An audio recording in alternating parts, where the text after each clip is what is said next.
more we lose, the more we gain, the more that nothing stays the same. In time, can love ever, can forget. What you see is what you get. Sometimes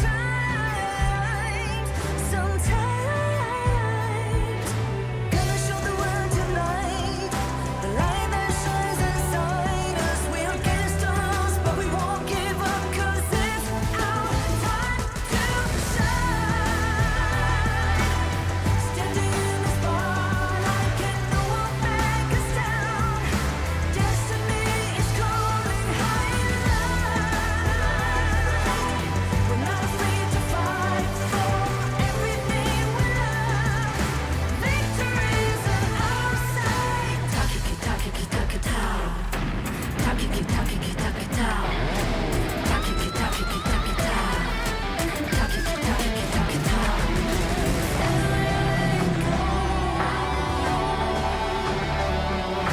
Everything looks to hold on. 'Cause it's our time to shine. Standing in the spotlight, can no one back us down. Destiny is calling high and light. We're not afraid to fight for everything we love. Victory is on our side. It's our time to shine high and light.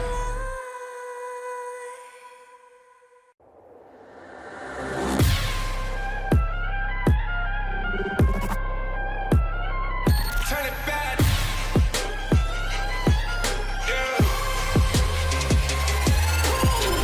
Gear out the weapon, getting ready, counting down. Pay attention to the challenge, tell me where you from. Gotta be tough, gotta be strong, gotta be savage like animal. Every time you tryna push me down. Look at me, I'll With be the line down, when I run around, and I make a sign, I will catch you. Watch out, it's better feel, got no mercy. Look at me, I'll be rising. Carry the season, you got a damn, got a weapon. You never hesitate for another moment, but my bone is golden. I'm invincible, just let him know. I can show you all the glory I own. Through the jungle, find a way to the pad. It's how we did. Go, live and rock and we go. It ain't a river, turn it back. Storm is coming, light up your cold. It's my kingdom, fire growing up. We the kings, it's our honor showtime. Honor kings, Guess we're gonna burn up. honor kings. On a killing spree, I told you all this. All my enemies, they go on silence. Word of mouth, only since for seconds. We got honor. You wanna get me juice, kind of the one who made the rules. You have night to choose, only one way, got night to lose. I'm gonna shut down. We got no cry. We barely fight as one. Crash in pieces, you can cheat. First blood, double trouble, then I take a pen, I kill. All you do is sweat and look at me still victory. Say. I've triggered my soul For my down. pace. We the champions screaming, I'm invincible. Just let them know I can show you all the glory I own. Through the jungle, find a way to the pad. It's how we did. Go, live and rock and we go.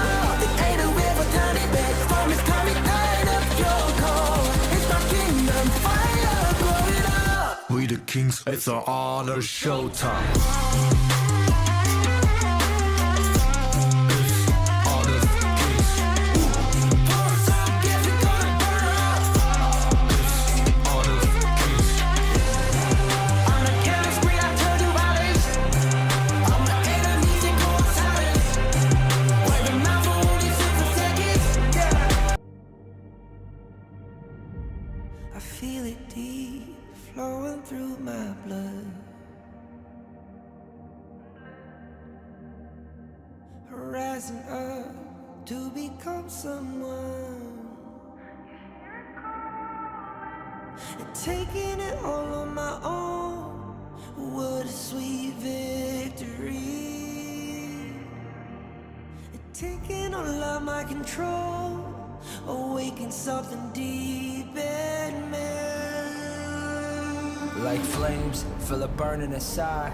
Take a hold in pursuit of the prize. I've been told ain't no way to survive, keeping all of this fire that's locked up inside. When this is the time, enter the ring. All those mental chemicals doing they thing. I got flashes of battles inside of my dreams. I was made for this moment. At least now it seems like it's time to come face to face with your fear. Been battling reasons for all of the years, and I learned how to fight them with style and grace no one's ever encountered. You say it's amazing, I'ma come out swinging when they open the gate. Go ahead, call passion, I'm calling it rage. I'm taking what's mine like I already own it. Watch but don't blink, going here to the moment. The sky rain down. Here's to the madness that's all around. Go on, tell 'em who you are, you are, you are. Go on, tell 'em who you are, you are, you are, you are. Here's to the moment, the sky rain down.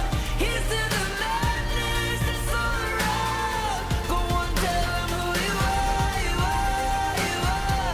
Go on, tell 'em who you are, you are, you are, you are. My name is honor, my name is king, my name is champion, my name is strength. Tell 'em who you are. My name is Pentakill, you think it's strange? My name keep ringing inside of your brain. I hear it every night. Here's to the moment the sky rain down. Here's to the madness that's all around. So tell 'em who you are, you are, you are. Go on, tell 'em who you are, you are, you are. Here's to the moment the sky rain down. Here's to the madness that's all around. Go on, tell 'em who you are, you are, you are. Go on, tell 'em who you are, you are, you are, you are. Here's to the moment the sky rain down. Here's to the madness that's all around. Go on, tell 'em who you are, you are, you are. Go on, tell 'em who you are, you are, you are. Go on, tell 'em who you are, you are, you are.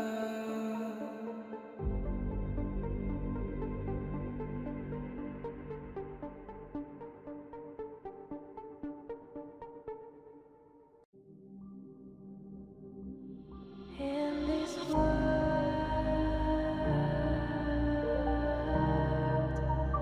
only ones in this world,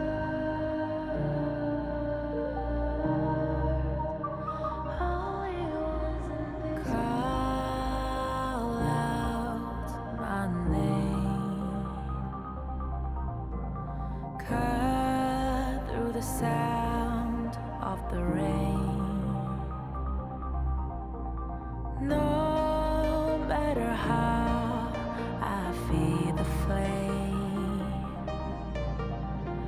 you know I feel the darkness and the pain. All of the ways we tried to break free from the night. You know we made it out, we found the light. I fly so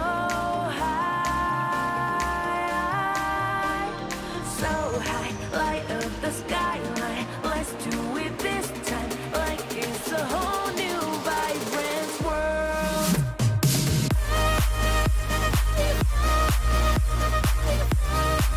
Like we're the only ones in this world. Like we're the only ones in this world. Now I see that I got everything I need. It's alright, I'm on fire, I'm alive, 'cause now I fly so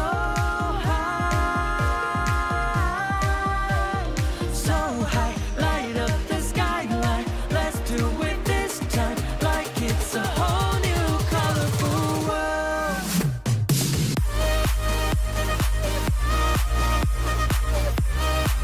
Like we're the only ones in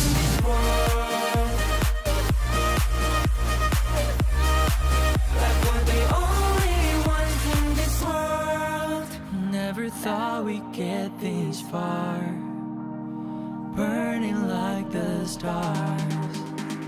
How we get this far, like we're the only ones in this world.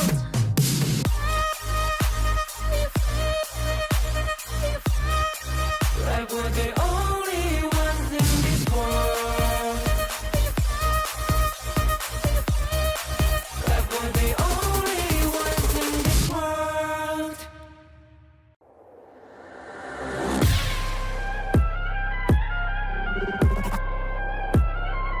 Turn it back.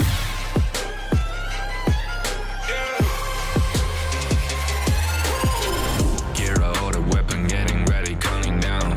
Pay attention to the challenge, tell me where you from. Gotta be tough, gotta be strong, gotta be savage like animal. Every time you try to push me down. Look at me, I'll Put be the line down when I run around, and I make a sign, I will catch you. Watch out, it's better feel, got no mercy. look at me, I'll be rising. Carry the season, you got a damn, got a weapon. You never hesitate for another moment, but my bone is golden. I'm invincible, just let him know. I can show you all the glory I own. Through the jungle, find a way to the palace. I'm waiting here. Go, live and can we go? It ain't a river, turning back. Storm is coming, tide of your cold. It's my kingdom, fire growing up. We the kings, it's an honor showtime. Honor kings, So get we gonna burn up. honor kings, On a killing spree, I told you all this. All my enemies, they go on silence.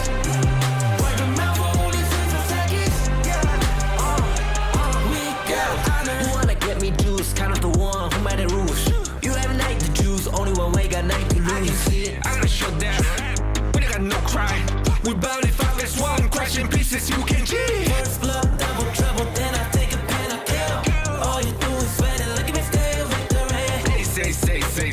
I've triggered my soul For my down. pace. We the champions, screaming, I'm invincible. Just let them know I can show you all the glory I own. Through the jungle, find a way to the palace. I'm waiting here. Go, live and can we go? It ain't a river, turn it back. Storm is coming, tide of your cold. It's my kingdom, fire growing up. we the kings, it's an honor showtime.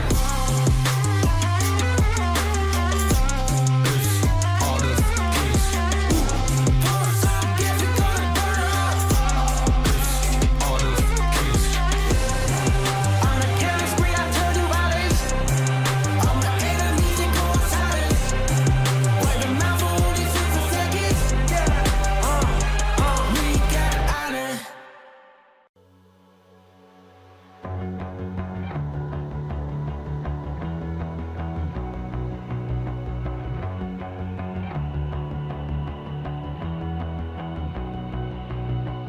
You've walked through the darkest nights.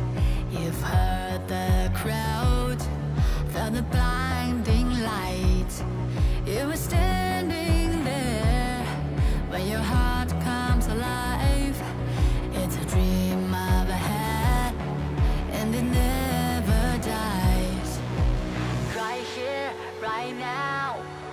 Give it all, get it out. Never a surrender. I fight and never fail. I am a contender. A challenge I can feel. The smallest lies become the brightest enemies. Relentlessly. And even if you fall, you gave it everything to be a king.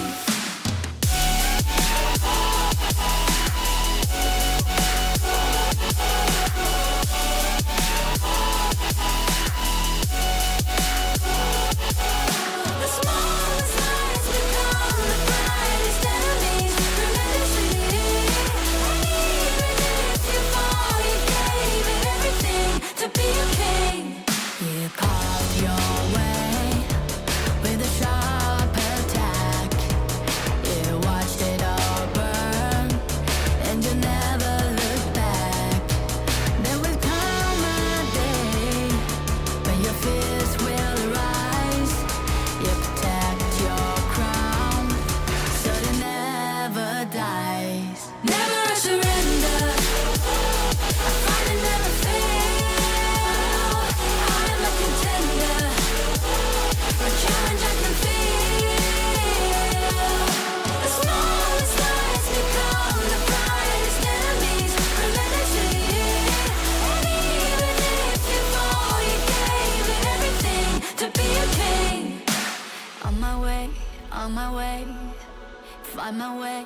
Find my way, on my way, on my way.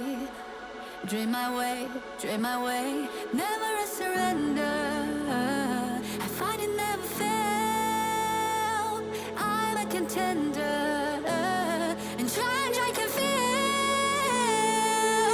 The smallest lies become the brightest enemies. Criminality, and even if you fall, you gave it everything to be a king.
In Hero's Gorge, the base is the spring of life.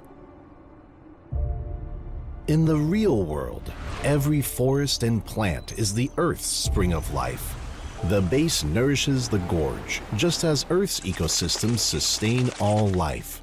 If the base is exhausted, heroes will lose their home. If ecosystems are destroyed, all life loses their habitat.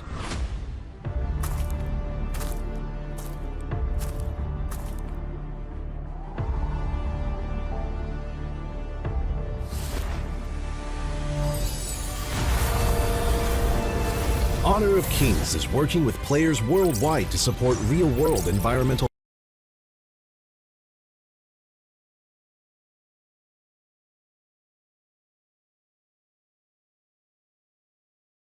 environment, and let us defend the honor of our planet together.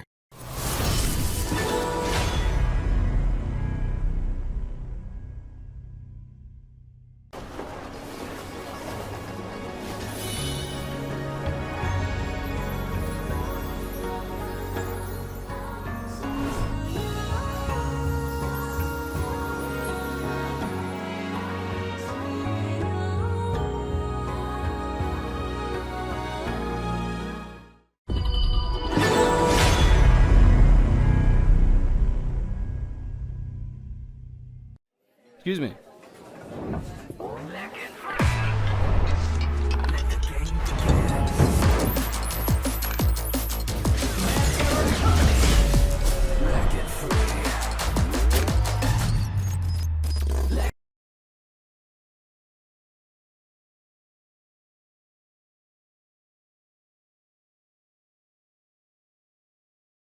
Victory! Another round. Sure, but how about a smoother phone next time?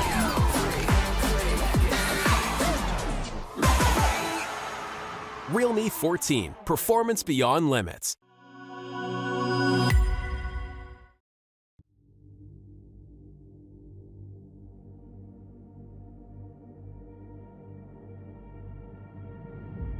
I feel it deep flowing through my blood.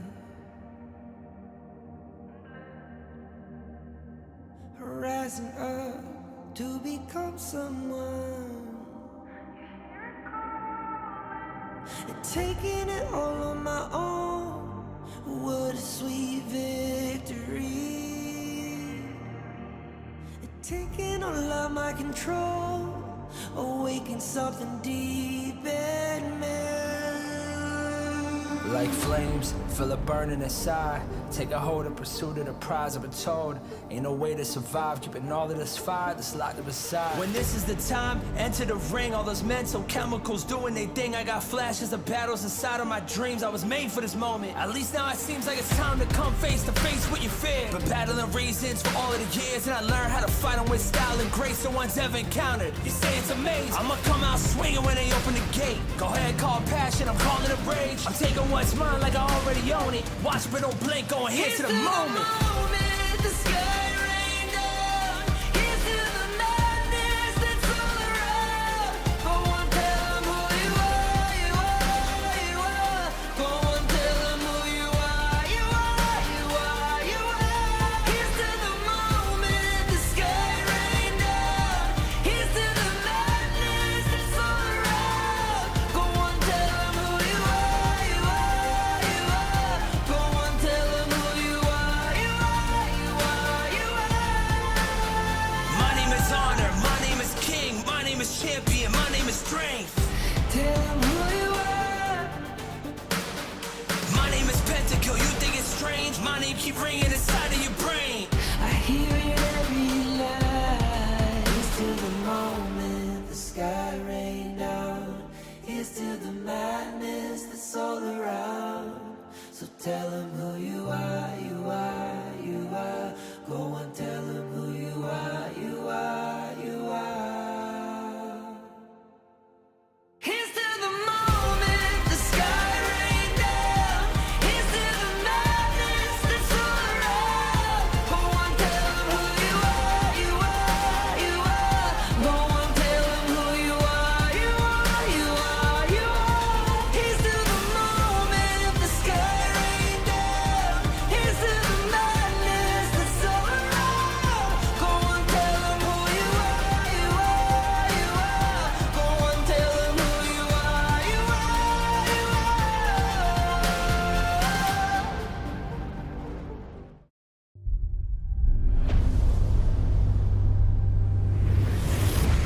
Become a pro player? How hard is that to take another path? Can you walk this path? Je me suis déjà posé la même question. Posso percorrere questa strada? Il l'appelle. Le chemin et le champ de bataille vers le plus grand honneur. Posso arrivare? Je ne suis encore personne. Posso lasciare il mio nome? Inizia a salire su questo palco.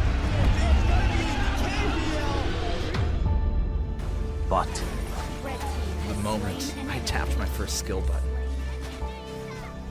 the moment I stepped onto the stage,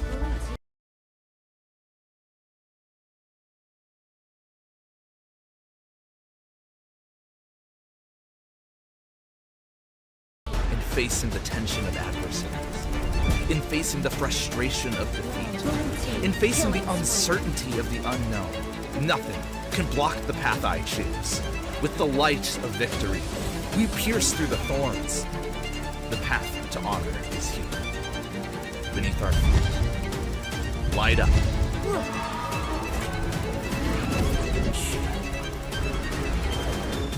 When our footsteps awaken the dawn of the gorge, to walk this path is to walk toward honor.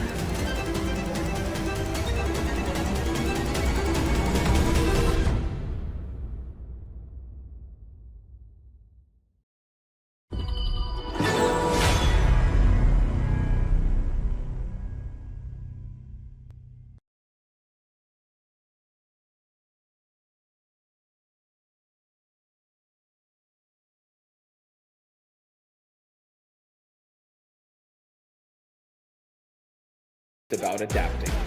It's about creating your own path. 우리는 우리 앞을 가로막는 누구든지 물리칠 준비가 되어 있습니다. We are ready to defeat anyone that stands in our way. Side by side, we walk the road that shapes our fate.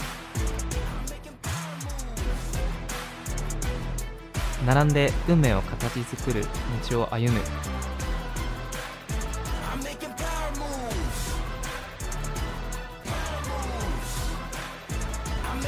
It's time to walk the path of honor.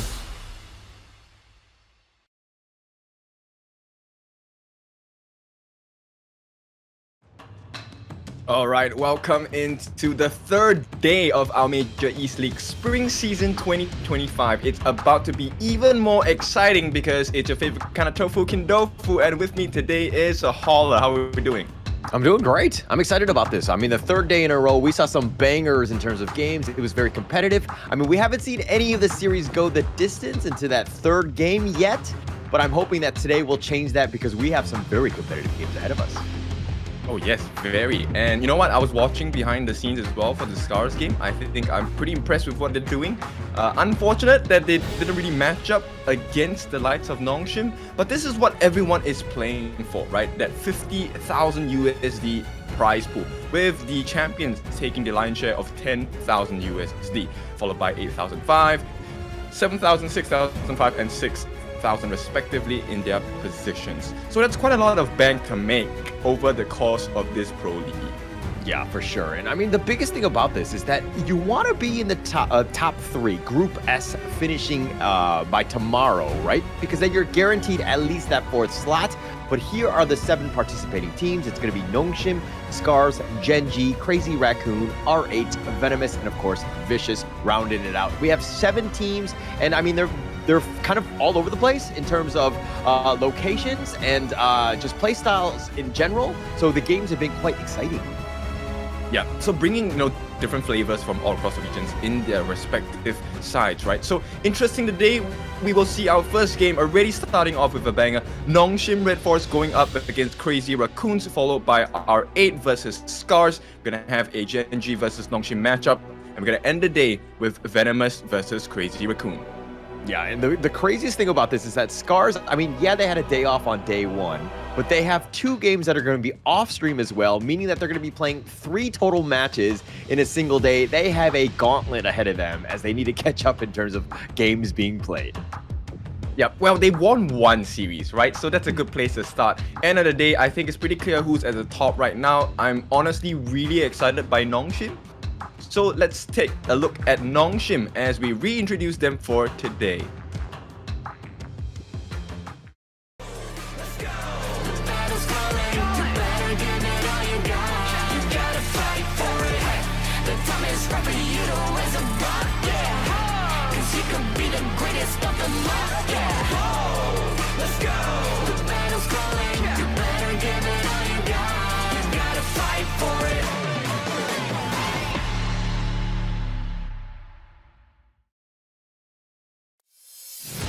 And that is your greatest red, Nongshim RedForce, represented by Kyung9, Haku, Illusion, Siri, and Faye. You will definitely see these boys a lot more often as the Pro League goes by. Yeah, and this is the runner-up of Season 3. They lost to Nova Esports in that heartbreaking Game 7 in the Grand Finals. But this is a team that have taken their licks. They learned a lot because considering they had so many games played, they had the most throughout all of the teams, as almost every single series went either to the 5th game or the 7th game. And they were continuing to play on. They played very well. They seemed very well coached, and they were ready to go. But losing that one, I don't know if that's going to be demoralizing that for this team, but all that said, they've been bouncing back as they're up 3-0 in this one, but let's check out their opponents, and they will be Crazy Raccoon.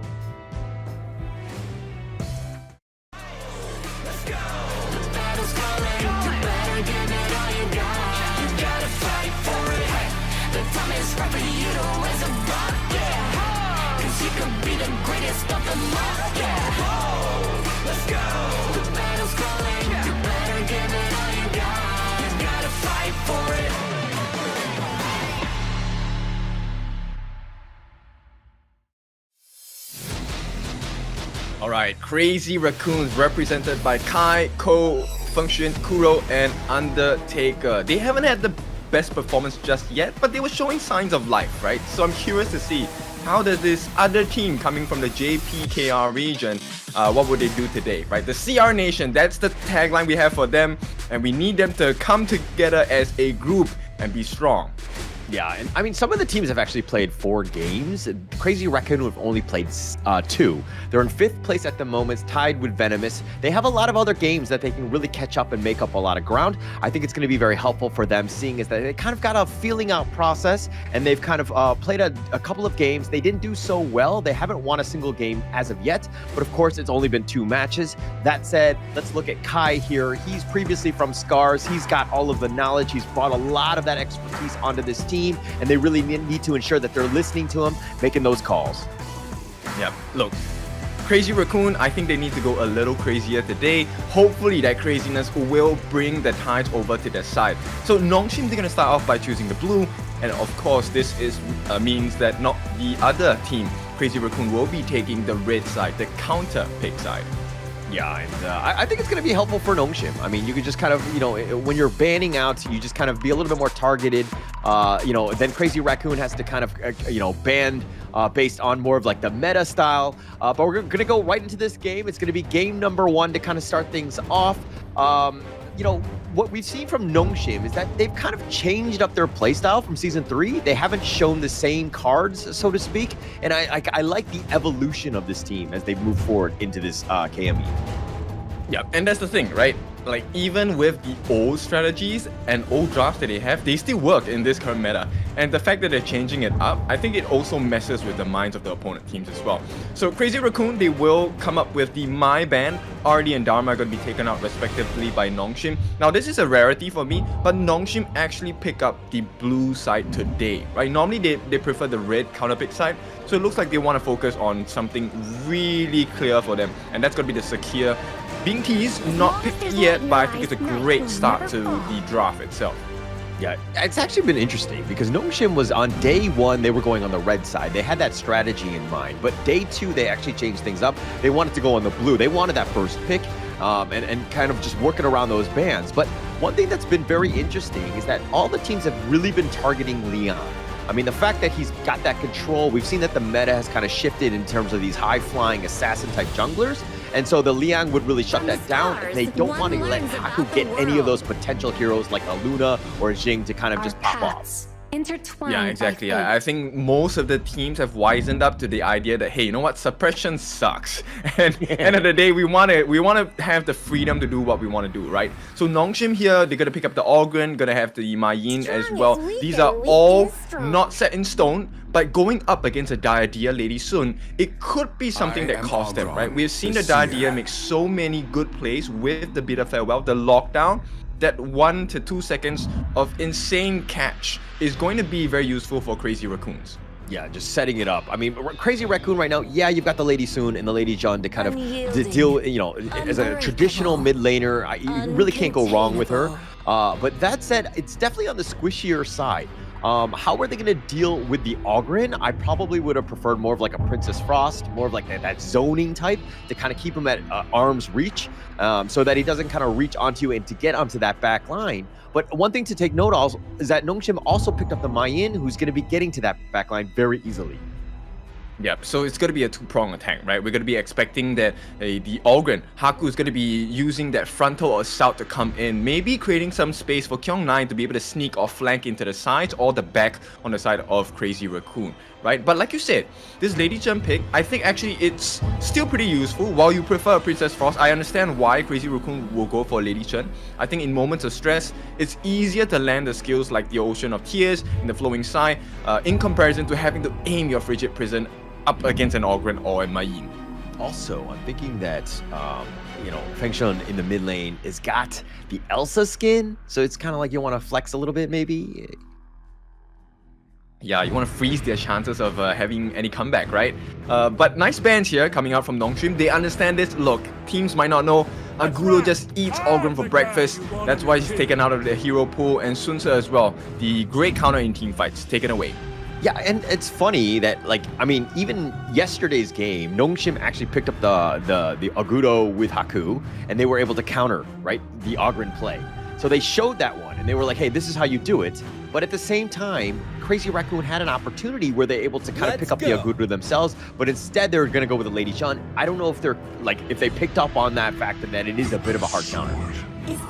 Maybe they were not interested in getting the Agudo in the first place. End of the day, your team must be comfortable playing that hero as well. Not to say that they might not have the proficiency for it, but maybe this is just more comforting on the side of Crazy Raccoons. Lady Chun, a well-known counter to Ogren as well, because he's a front-facing guy. He wants to do the frontal assault, which is the dream for Lady Chun, because you can just throw your destructive deluge, lay down all your skills, and then boom, you're frozen, you're dead. Yeah, but I mean, Ogren, assuming that he's playing it safe, I mean, yeah, you have the Dune from Crazy Raccoon that could potentially kind of chase after him, but Ogren can kind of use that map terrain, that path of passing to just kind of like get in and out wherever he wants to go and kind of dodge most of what Lady Chun is kind of going to bring to the table, right? Mind you, I think that Feng Shan is going to be up to the task of just limiting his movements and trying to pick him off, but Nongshim rounding out the draft with the Marco Polo and the Ganemo, which could potentially just make Lady Chun's life a little bit more difficult. Yeah, in fact, this draft, I think, is definitely going to benefit Nongshim a little bit. So the way that Crazy Raccoons has to play this game is to make sure that Cole comes in as quickly as possible. That Unruly Blade is such an important skill for them. He needs to land it at the correct angle, at the correct time, because he needs to break up the lineup on the side of Nongshim. You can't allow Illusion to do what he does best, which is to sit and snipe. So another thing that Nongshim have really been doing is that whenever they say a Dune, they usually counter pick with the Secure. I know that in terms of this draft, they actually went with the Secure first pick. It is such a good counter to when, you know, Dune goes in with the Unruly Blade, he tries to Wind Slash, and then Secure Mulberry powers on top of him, just kind of limiting that and like stun, you know, creating this like stun locking counter to him. And it's kind of an interesting pick into this one. But now that we've seen this, it's going to be the first match of the day. Game number 1. We've seen the draft. Who are you giving an edge to? I think it's easier for Nongshim to kind of execute their draft in comparison to what we have on the side of Crazy Raccoon. Crazy Raccoon, they will require quite a bit of farm.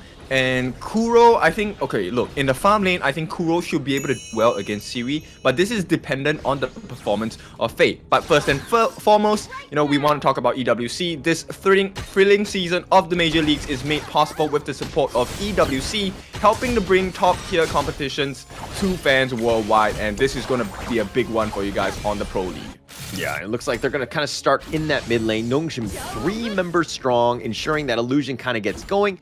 But our players are geared up with the Realme 14 5G. Built for performance, made for gaming, smooth, cool, and reliable, just the way esports demands. Ready to level up?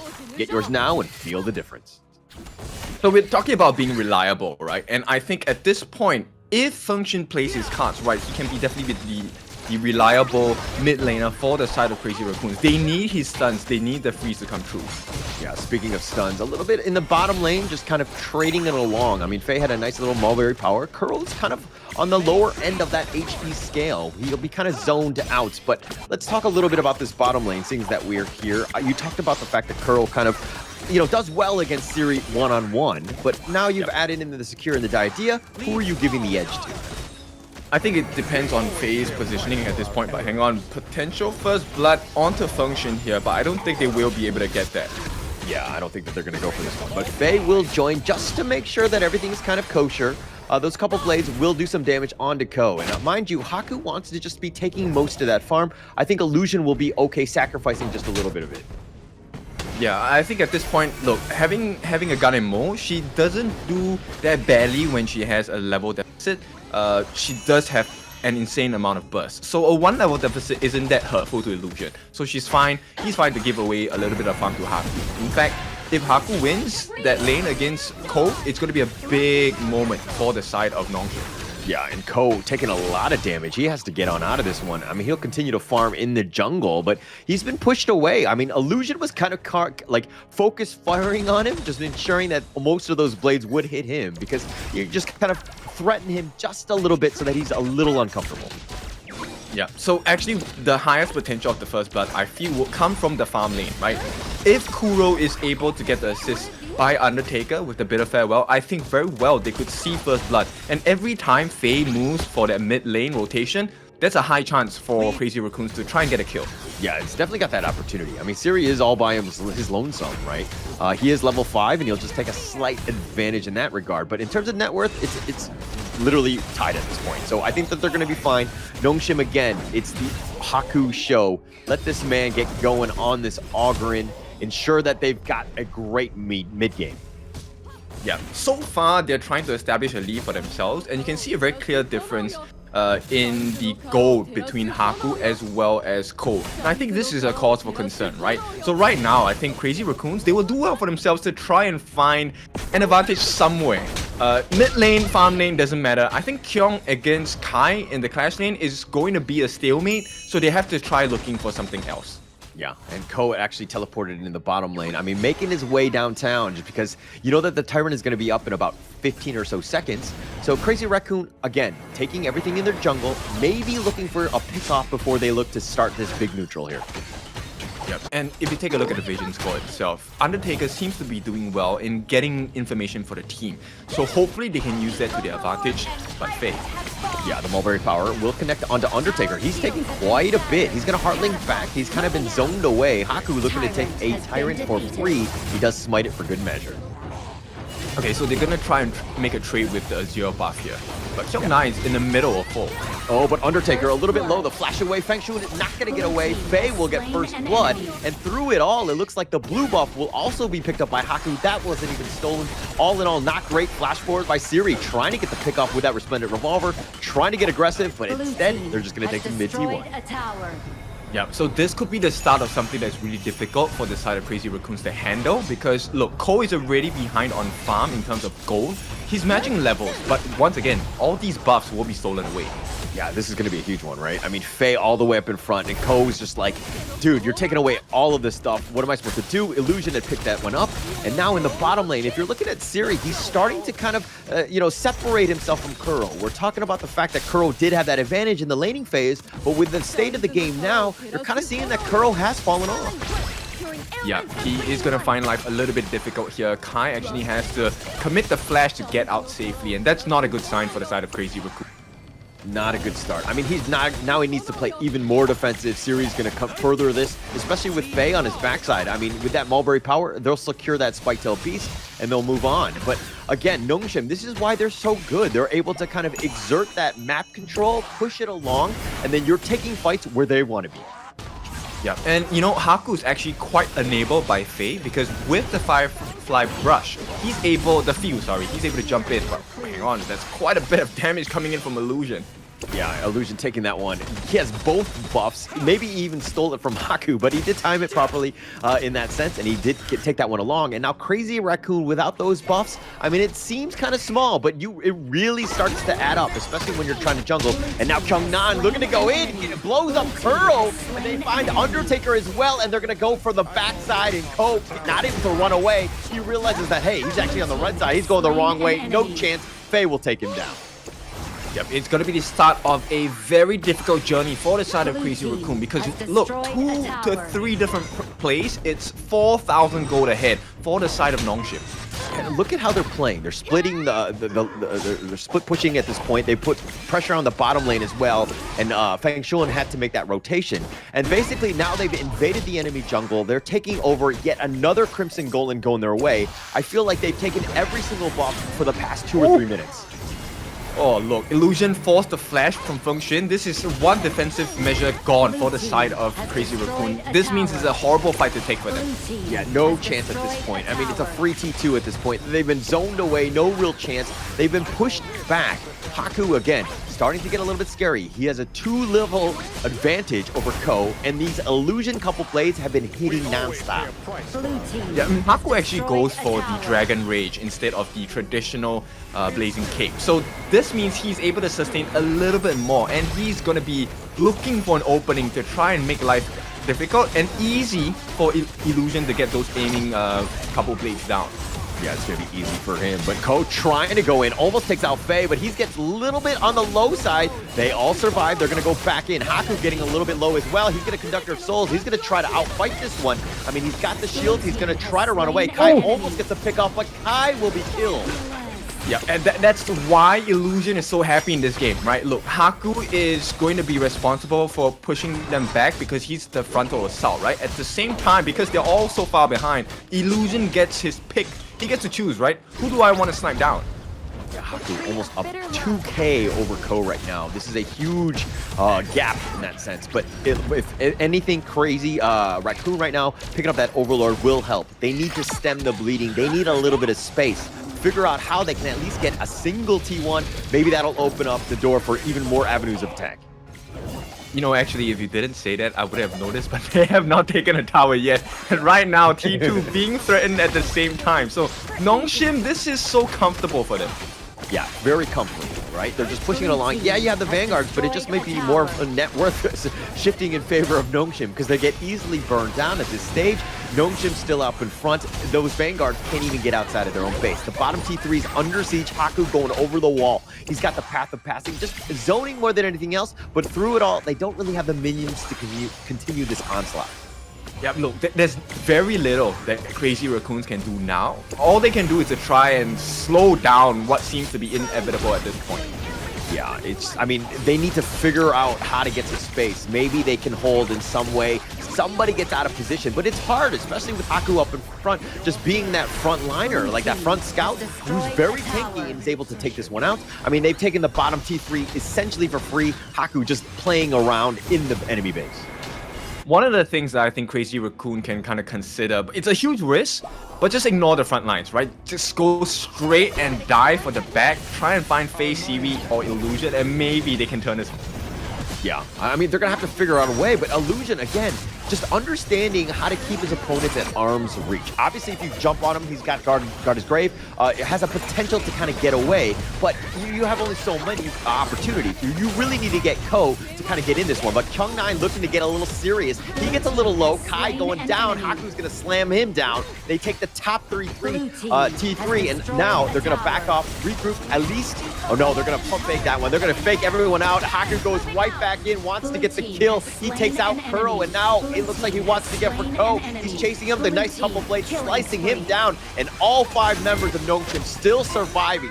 Mid T3 under siege, looking to go down. Feng Shuan, all he can do is just watch. He goes back into the fountain and says, buddy, I'm all by myself. What happened here? The minions are here, Nongshim. It looks like they will take game 1, and all Crazy Raccoon can do is watch. Yeah, this is a painful lesson. So Crazy Raccoon, they're gonna be in a tight position here because, you know, they had a decent draft. It's not the worst draft in the world, but they needed the gold advantage, right? They needed to make sure they were on top of the game. And Crazy Raccoon just were never close in tipping the scales in their favor. Yeah, and this is why it's hard to beat, like, good teams, you know? Because they push you back and they give you very little gaps to get back in the game. And just like you can't split push, you can't really get anything because, again, the draft that they have is also very linear, so you know where they're going to come from, and Nongshim just can kind of keep them away and just outrange them throughout. So just Nongshim just really very good at just knowing how to close out a game. Yeah, the highest potential actually came in the farm lane. They needed to be able to shut down Siri there. But unfortunately, Faye with the secure pick. Now, I know that we love a good secure, but secure is so hard to play against, right? The heals coming in, that's already one problem. But you also have the damage coming from the sprites when he uses his skills. So secure was a definite win condition that Nongshim were relying quite heavily on. Yeah, and there's a reason why they went first pick on this one, right? I think that it's going to be crazy if teams kind of adjust and they're like, hey, we're going to look to just ban this at first phase because they seem to prioritize it. I think that Nongshim have played it the most, secure that is. I mean, he has a lot of flexibility, mobility, stun locks. I mean, it pretty much everything that you want in a good support. Yeah, I think the main lesson we learned here for the side of Crazy Raccoon is, look, you need to make sure you get the gold in your pocket. That's the most important thing. The highest farm on the side of Nongshim, obviously it is going to be Haku. Second, is Siri, the two more important people on the side of Nongshim that needed the gold and EXP, right? And they definitely achieved that. Now, Illusion was close by at close to 8,000 as well, but he was super greedy. He went for the Tome of Wisdom right after the Scepter of Reverberation as well. And that was one of the reasons why he was so consistent with the skill shots, with the damage in. To me, Illusion has to be the MVP of this game.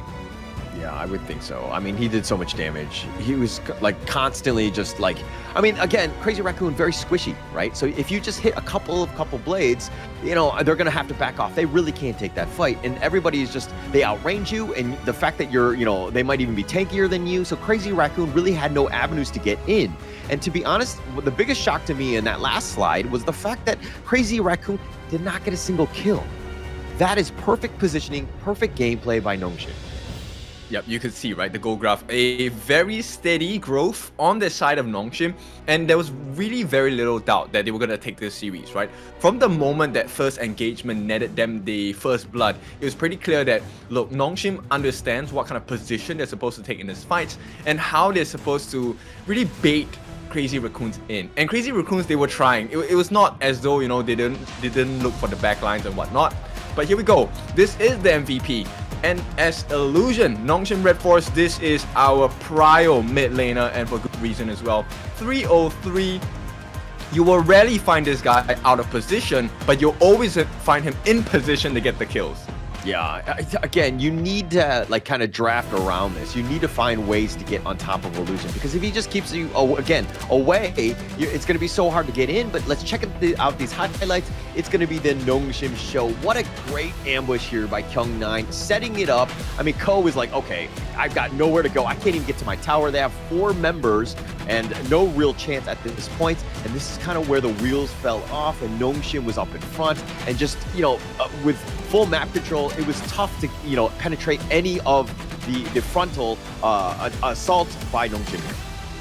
Look, I want to praise Kyung9 as well. I think he did a really good job. At this point, underappreciated, because look, he held Kai at knife point. He made sure that Kai was stuck with him in lane all day. One of the potential turnarounds that could happen on the side of Crazy Raccoon was if Kai hit those power spikes. Unfortunately, Kai could not, because Kai is the only person that would be able to jump into the backlines, catch out Siri, catch out Illusion, catch out Faye, and maybe make life a little bit more difficult for some errors. And that could have been an area where Cole was like, okay, let me just ulti in and we can just start breaking the armor from within, right? But Kai was constantly held down by Kyung9. Okay, Kyung9 holding somebody by knife point at Kai. Do we call security? What do we need to do? Oh, are you talking figuratively? Okay, all right, I get it. But I mean, all jokes aside, he was completely suppressed, right? He really had no chance, no space to kind of get going. And this is kind of like that suffocating playstyle that Nongshim have, where when they get that lead, they just kind of choke you out. It's very difficult to play with. It's very, you know, tough to find any sort of farm across the map, and you're kind of forced to play into the hands of Nongshim, which is exactly what they want to do, of just closing out these type of games. Yep, so it's a very close and warm embrace, but not one that you will really like, right? Especially when Nongshim RedForce gets what they want. So with that being said, I think we will be heading into a short break before we go into the second game.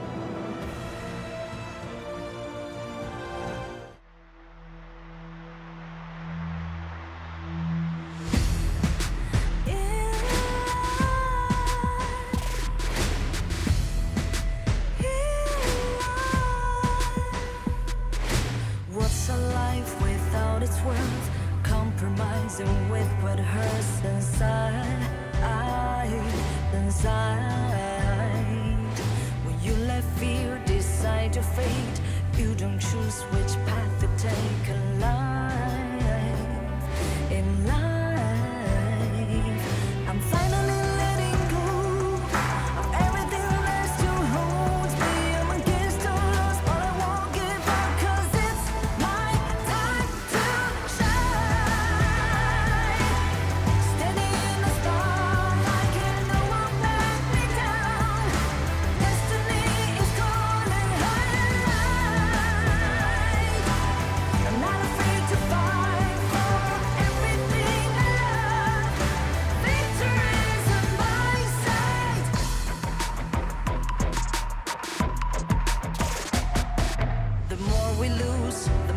game, the more that nothing stays the same in time, in time. Can't love ever, can't forget. What you see is what you get sometimes, sometimes. Gonna show the world tonight, the light that shines inside us. We're against the odds, but we won't give up, 'cause it's our time to shine. Standing in the spotlight, can no one back us down. Destiny is calling high and light. We're not afraid to fight for everything we love. Victory's on our side. Takiki takiki takitao. Takiki takiki takitao. Takiki takiki takitao. Takiki takiki takitao.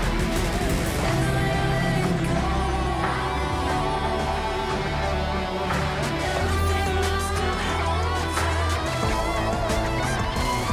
Cause it's our time to shine. Standing in the spotlight, can no one back us down. Destiny is calling high and light. We're not afraid to fight for everything we love. Victory's on our side. It's our time to shine. High and light.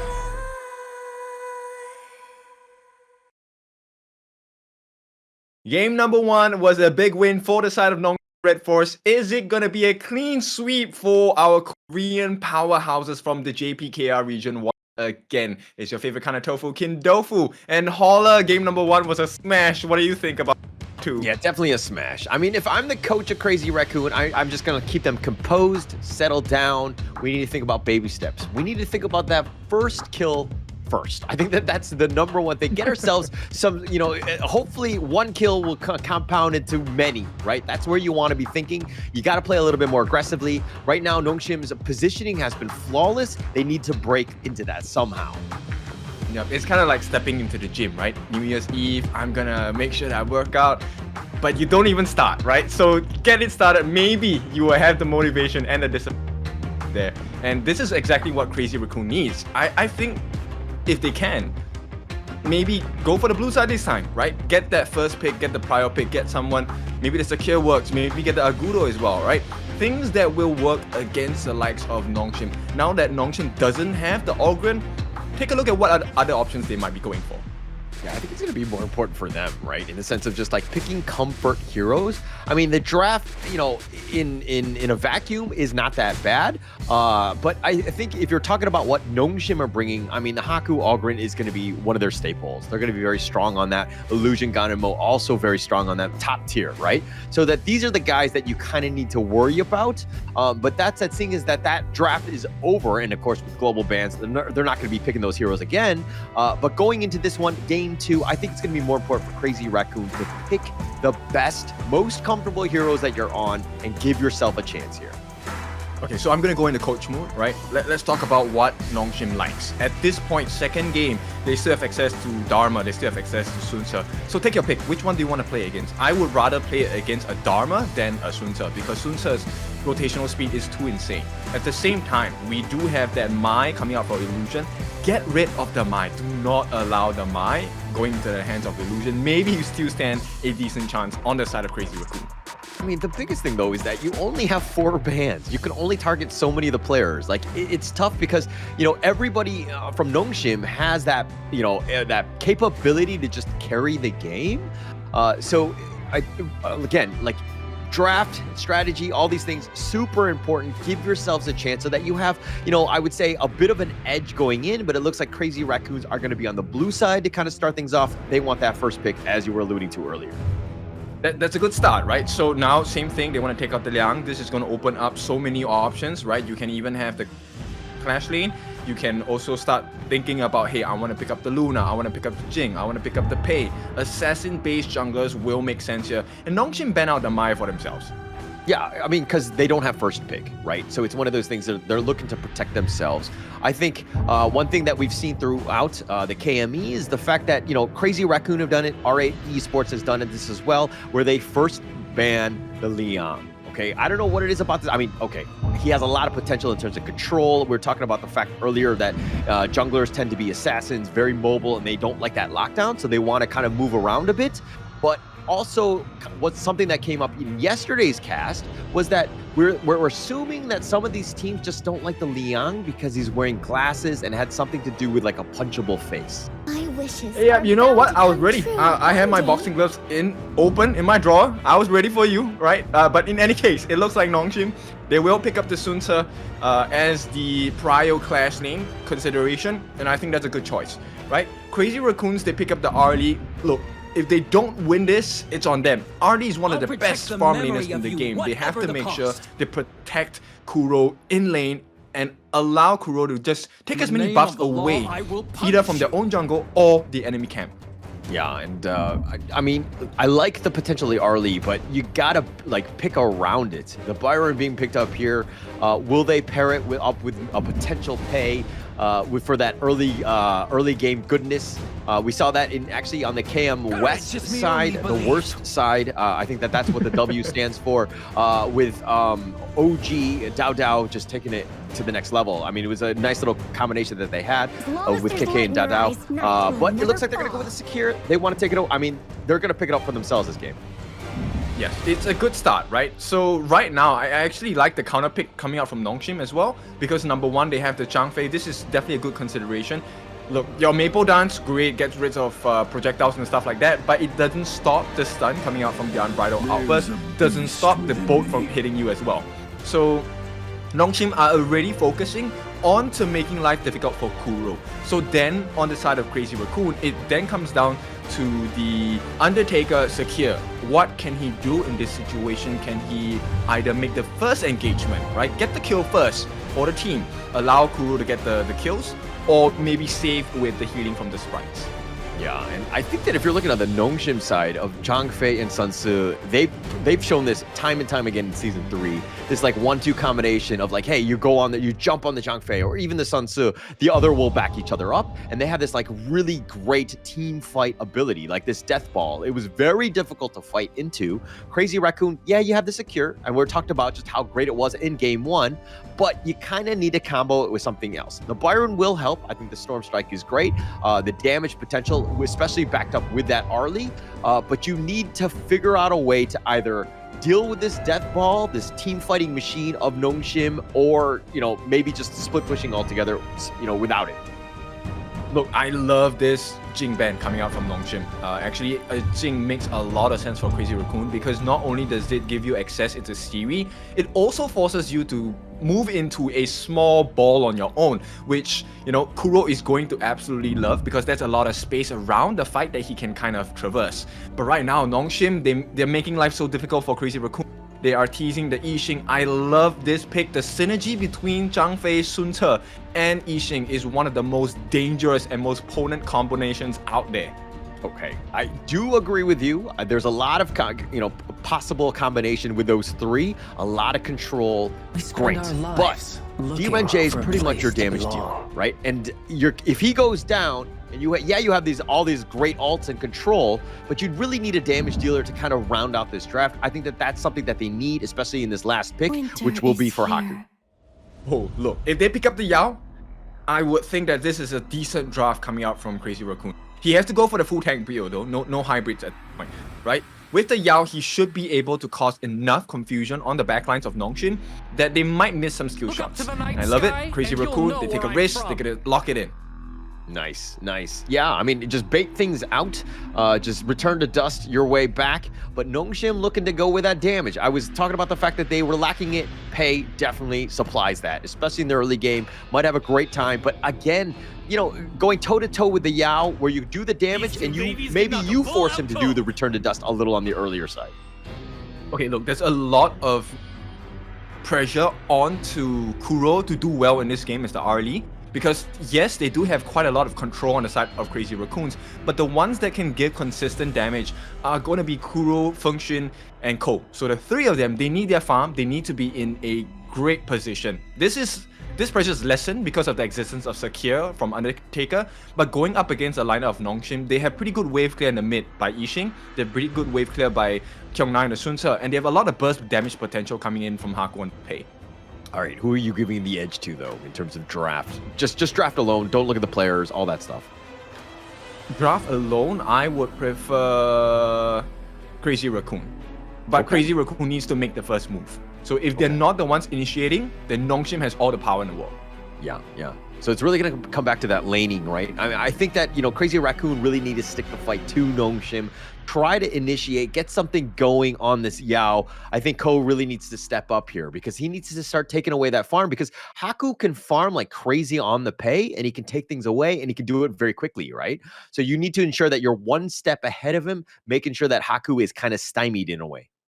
Yep, so right off the bat, as the game starts, the concern on the side of Crazy Raccoon is, look, is Haku going to come and invade? And if he does come for the invade, is he bringing any backup? This level 1 interaction is going to be so important because imagine losing your first buff to a Pei, especially a Haku Pei, the game is going to start falling apart really quickly.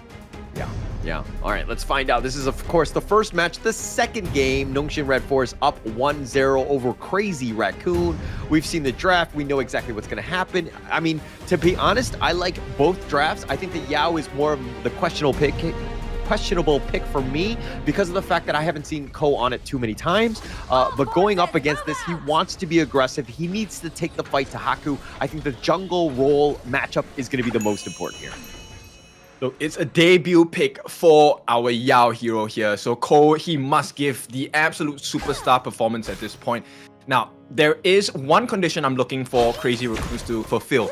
They need to get a kill before anyone hits level 4. That is the big challenge here. If they can do that, that's going to stifle the growth of Faye. No Unbridled Outburst, a late growth of Unbridled Outburst, it opens so many doors up for you as Crazy Raccoon. Okay, well, you're talking about Crazy Raccoon needing a kill before the 4 minutes. In game 1, I don't remember how many minutes it was, but they got 0 kills. I'm a little worried when you're putting a timer on something like that. You know, sometimes it's all about the mind. You can lift 50 kg weights, go do it. No, I'm pretty sure that's not how it works, and I'm pretty sure your body will not be able to handle that kind of thing. It's not a mind over matter. When it comes to heavy weights, you got to be careful in the gym, my friend. Oh yeah, I don't go to the gym. Okay. All right. You didn't have to say that much. You could have just said you go every day, but you lied to everyone. But nonetheless, we're here going into this one. Look, I think Kai needs to do a good job of also kind of, just pushing things along so that Ko can kind of get that farm. That funneling is going to be super important. And it looks like they're kind of sticking together. And again, just giving Ko most of that farm. Yeah, actually, if they can find out where Haku is at and maybe try to get a sneak peek off, a 3-man jump on him, it would be great. But Kai is not in a good position. Not in a good position. He's trying to flash away, but he's getting slammed, and it looks like Haku's going to get first blood. And I was talking about how you need a limit and stymie Haku, and giving him first blood, not great. But even Ko is going to be joining the fight, tries to go in for this one, not able to get him. He's going to get on out, and for shame, I would say, as Nongshim are up. Yep, so they fall for a bit on the side of Crazy Raccoon. The big question now is, can they make a recovery somewhere else on the map? Even if it's a small kill onto like Faye, it's going to be really important. And also, who that kill goes to is something that I think Crazy Raccoon needs to put into consideration. Definitely. And Kyung-Na taking a decent amount of damage himself. It looks like Haku's going to show up yet again. It was all a bait, and Kyung-Na will get the kill this time. And it looks like they're playing with Kai, making his life difficult. They've been forcing it down in that top lane. Yeah, I can't imagine Kai's mental state at this point. Look, you've tried twice, and to be honest, that was a good situation. He could have put Kyung-Na at risk as well. But Haku hiding in the brush, and potentially, right now, it's a difficult situation. Nice Unbridled Outburst, pushing him back. They've got Fengxun in a great spot, and this stun lock is real serious. Getting him, taking liberties is going to hit as well. But it looks like Undertaker will fly away. He gets to safety. And through it all, Nongshim just taking kills across the board. Now, correct me if I'm wrong, but Haku has been the one that has received all of these kills. Yeah, most of them. I mean, Kyung9, I think, got one on Kai in the top lane. That's the only difference. But mind you, look, if I'm talking about a one-on-one with between Byron and a Sun Tzu, usually I would give the edge to Byron. But Haku has done such a good job of forcing it down. I mean, getting first blood, and then now you're kind of snowballing that top lane where Kyung9 has got the advantage. I mean, he has the Meteor, he does have the Nettle Gauntlet, so look, that's a lot of armor pierce, that's a lot of armor. So it's a difficult position for Kai to win. Yeah, okay. I mean, it's going to be tough for now. He just needs to just hold the fort, make sure that tower is still standing. Again, Crazy Raccoon right now. On the top. They're looking to go yet again. Kai just, okay, he spots it out. He sees Haku. He's like, I'm out. Give me some space. I just want to live, man. Oh, it's so stressful for Kai. Like, what does he do here? And nobody has eyes on Haku this entire game. Yeah, he's been just like running around, taking everything across the map at this point. But look at how Crazy Raccoon sticking together, like protect the president, which is going to be Ko in this case, and just giving him as much farm as possible. But he's 700 gold behind Haku in that lane matchup. The other one, Siri Kuro, Siri Fengshun, a little bit of an edge for Siri. Yeah, still, look, they're at about 3,000, close to 4 for the important members. Once again, reiterating, Haku and Siri, the two biggest farms in the side of Nongshim. And based on what's happening now, I think it's really difficult for Crazy Raccoon to try anything. The risk right now is not worth taking. Yeah, it's definitely not worth taking. I mean, they were not even going to contest that Tyrant. It was the first one of the game. They were completely out of it. They were not going to try it at all. And now, again, Crazy Raccoon just trying to just hold the line. Just slow things down, let Ko get going. He's still level 9 to level 10 of Haku, who does have that edge right now. Almost 1k, though. Oh, look at them. They're so sneaky. They're hiding. They're waiting for the defense to come through. Oh, the Umbrella Uppers push perfect, setting it up, and Undertaker's like, what just happened? And the bottom T2 goes down. Kyung9 fighting for his life. It's a 1 versus 2. He will be killed. A great kill for Ko. Okay, they break the egg, so they have 1 kill on the side of Crazy Raccoon. That's a good start. 4 more to go to even the odds. Yeah, let's go. Baby steps. That's the perfect one. And you wanted to get Ko going. He's looking to fight this one, but he gets blasted, not able to return the dust away. And maybe he expended it, but it's off cooldown now. But he goes down, and that's going to be a huge loss for Crazy Raccoon. And now they're going to try to go for Kai. Faye looking for that angle, pushes him back into the wall. The force field suppression. They're trying to lock him down, but do they have enough? And Kai will get away. Okay, that's a silver lining, a blessing in disguise, right? The fact that Kai can survive hits from Haku, that is a good sign for Crazy Raccoon. There is a chance of a comeback here, right? But they can't play too passive. They have to be able to stand their ground. Kai here, he shouldn't die again. Yeah, he shouldn't die, but he's just being chased completely off the top T1, forcing it out. And look at Nongshim right now. There are a bunch of squatters taking over the enemy jungle. They're like, hey, this is my house now. Kyung9 in the bottom lane, though, trying to protect the tower. He will be pushed away, and it looks like Fengshun will get that T1. A great start for them. You got to take some time. Yep, at this point, the 5Q differential, Haku getting caught. Not able to get away. Ko is going to get this one, but he dies in return. It's a bit of a trade. Unfortunate for him. The mid T1, they're trying to focus this down. Kyung9 trying to keep this one alive, but they do have the minions. Kyung9 needs to be careful. I think he gets picked off, and he does, and Fengshun finds him. But the top lane completely open. T3 down. The world is my board. Curl trying to get back to safety, and he's being chased. He's going to be killed, and Nongshim are like, okay, you can take Haku, Kyung9. I'll just take your base. And that will be the series. Oh my goodness, they were blindsided, right? Crazy Raccoon, I think they were doing a good job of trying to identify the wind conditions around the map that could help them recover, but your base needs to be protected at all times. Yeah, I think that 1 kill, that was like the bloodthirsty, blood-hungry type of just like, hey, I got a kill, and we're continuing on, and then your entire base is being burned down, but you're like, I don't care, I just got my kill. We did way better than game 1, huh? Yes, we need more. And unfortunately for them, it was a little bit too much to handle on the side of Crazy Raccoon. So Nongshim would make the clean sweep. It's going to be a 2-0 for the side of our Korean powerhouses from the JPKR region. Yeah, looking very strong at this point, right? I think they're 4-0. They have not lost a single game.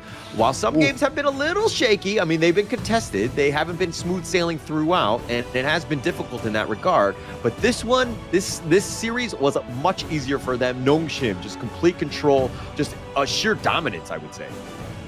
Yeah, so I'm super curious about how Nongshim will perform on the big international stage. We've seen them come in for the major competitions.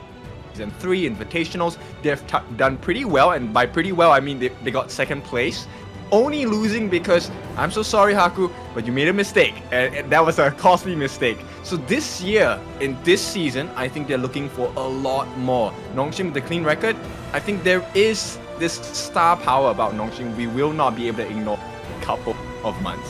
I mean, look, to that point of that, that Haku mistake, yes, it was definitely his mistake. But you kind of, like, you live by the sword, you die by the sword. And Haku is that sword in the sense that you let the man go unleashed. You give him the freedom to do his thing. Sometimes those mistakes really bite you in the butt, like that in Season 3. In that finals, it does happen. But generally speaking, you got to let the man just do his thing. Because Haku, he has the most MVPs in the KME thus far. And we might even have yet another one because, I mean, he was 4-1-2 at this point, had the most net worth, just completely outclassing throughout. Now, obviously, we can't see the vision on the side of Crazy Raccoon, but I can pretty much assure you that Haku did not appear on their map for quite a bit of time, which was one of the reasons why Kai was so comfortable trying to go for 1v1 with Kyung9, right? So Haku, I like his positioning in this second game of the series, really shows the proficiency and the way that he was able to get quite a lot of damage across. Look, he's the highest damage dealer as expected of an early game assassin style jungle. Haku with close to 36,000 hero damage off it for the team. Yeah, just a lot of damage. But I mean, him and Kyung9 with like the 25,000, that's no slouch either. He was constantly trading. I mean, this gold graph is just straight up red as the RedForce Nongshim team here just completely dominated. Full control, right? Even from the 4-minute mark, that gold graph is pretty sizable at that stage, and it's very difficult to come back from. Crazy Raccoon, I mean, yeah, they did a little bit better in terms of just, getting some of those kills and getting those pickoffs, but at the end of the day, the Yao pick, a little underwhelming, wasn't able to kind of get going. Actually, I felt like it was good, right? I think, but, good is good. MVP is even better. Haku 4-1-2, we already expected this. Look, 35% of the team's hero damage offered was dealt alone by him.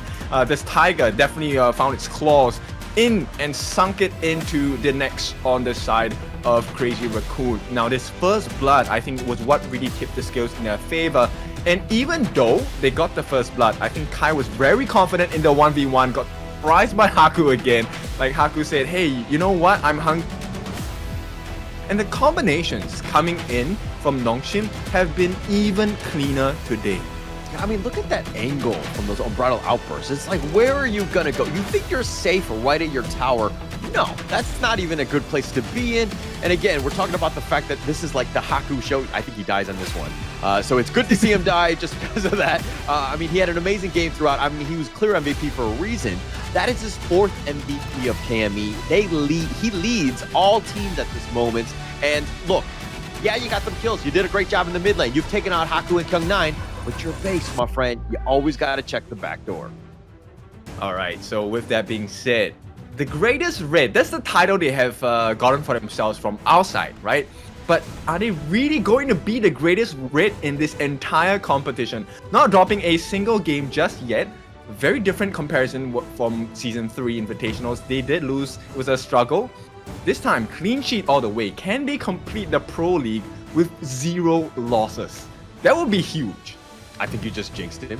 I think that you just made it not a reality by doing that. But right now, I mean, Nongshim are a freight train, right? Somebody needs to stop them. Somebody needs to be able to slow them down. Other teams have kind of chipped away and made it a little bit more difficult. It hasn't been the easiest for them. But again, we're going to see Nongshim later today. They're going to be going up against Gen.G Esports. That's going to be a great matchup, but that's the 3rd matchup. The next matchup right now is going to be R8 Esports SCARZ, and I am super excited about that one. Yeah, I was watching the SCARZ game. I think they have pretty good execution. Their game against Gen.G yesterday was pretty sick, right? Pretty clean and convincing win as well. I think they definitely have leveled up. Now, it was a different story for SCARZ going up against Nongshim. I think Nongshim are just a different beast altogether right now. So I want to see how the SCARZ perform today. Yeah, and we're going to find out, but shortly, we're going to take a quick little break. We'll be right back with that series.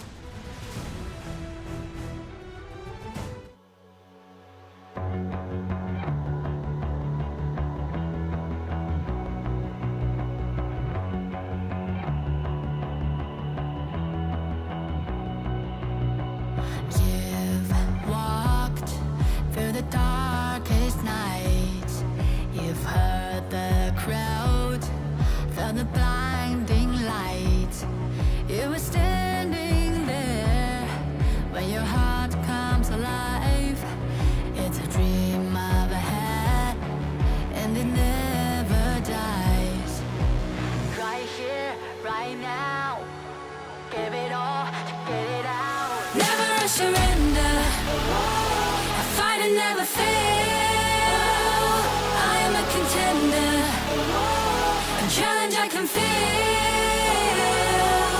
The smallest lies become the brightest enemies, relentlessly. And even if you fall, you gave it everything to be a king.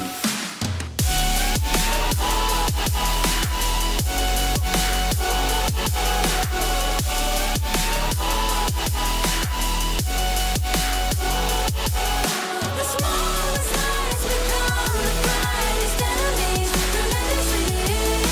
And even if you fall, you gave it everything to be a king. You carved your way with a sharp attack.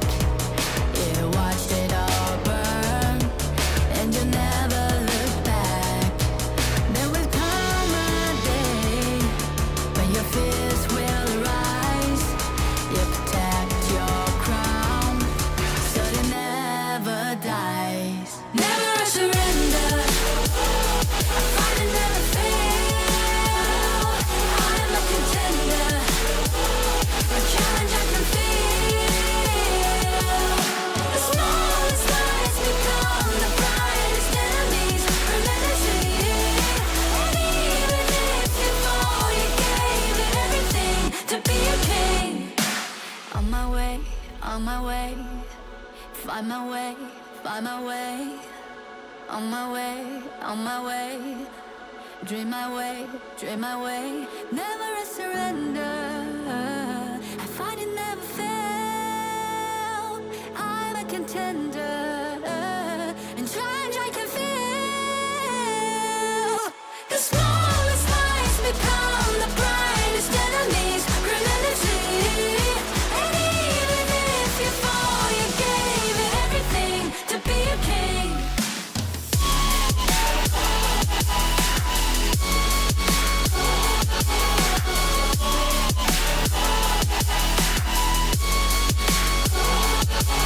The smallest lies become the brightest enemies, relentlessly. And even if you fall, you gave it everything to be a king.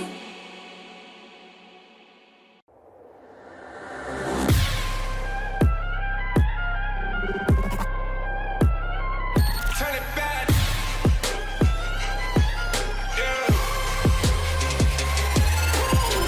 Gear out the weapon, getting ready, counting down. Pay attention to the challenge, tell me where you from.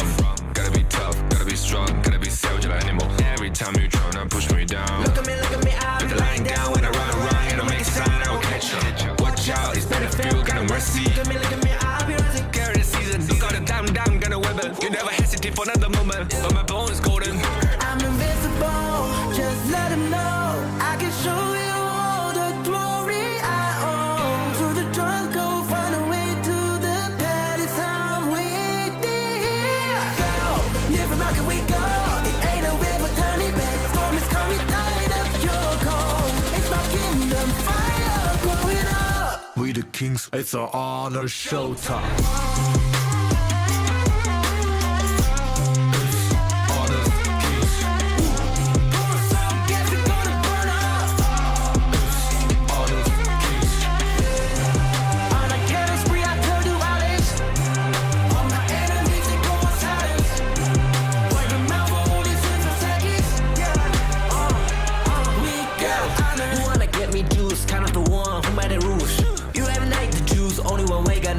when you see it. I gotta show that. We got no cry. We bound it 5-1, crashing pieces, you can G. First blood, double trouble, then I take a pen, I kill. And we are back now with R8 Esports going up against SCARZ. I think that this is going to be the match of the day, but I might be getting ahead of myself. I mean, we have so many good ones, but this one sticks out to me. My name is Holler, and with me is Kindofu, your favorite kind of tofu. Am I right? Yep, super fave. And at this point, I'm so curious about this matchup. We've seen R8 improve so much over the course of a few months. Now going up against SCARZ, who have also been on their own journey of self-improvement. Who is better now? Who has improved more?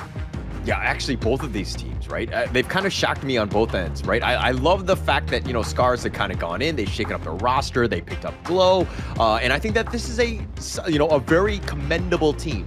They've been very competitive in all of their games. There's some minor mistakes that they make, but at the end of the day, a very strong team. R8 Esports, as you were saying, a lot of growth. This is a team that's really on the rise, and it's been a very pleasant surprise, to be honest. Yeah, so some small snippets of information. Xenon, I believe, was #1 in the mid lane from the mid lane heroes. I was actually watching him on stream a couple months ago, and I think he has been pretty fantastic. But the one player on the side of R8 that has really caught my eye is Mijosh. I think he has improved a lot as a roam, and I'm curious to see whether he can bring that superstar performance over to the Gorge today and put SCARZ at a little unease as well. Yeah, and just to kind of toot the horn of R8 Esports even more, Abdo. My God, this guy on the Clash lane, Dharma. Look, if anyone has been tuning in, especially SCARZ at this point, you got to be either banning the Dharma or picking it up yourself because he is a monster on this hero. Yeah, but first and foremost, let's take a look at R8's video. They will be introduced right now.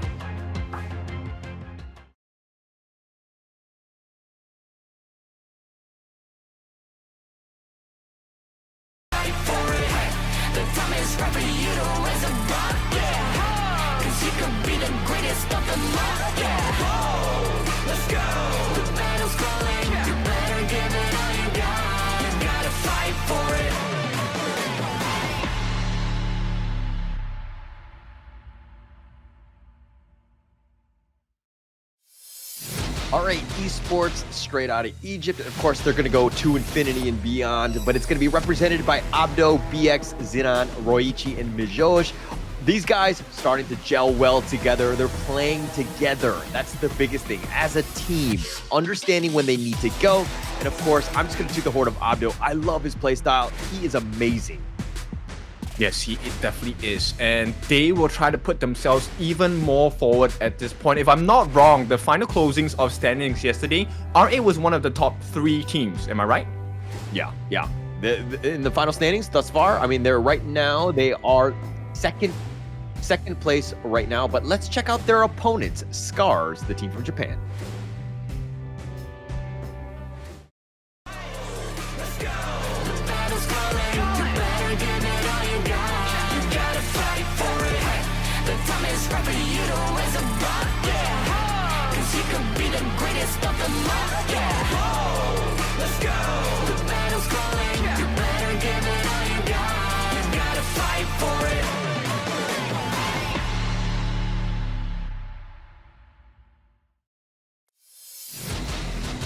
Alright, that's a big one. So SCARZ represented by Arashi, Mfeng, Glow, ASD, and Ochik. All familiar names. Glow, of course, like you said, has another option. I think he's fit pretty well into the lineup of SCARZ so far. And look, one of the players that I really need to put my eyes on is Mfeng. I think he has been pretty consistent in that jungle role, but I need him to be a little bit more aggressive and more clinical in his execution. If he can do that, SCARZ is going to have a great game today as well. Yeah, and I mean, to toot the horn of Mfeng, the guy's an absolute beast on the KME. I mean, yeah, you were talking about needs to be a little bit more aggressive. I think that he's close to the line. I think there are moments where he could maybe potentially be even a little bit more aggressive. But when you're playing a hero like KME, which is kind of towing that line anyways, and it's very high risk, high reward, glass cannon type of hero, Mfeng is up to the task. I think that this guy's an absolute beast. You gotta ride Mfeng out. He is the man. Yeah, so SCARZ, I think they definitely need to put and embody their name into the game today. Leave R8 with some SCARZ, battle SCARZ for sure, and maybe try and get themselves into that top 3 placement. Because ranking week is so important, you want to be top 3. Yeah, definitely want to be top 3. I mean, if you're in the top 3, you make it to Group S. Basically, you're in guaranteed top 4, right? And that's where you want to be. I think you'll be way more comfortable. Obviously, in the series after that one, in the survival week, it's a little bit less pressure. Maybe you can experiment a little bit more. Obviously, the rankings do matter in that Group S as well. But I think just getting yourself there. You're trying to make a statement. You're trying to really stick to the teams. I think right now, R8, Esports, and SCARZ, this is a great matchup because both of these guys want to be in Group S.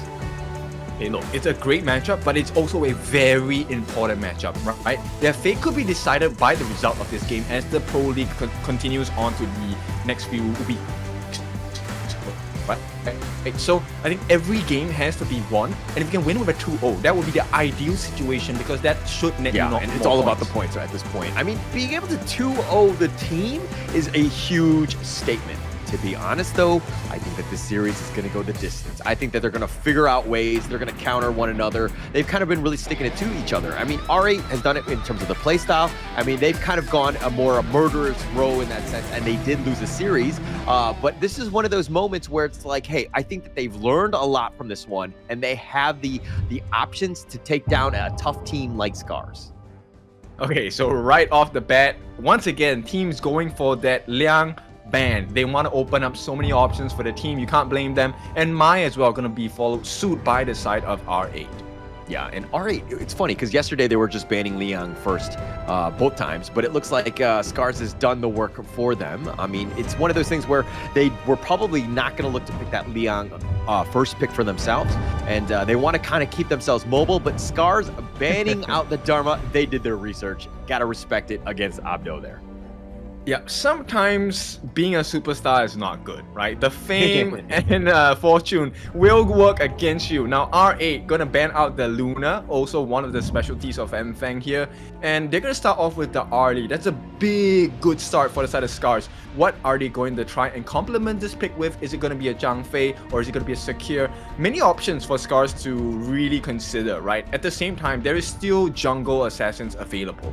Yeah, still a lot at this point. I think R8 right now are gotta be thinking, like, what do we do with this Kong Min?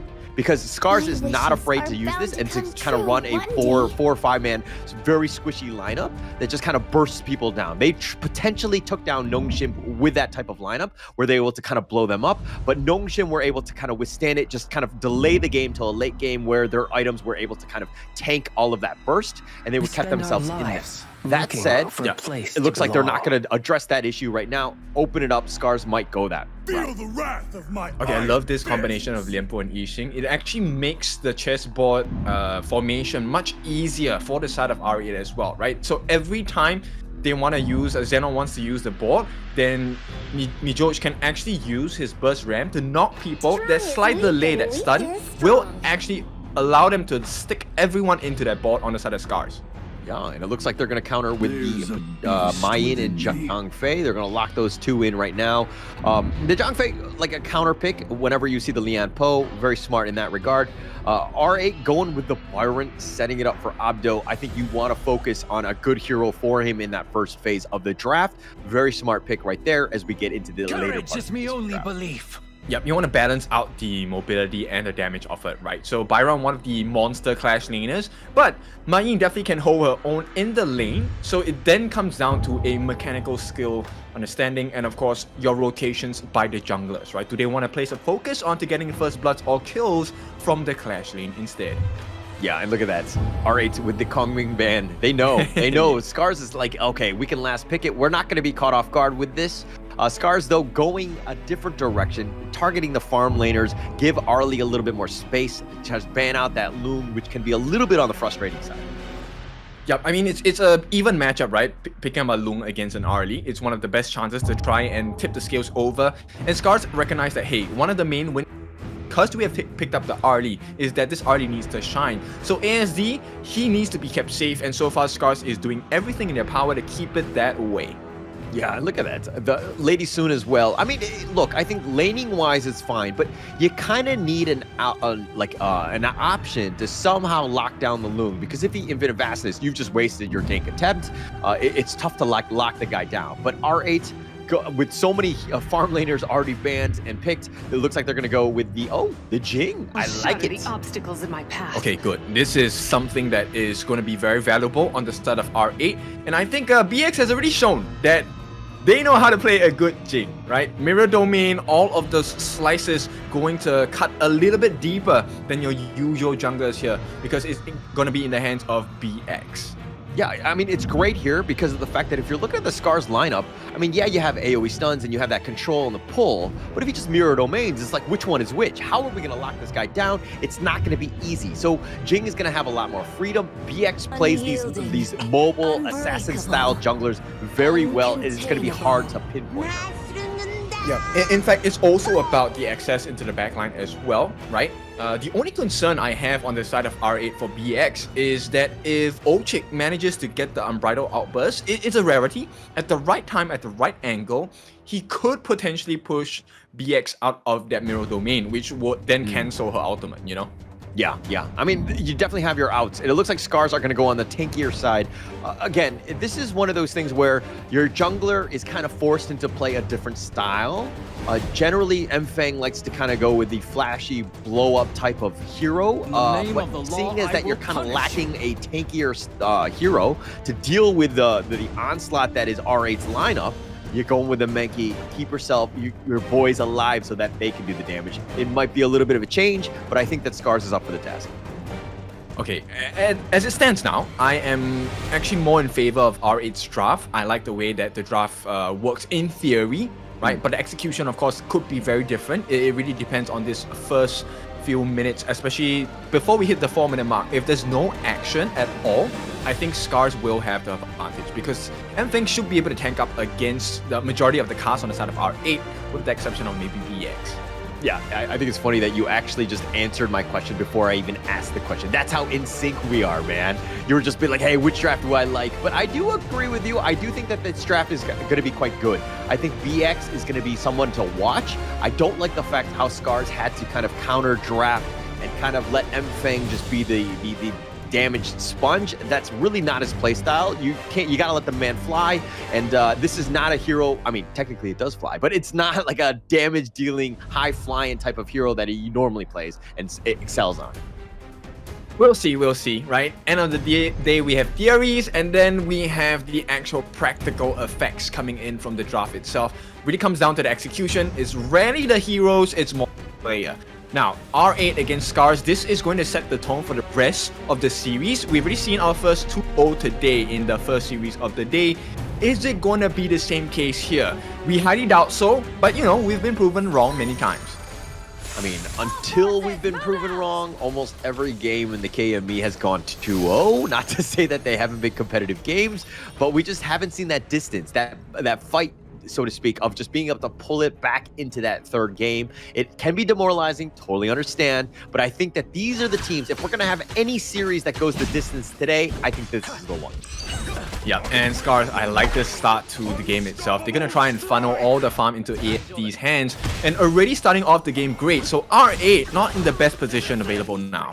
Yeah, I think that that's smart, right? He's going to be your lifeblood. He's going to be your carry. He's the one that does all the damage. But at the same time, if you funnel everything to him and he somehow gets picked off, you're going to be kind of caught out of luck. You're not able to really do anything. But look at how everybody is just like, hey, we're going to make sure it's going to take a village to raise this kid that is ASD. He's going to get his farm.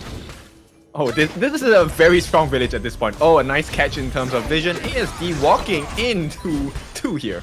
Yeah, but it looks like he's going to lie step away. I mean, he steps aside. ASD senses it. He's got that spider sense. Yo, that taking liberties.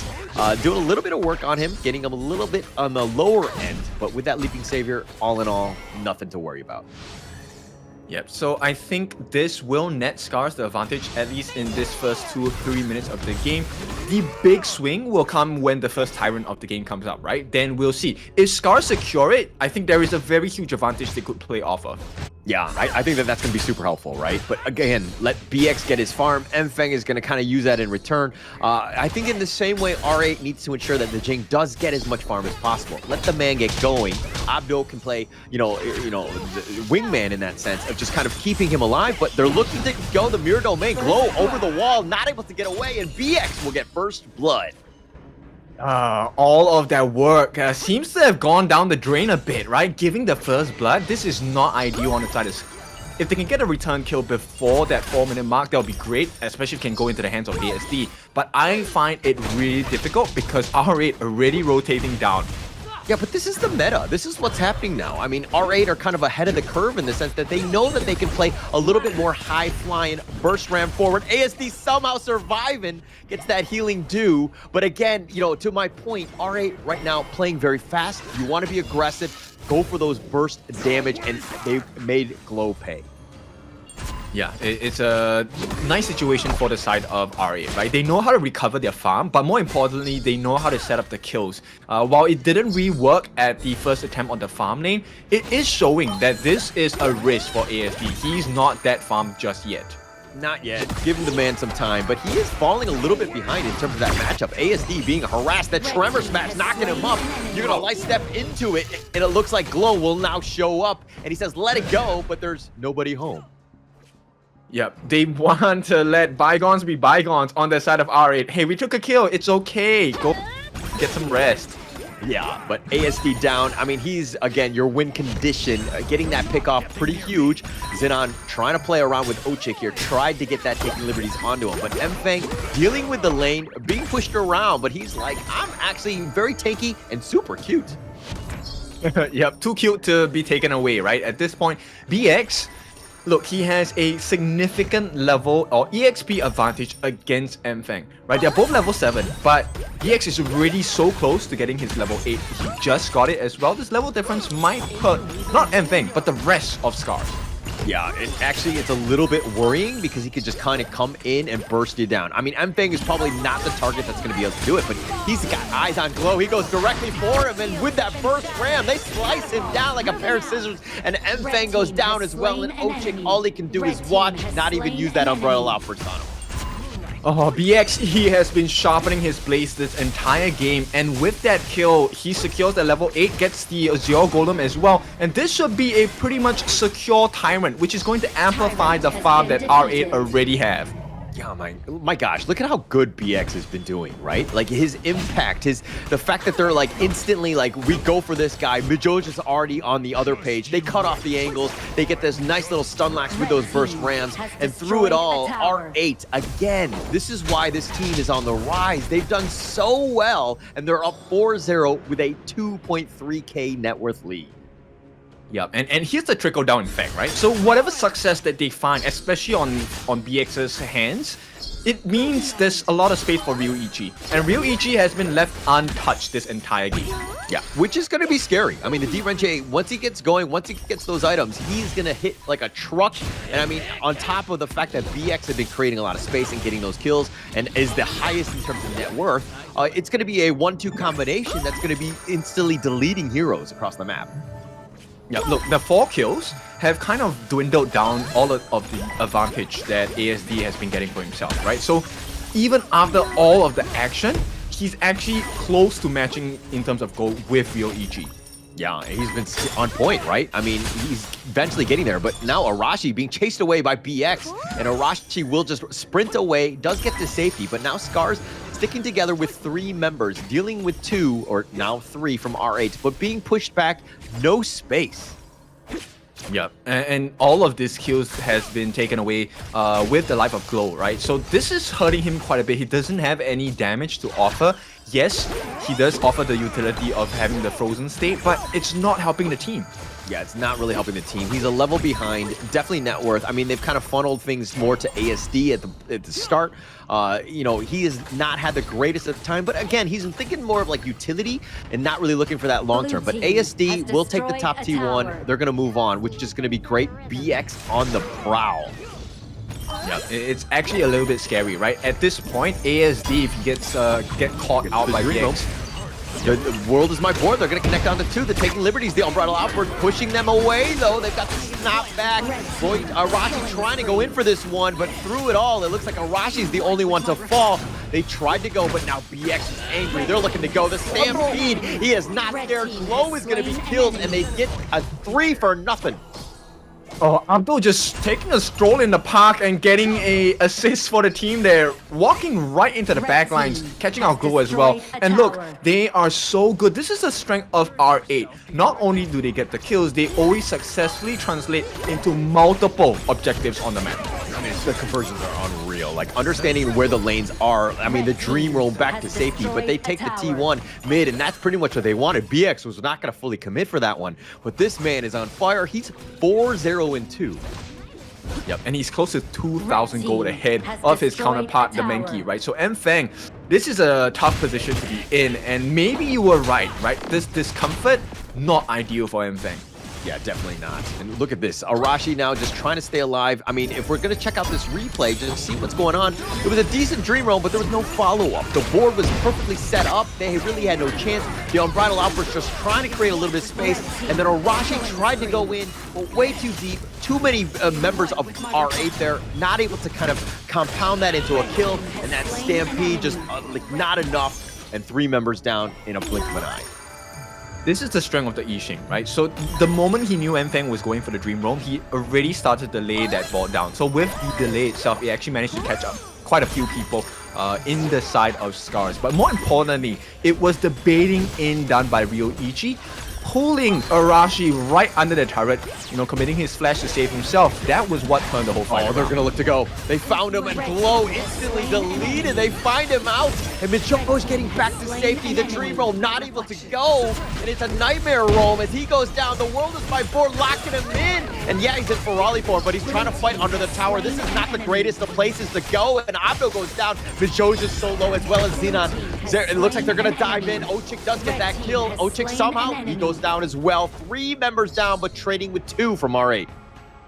What a good bait, Mijo. He knew he was dead. He wanted them to overcommit so that Ryoichi could get the kill as well. T3 now being is going to be taken down easily by the side of R8. Success in trolls for them.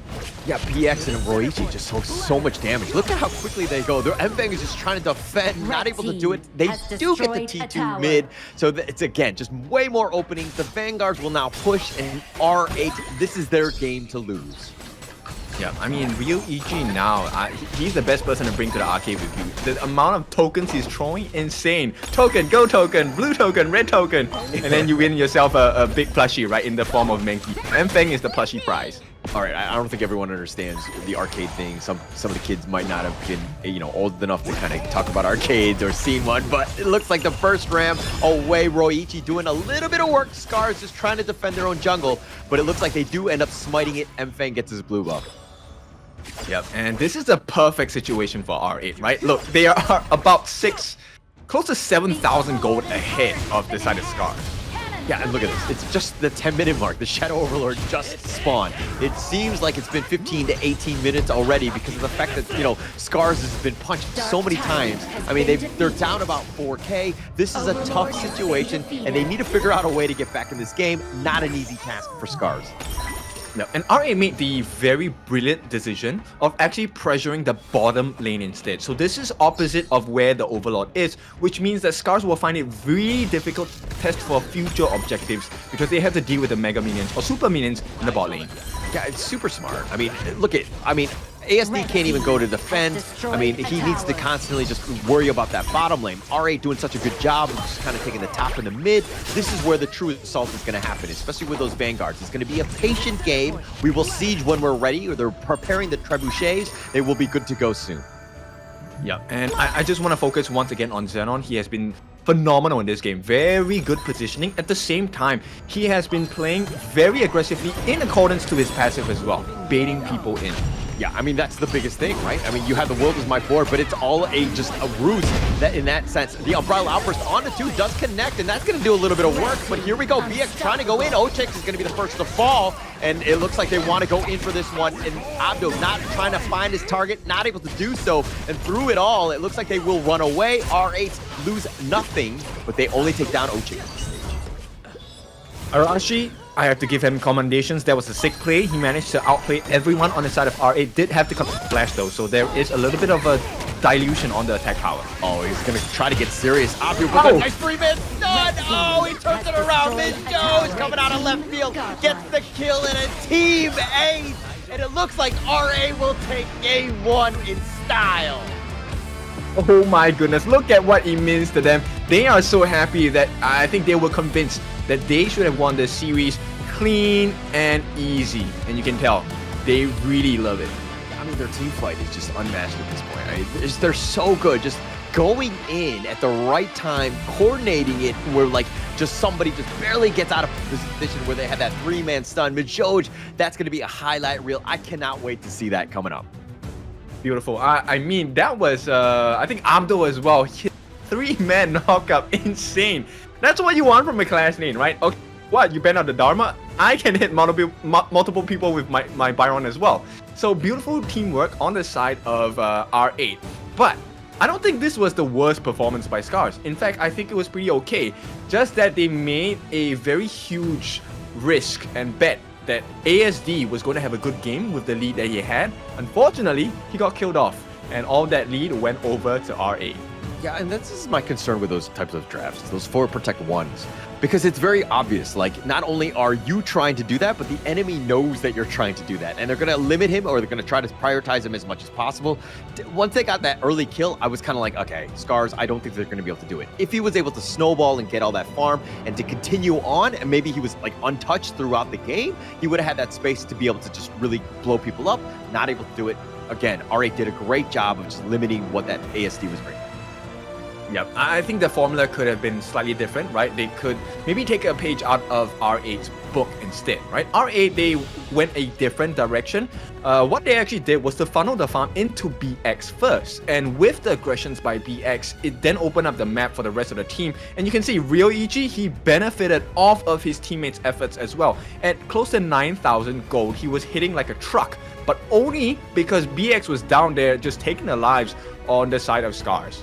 Yeah, I mean, BX did such a great job. I mean, he's going to be the clear MVP. I mean, in terms of the damage, he had only 50k, and Ryoichi was doing most of the damage out there, and the softening in that sense. But BX was there to clean up. He was always initiating, making it super uncomfortable because he's so mobile. And there's a reason why you're seeing teams are banning that Liang out, because you need some sort of lockdown, some sort of control for these high-flying jungler assassins that are in your face. I mean, SCARZ did try to go for the Zhang Fei, but it's a 1 in a million chance. It's not easy to knock a Jing out of Mirror Domain with the Umbrella Outburst.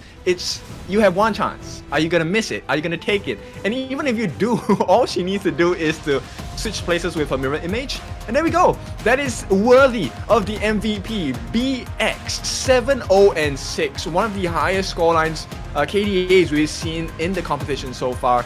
Not dealing the most, but really taking the parental role to a next level. And you know, Ryoichi, are you winning, son? Yeah, he was.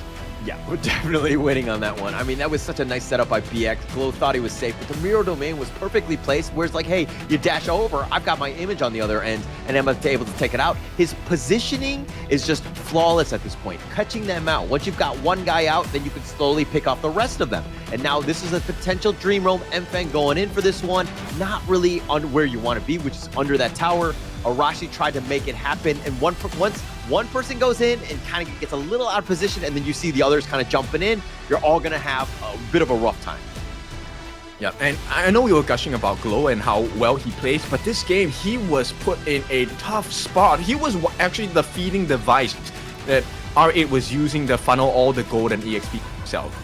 Yeah, and I mean, they were just in full control at this point, right? Like, just chasing after, I mean, the boards were on point. It's like, yeah, you just lock them in and they'll just let everybody do their damage. And Majoj playing it to the maximum, understanding the limits. Like, look at, he's low. He knows he's going to be killed, but it's just bait, right? For the rest of the team to kind of just clean house. And here is, oh, sorry, it was the Storm Strike from Abdo going in. Majoj was helping out to just kind of create that wombo combo to stun lock them, but they were able to clean it out with a full team, full squad, and they came out roaring in game 1. Okay, so we have half of the answer, right? So R8 definitely the better team at this point, but it could have been a draft, right? But execution also matters a lot. So as we go into the second game, I think Liang is still going to be definitely banned. But before that, we have to take a short break. Give these teams a breather. When we're back, we're gonna see, is it gonna be a clean 2-0 or do we have a full series on our hands? We'll see you soon.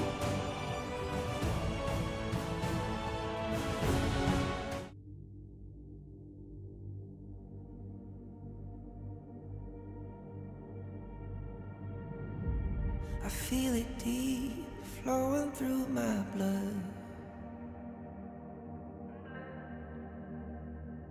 Rising up to become someone, and taking it all on my own. What a sweet victory. And taking all of my control, awaken something deep in me. Like flames, feel it burning inside. Take a hold of pursuit of the prize. I've been told ain't no way to survive, keeping all of this fire that's locked up aside. When this is the time, enter the ring. All those mental chemicals doing their thing. I got flashes of battles inside of my dreams. I was made for this moment. At least now it seems like it's time to come face to face with your fear. Been battling reasons for all of the years, and I learned how to fight them with style and grace no one's ever encountered. You say it's amazing, I'ma come out swinging when they open the gate. Go ahead, call passion, I'm calling it rage. I'm taking what's mine like I already own it. Watch but don't blink, going here to the moment. The sky rain down. Here's to the madness that's all around. Go on, tell them who you are, you are, you are. Go on, tell them who you are, you are, you are, you are. Here's to the moment, the sky rain down. Here's to the madness that's all around. Go on, tell them who you are, you are, you are. Go on, tell them who you are, you are, you are, you are. My name is honor, my name is king, my name is champion, my name is strength. Tell them who you are. My name is Pentakill, you think it's strange? My name keep ringing inside of your brain. I hear it every night. Here's to the moment the sky rain down. Here's to the madness that's all around. So tell them who you are, you are, you are. Go on, tell them who you are, you are, you are. Here's to the moment the sky rain down.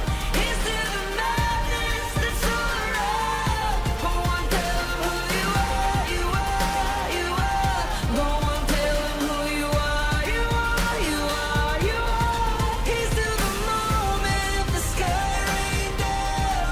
Here's to the madness that's all around. Go on, tell them who you are, you are, you are. Go on, tell them who you are, you are, you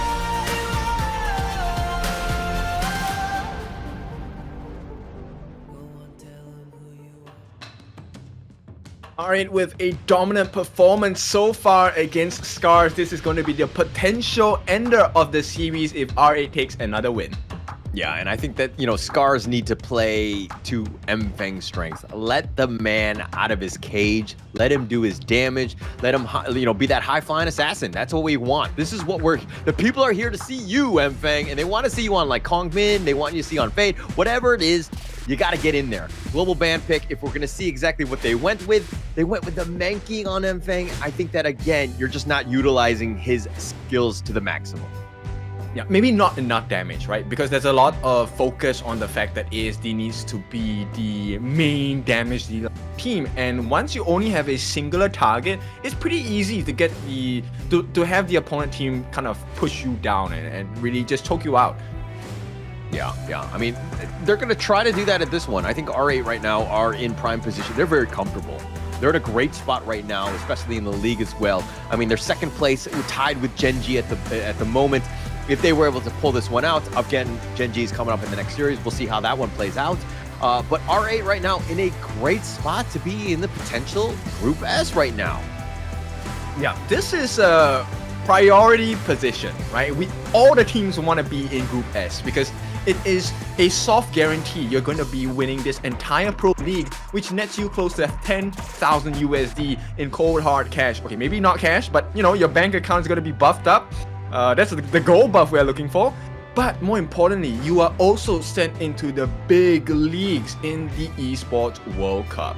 Yeah, and what? There's a $3 million USD prize pool at the the KWC, EWC, and there's 18 teams that are going to be going in. We got one that's going to be qualifying in the KME, but then the second place has a potential in the last call as we go up against, the west side, the worst side, and I'm pretty sure the east will just roll in because they're from the east, right? Yep, true. We're gonna have to pick sides at this point. But R8, they start off strong. They say, we know Mfeng, you want one of the biggest win conditions of the SCARZ. We are going to make sure your life is difficult. They take out the Luna and the Diadem. Yeah, I think great bands to kind of start them off. I mean, they've got their first pick in mind, but again, SCARZ going with the my band, kind of a little bit of respect onto R8. Don't want to give that up, especially since they're first picking on that blue side to start things off. But again, I think that, R8 doing a great job. You want to target Mfeng. If he's not able to get those heroes, you're going to kind of maybe potentially see another repeat of that. But this Dharma on the Abdo, I don't want to say GG already, but I mean, I think it's over. It's a bit early to make the calls here, but I know what you're going with. I know why it is. Abdo Dharma, it is one of the scary performers. In fact, you know what? Most of the clash lanes in this pro league, give them a Dharma, there's a very high chance of winning.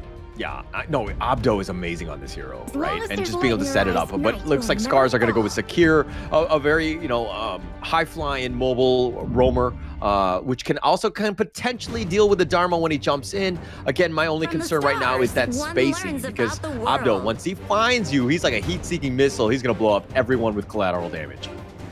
Okay, but Ochik, at this point on the Sakir, could come up with quite a few situations that make it really difficult for Abdo to get what he wants done. Yeah, I think that ASD, again, another strong hero for him. They went with the Arlie in the first match, but Lady Soon also very strong here. But R8 picking up the Loon themselves with the Zhangfei. A nice little bottom lane there. Too much shields to deal with, too much health to run down. I think SCARZ is going to need a high burst potential hero. Yixing fits that bill, right? Not only does he have a good lockdown, the damage over time with the sliding stones and the taking liberties going to be very important in trying to contain the lineup that is R8. Yeah, and I think for this game, again, I don't mean to just point out Glow, but he didn't have the greatest Game 1 Lady Chun performance. He got caught out a lot. I mean, it was tough, especially when Jing is just like flying in your face and just killing you, right?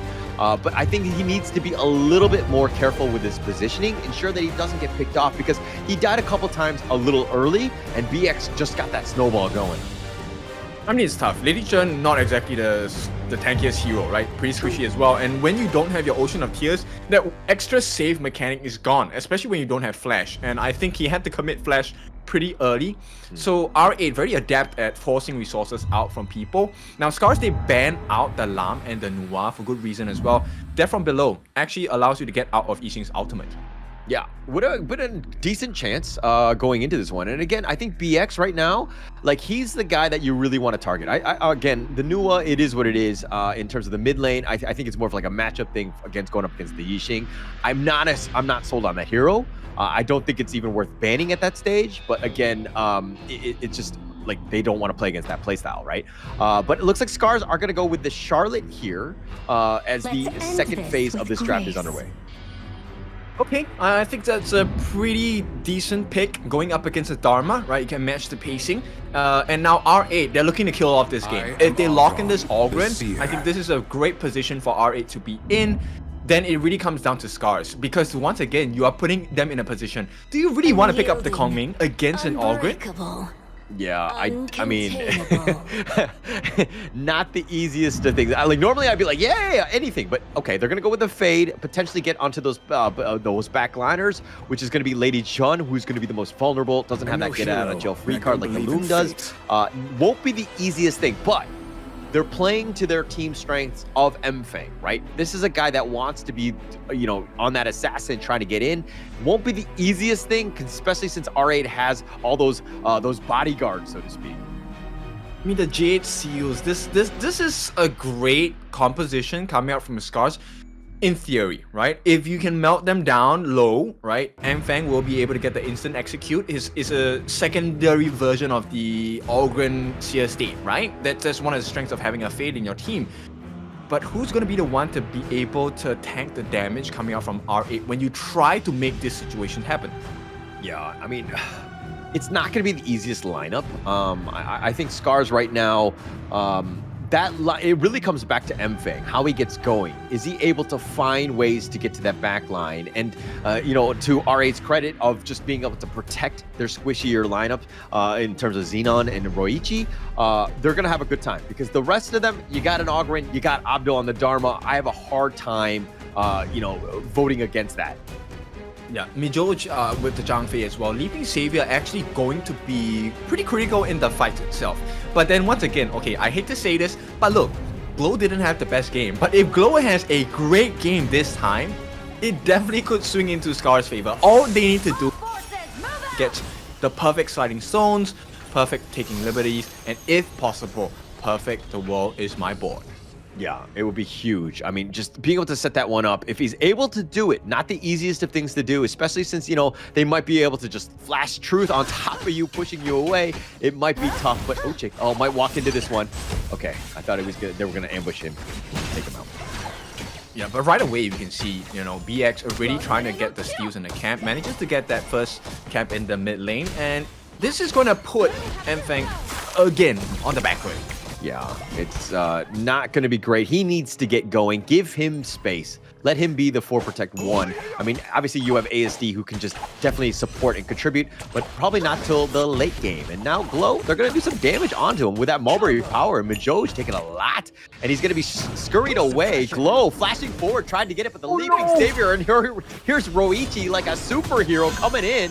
But now Mijoj might have stuck around a little too long. They back off. And my gosh, a lot to do about nothing.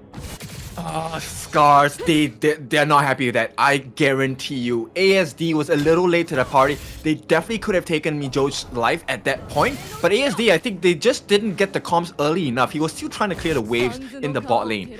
So R8, they make it out alive again. A slight error from SCARZ. Yeah, and look at Mijoj with that heal, keeping himself alive. And it was close. I'm not sure about the entire math if that last hit was going to be enough to kill him. But I mean, sometimes you see the Zhang Fei with like the smite, which is a little uncharacteristic, I would say, seeing a heal, because I haven't seen that in the longest time. No, they don't have to steal too many camps, right? End of the day, it's really about keeping Ryoichi safe, and as well as Xenon, right? These two, they're pretty squishy. Looking to go. Mfang finds him off the backboard, gets the dive, and blows up Xenon, getting first blood. That's Mfang for you. Okay, so they made a small error, but Mfang will not make the same one. Real danger. Yeah, Roichi gonna run away. Glow has made that rotation, and Abdo gets picked off. I feel like this is on me because I was very complimentary of Abdo, and SCARZ are like, okay, yeah, we gotta just limit Abdo because that's what Holler's saying, right? And here we go, they force out the Infinite Vastness. That's another resource gone from the looks of R8. And SCARZ doing really well. Yeah, doing very well. BX, Conductor of Souls, they actually found him. They got the lockdown onto Arashi, and they get the execute. BX will happily take that one. Invade my jungle, pay with your life, my friend. Yeah, but it's a small consolation prize, because on the bot side, Ryoichi is still under pressure from Ochik as well as ASD. And ASD, he has been completely untouched this game. He has a 2 level against Mijoj, and Ryoichi just managed to match that level 5. Yeah, actually going to be huge for him. I mean, ASD getting some farm is going to be super scary, right? Especially at this stage. Roichi hasn't had the easiest of times. Now had to actually recall doing the walk of shame back into the lane. Not the best places. You're missing out on a lot of XP as well as, you know, that gold. But through it all, I think the biggest surprise to me was Abdo getting picked off, but he's somehow up in terms of levels.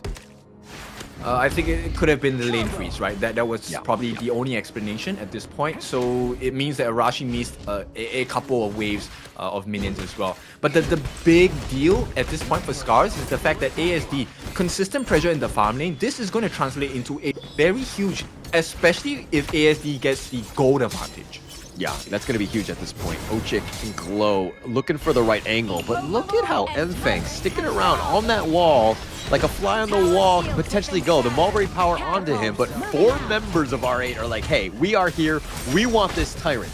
ASD also on the other side. BX needs to be a little bit on the careful side. He's got the path of passing. He's going to look to threaten to go in, but it looks like the Tyrant is going to reset. He goes back into his cave. Okay, so this is okay for both sides, right? All of them have their common spells up. All of them are pretty healthy, with the exception of BX. But BX, with the swipe, you know, Death's Precipice, he can easily heal back up. So it's not a big issue. So both teams, they want to have the optimal position as well as skill usage. So they're going to just drag this Tyrant for a little bit. Yeah, and if you're looking at Mfeng, Arashi, Glow, all 3 don't have their ults at this stage. And this is a bit of an opening for R8, who have everything. They're looking to take this one down. They have Roichis and Xenon. But BX is in the top lane. The Conductor of Souls, and Arashi actually has to flash away, but they're going for the Tyrant without the potential smite. Xenon is on point. Okay, Mfeng didn't have the smite, which that's the reason why he didn't go for the contest as well. So I think R8 played this situation really well. Yeah, definitely. And I mean, just understanding that, hey, I don't think SCARZ were like, oh, they're not going to go for the Tyrant without BX nearby, right? But instead they do. They were able to find it. And look at BX, now just being this nuisance onto Arashi, has to just back off, respect the damage of BX here. Yeah, but the question is, look, the rest of R8, they aren't kind of converting this into wins around the map just yet. Yeah, not yet, but Roichi taking a decent amount of damage. He's going to actually have to use that infinite vastness to stay alive. That taking liberties could have done some serious work onto him. He will recall, and he'll just walk back. Yeah, R8 not exactly in the best position here. You know, BX actually bought them a lot of space, a lot of time, but unfortunately, because of the lead for the side of ASD, they didn't capitalize on it. In fact, they're being pushed back. Real Ichi unable to defend this tier 1 against the likes of SCARZ. Yeah, and it looks like BX. I mean, he's just been this pusher. He's got to respect it. It looks like Mfeng wants to go, finds it on, gets the pick off, and like an assassin off the wall, gets it and gets on out. No return kill. This is why we want Mfeng on that assassin jungler, right? He's so potent, he's so pressurizing against the likes of R8, who already in game 1 we have seen, they have the potential to be very suffocating. But this game, it's SCARZ ball game. Yeah, this is why you gotta let Mfeng do Mfeng things. I mean, let the bird fly. He is a monster. He needs to be able to do the damage. If you're not letting him do his thing, you're really limiting what this team can do, because a lot of it rides onto Mfeng's play. Yeah, and look at his rotations, right? They don't mind giving away some vision control. Right now, Overlord is the contest for the side of R8. Yeah, I don't think they're going to go for this. Mfeng is not in position. BX will happily take this one. But through it all, Mfeng was invading the enemy jungle. That's where he was. And he does have an alibi in Arashi there, who's kind of helping him out. But BX spots it out, realizes that most of his jungle isn't really available, will chase into Arashi. Blue team has destroyed a tower. So at this point, R8, if they play their cards right, the map control, macro gameplay by R8 could turn this around and hurt SCARZ a little bit more. The goal gap is pretty close. It's about close to 1,000 at this point. So R8, they're not too far behind. Yeah, not too far behind. They just need to keep themselves in this game, not do anything risky. BX is, again, your win condition. Roichi, also your win condition. These are the two that, as long as they're not dying and they're continuing to farm, you're gonna be fine, but you gotta get to that late game. Plus, you gotta worry where Mfeng is. Look at this guy. He's chasing after you, diving around the tower, doesn't really care. He's on the ledge, will invade your jungle.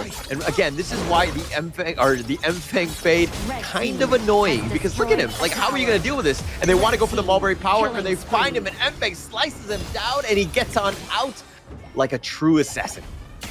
Yep, he's level 12. This level advantage is so big for the side of SCARZ. And right now it's 6.7. No, he is close to 7,000 gold. He is a monster. Just hitting level 13 just as we talked about it. Yeah, I mean, everybody's scared. How are you going to deal with this? They're actually looking to dive the T2 at this stage. I mean, they haven't even taken the mid T1. They will back off now, but through it all, they have mobility. They have Ochik on the secure, being able to fly around to help support this wall jumping fanatic that's been able to take things out. And now BX is being gone on the unbridled outburst, pushing him back, saving him alive, keeping him alive. He's got the stampede onto it, but they have the board not really connecting. ASD is doing some work onto Ochik, almost picking out Xenon. Needs to be careful. BX is the Conductor of Skulls, but 2 members are already down. They're looking to trade on this one. Arashi is down as well. It's a 2-for-1 thus far. The infinite fastest Roichi will get on out of there and will survive.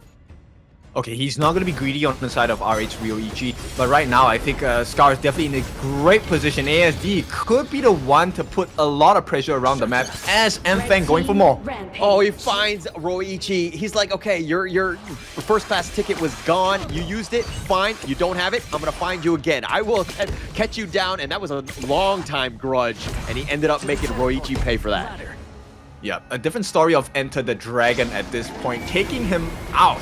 So Real EG, look, there is still some hope for this side of R8, but SCARZ, what a dominant performance so far. I mean, it's really onto Mfeng. I mean, I hate to say to be like everyone else is not really contributing. It's not the case. Everybody's doing well, but it's because Mfeng is providing so much space. He's able to get those pickoffs, and the rest of the team is rolling. Once you have that numbers advantage, you can take a fight 5 versus 4. That's very easy. And look at Mfeng chasing after Roichi, making his life miserable, knocking him up, getting the pickoff yet again, and Mfeng with yet another kill. Truly unstoppable. How do you control this man? And at the same time, oh, here we go, another cat. Goes golden. It looks like he wants to go, but Mfeng finally goes down a little too deep. He got focus fired on that one, but they did get Abdo in return. So it's a 1-for-1 in that regard. Sorry, ASD died as well. It's a 2-for-1. But through it all, R8 now on the prowl, on the offensive, looking to go, but Glow is looking to just slow it down.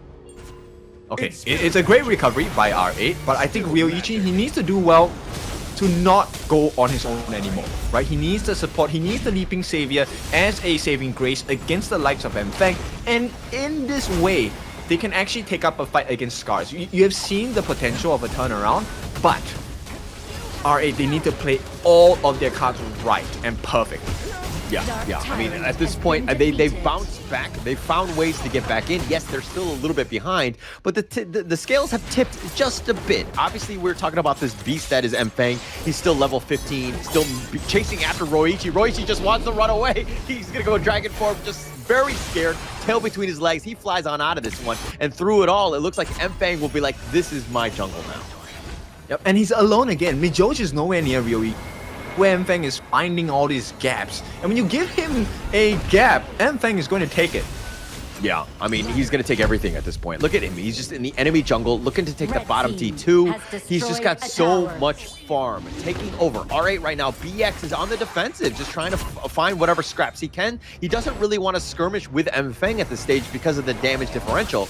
But it looks like, he's going to stick around Mfeng potentially on the gank here.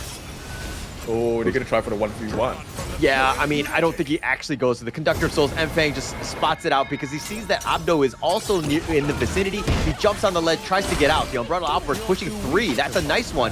And through it all, they want to do some damage. Arashi doing a little bit of work. He's going to dash away with that splash bomb, but Roichi gets picked up. Glow finds him, and he goes past him. He's going to stay alive. Mijoj went in, all in, tried to take out Glow. He does survive. Now, Abdo is being chased here. Arashi just forcing him back.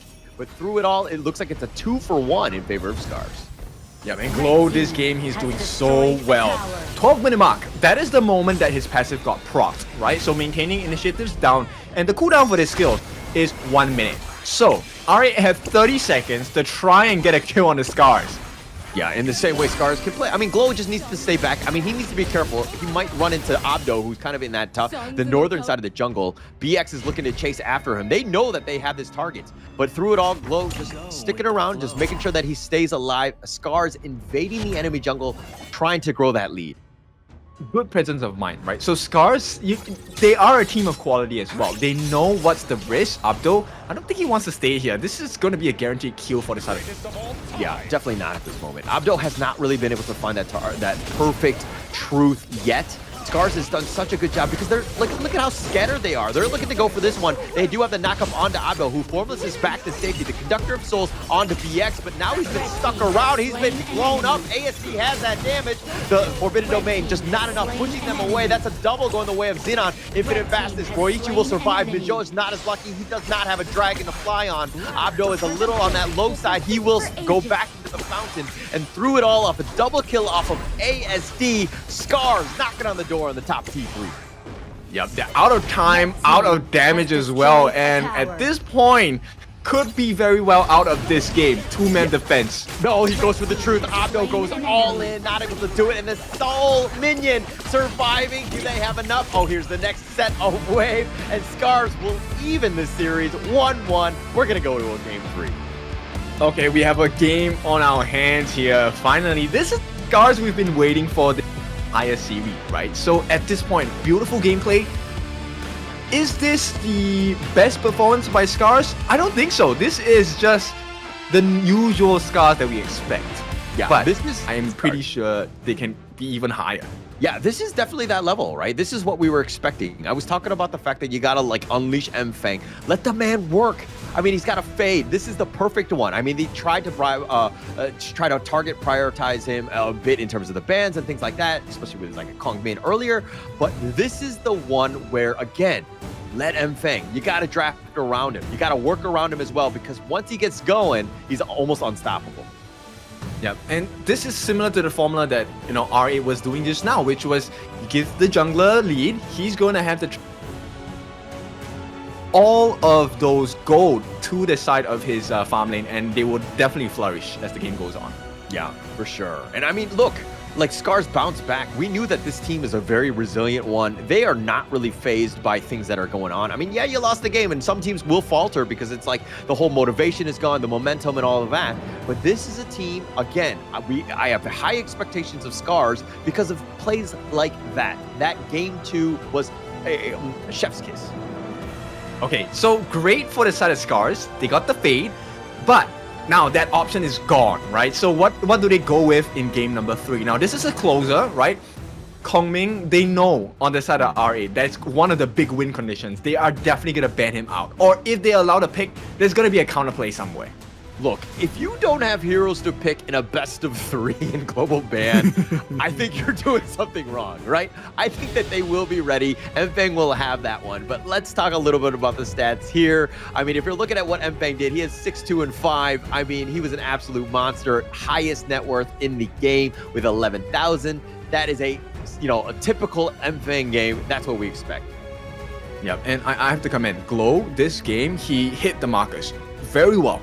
I don't think he died once in this game, but look at the damage that he offered, close to 55,000 in total. But it's because of the placements of his ultimate and the control that really allowed ASD and M-Fang to get the ideal situations. Like M-Fang consistently went out of his way to try and catch out Ryoichi. Suddenly it's a 4v5, and you know, ASD just has the freedom of choice. The moment the board is laid down, look, it's just easy pickings. Yeah, I'm going to take full credit for this because I called out Glow. I said he had a poor game 1, and I called him out. He stepped up to it, and he was just like, yeah, I'm going to make Haller proud, and there we go. He had an almost perfect game on that one, really just helping support M-Fang. What a great game by Glow and the rest of SCARZ here. Yeah, look, I think he is the MVP, but I need you to do me a favor. I think I was the first one to mention that Glow was needed to be the hero here. All right, well, somebody's going to have to clip it and to prove me wrong because I felt like I said it first, but, it's he said, whatever, at this point. I'm pretty sure I'm right, you're wrong, but whatever. Anyways, so we're going to go into this one. I think that was a very exciting game, and that's a typical SCARZ game in terms of how they're able to bounce back, taking it to the limit. Now, R8, they struck first, they got hit in the face back, and now we're in a bit of a skirmish, and going into this game 3, your thoughts before we go into the break on what they need to do here? Well, MVP, of course, M-Fang. He is the star player. I think end of the day, it is going to be really important for Glow. Let's see what kind of other heroes he has on board, right? M-Fang, I think, given the choice, if you give him assassin-based hero, someone that has access in the backlines, they're going to do pretty well on the side of SCARZ. Right? Same thing here, but this time Xenon is the one that's on the receiving end as the mid lane, right? So Lady Chen, she's a great pick, but in a game where M-Fang is a fade, jungle assassin players are having the advantage, you will find that mid laners struggle quite a bit. Yeah, and you're seeing exactly why the Liangs are being banned early, right? If there was a Liang on the side of R8, and was just able to lock down Mfang for the rest of the team to just kind of, you know, to blow him up, I think that you're going to have a much better time. They're doing a good job of ensuring that this is going to be the meta, right? The high-flying assassins, and you got to have some sort of control. These like area of effect type of control, like the Umbrella Outburst, really difficult to hit. And especially when they're so fast and on top of you, Roichi just had a miserable game because he was constantly targeted by Mfang, who did such a good job of just making sure that he was being killed like this here. Yep, and the shimmy movements by the side of SCARZ is really what hurt the game on the side of R8, right? Because they didn't really fully commit into the fight. And this is where difficulties start to arise on the side of R8, because if you look at Xenon, the moment he throws out his destructive deluge, the fight is over. Yeah. Misses, I mean, game over. There's no defensive capability. Yeah, for sure. I mean, but also look at SCARZ positioning. They're like very like scattered. They're not really grouping up like that death ball, and they're just ensuring that you know, everybody is aware, like we're within arm's reach of each other. We can help each other and support each other, but we don't need to be sticking together because they have, you know, the side of R8. They had so many good team fight, like wombo combo type of stuns that really, once you group up, you're gonna really struggle. And SCARZ played that one perfectly. Yeah, they were taking turns, right? They were kind of tagging each other, trying to give and you know, 5 members slapping you at the same time. It's a painful experience. But of course, we are now on the tiebreaker, 1-1 for each side. We will see who the final winner is gonna be after this short break.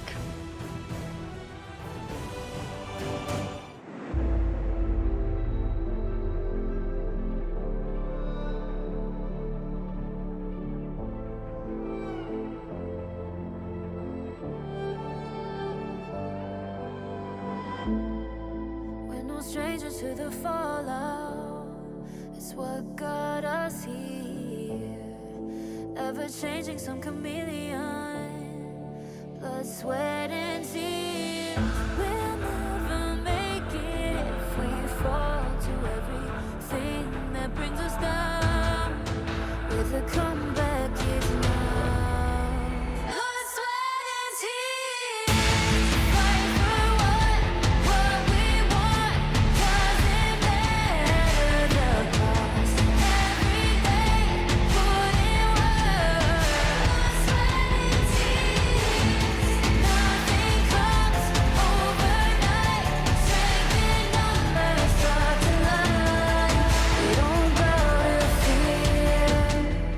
Blood, sweat, and tears. Fight for what we want. Doesn't matter the cost.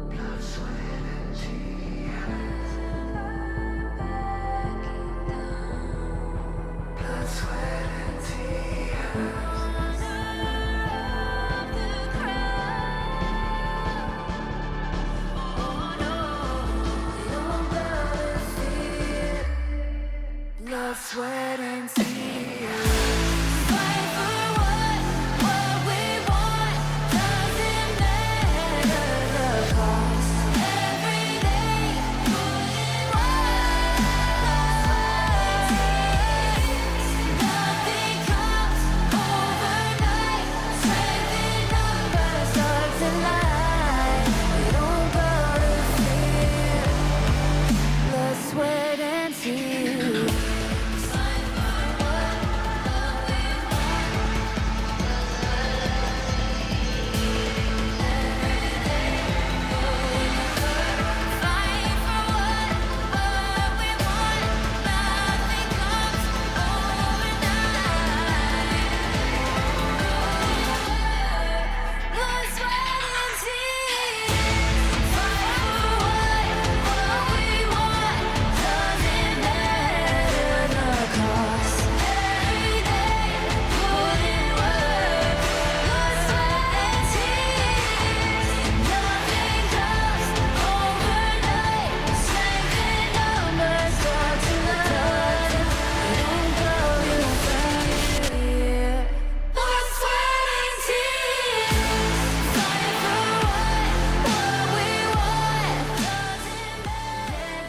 R8 Esports took game 1. SCARZ strike back off of the back with Mfang, and the rest of SCARZ really took it to them.